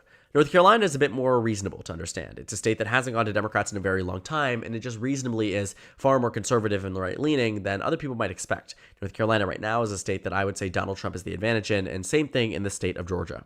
But when it comes down to Nevada, I've been adamant. I believe Kamala Harris wins the state by a lean or tilt margin. I'm now narrowing a little bit more onto the tilt side because of what we saw in recent polls from the Cook Political Report, and also what we generally know about the state and Donald Trump's strength, and also just the changes and the delta between the Senate Democrat Jackie Rosen and Kamala Harris. I think the gap there is massive, massive, massive, and if Democrats can reduce it, which I do think Kamala Harris still, hold the election day, wins Nevada very narrowly, can be done to expand the margin to a 2.4% or a 3-4 point margin that we saw back in 2020. Nevada right now, I think, is a narrow Kamala Harris state, but it isn't a massive victory at all. And I'll say one other thing, right? Trump was the first one on this policy of no taxes on tips. And that's a policy that very much appeals to a lot of workers in Nevada. There's a lot of workers in Nevada that rely on tips. And as problematic as Trump's policy is, in that it's not limited to workers who are receiving tips now. In other words, people like hedge fund managers could probably find a way to try to get some of their fees declared to be tips and be able to, dodge taxes that way. So there's some negative ramifications for the Trumpian policy. Now, Kamala has actually come up with her own proposal that that limits the that kind of expansion of what's considered a tipped employee.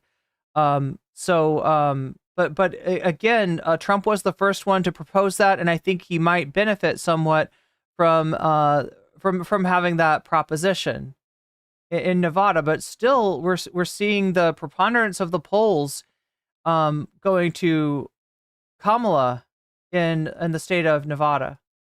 The final state that I want to characterize is the state of Arizona, and that is because I am switching its characterization from my last video from being a tilt red state to a tilt blue state. With the news out of the abortion referendum in Arizona combined with Kamala Harris's consistent and expanding improvements amongst Latino voters, Arizona is a state where I do believe Kamala Harris can make improvements upon enough so that if the election was held today, she wins in Arizona. It's 11 electoral votes, a very competitive state. It's one that is really going to matter in this cycle, and it brings her to 287 electoral votes. I do believe she has the unique ability to appeal to Arizona in a way that Joe Biden did back in 2020, but to potentially do even better. I think she could potentially win Arizona by 0.5, 0.6, 0.7, maybe even a point or more. And while that may be something.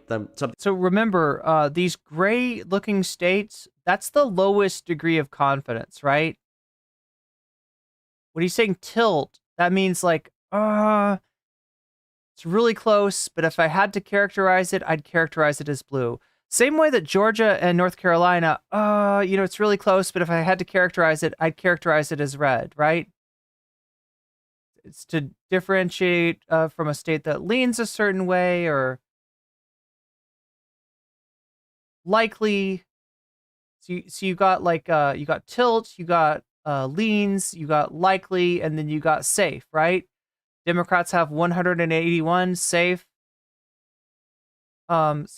electors with the states that they're pretty much sure to win. Republicans have 107 safe electors. Democrats have 45 likely states, 45 likely electors. Republicans have 72.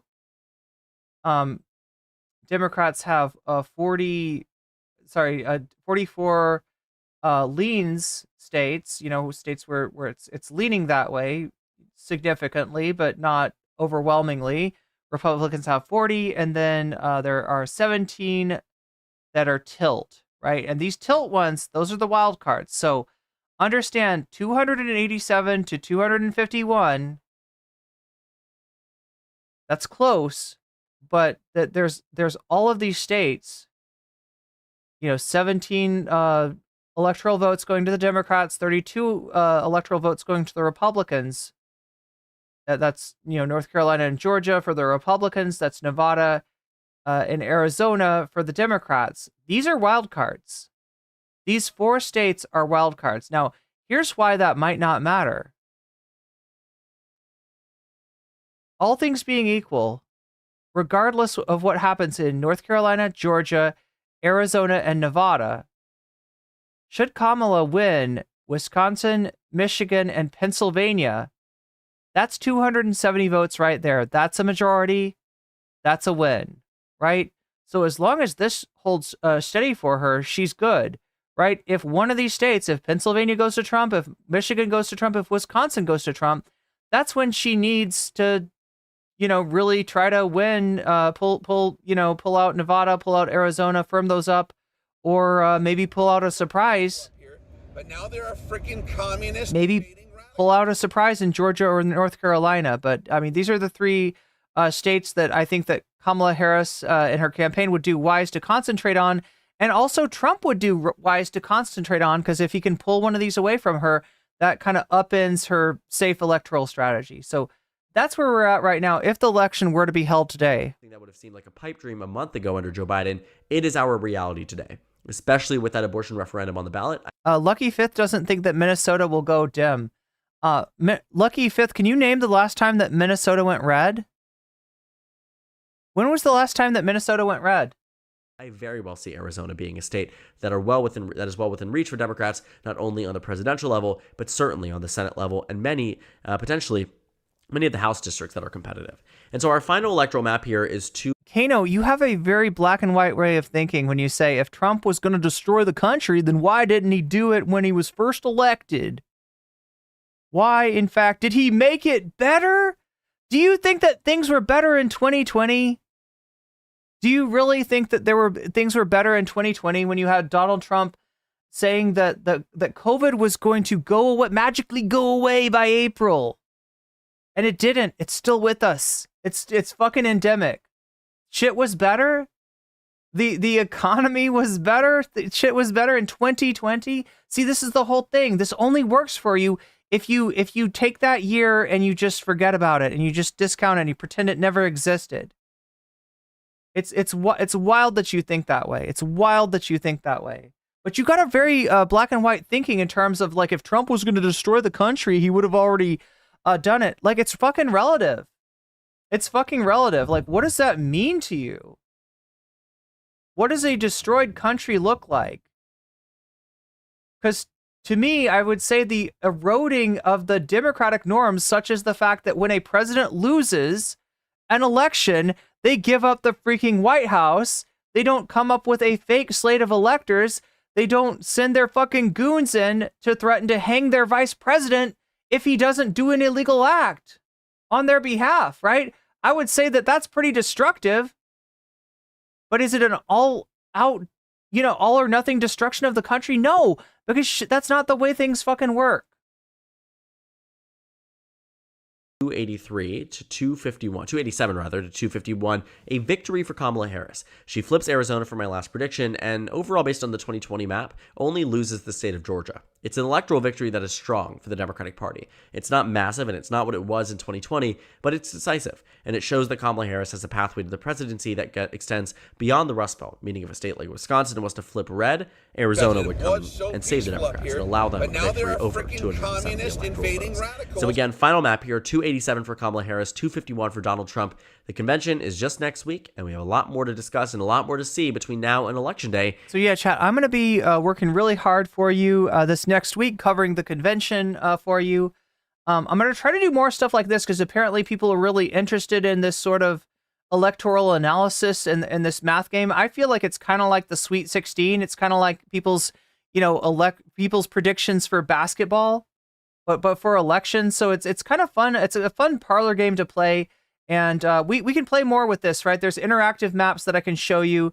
We can game out the situation. If Trump wins this state, what does Kamala have to win to still win? If, that kind of stuff. So we're going to do more of this in the future. We're going to definitely be there for you all next week throughout the Democratic convention. So I may or may not take Sunday off. I'm thinking about now just to make sure that I'm ready and fresh for all that. And I've got some videos out for you in the future. Right now, chat, though, I am going to give you the link to the stream, the convicted felon. That's right. I'm going to give you the link to the stream where our stream will be continuing. Short stream is going to go away. So if you're watching on Shorts, that's about to end, right? It's going to continue on the link that I've pinned. I'm also going to try to raid you into it. So click on the link that's pinned. Click on this link, and I'm about to end the short stream, and we're all going to meet in the full screen stream on YouTube. Twitch, you can stay where you are if you want. Anyway, I'm hitting end stream, and I'll see you over there.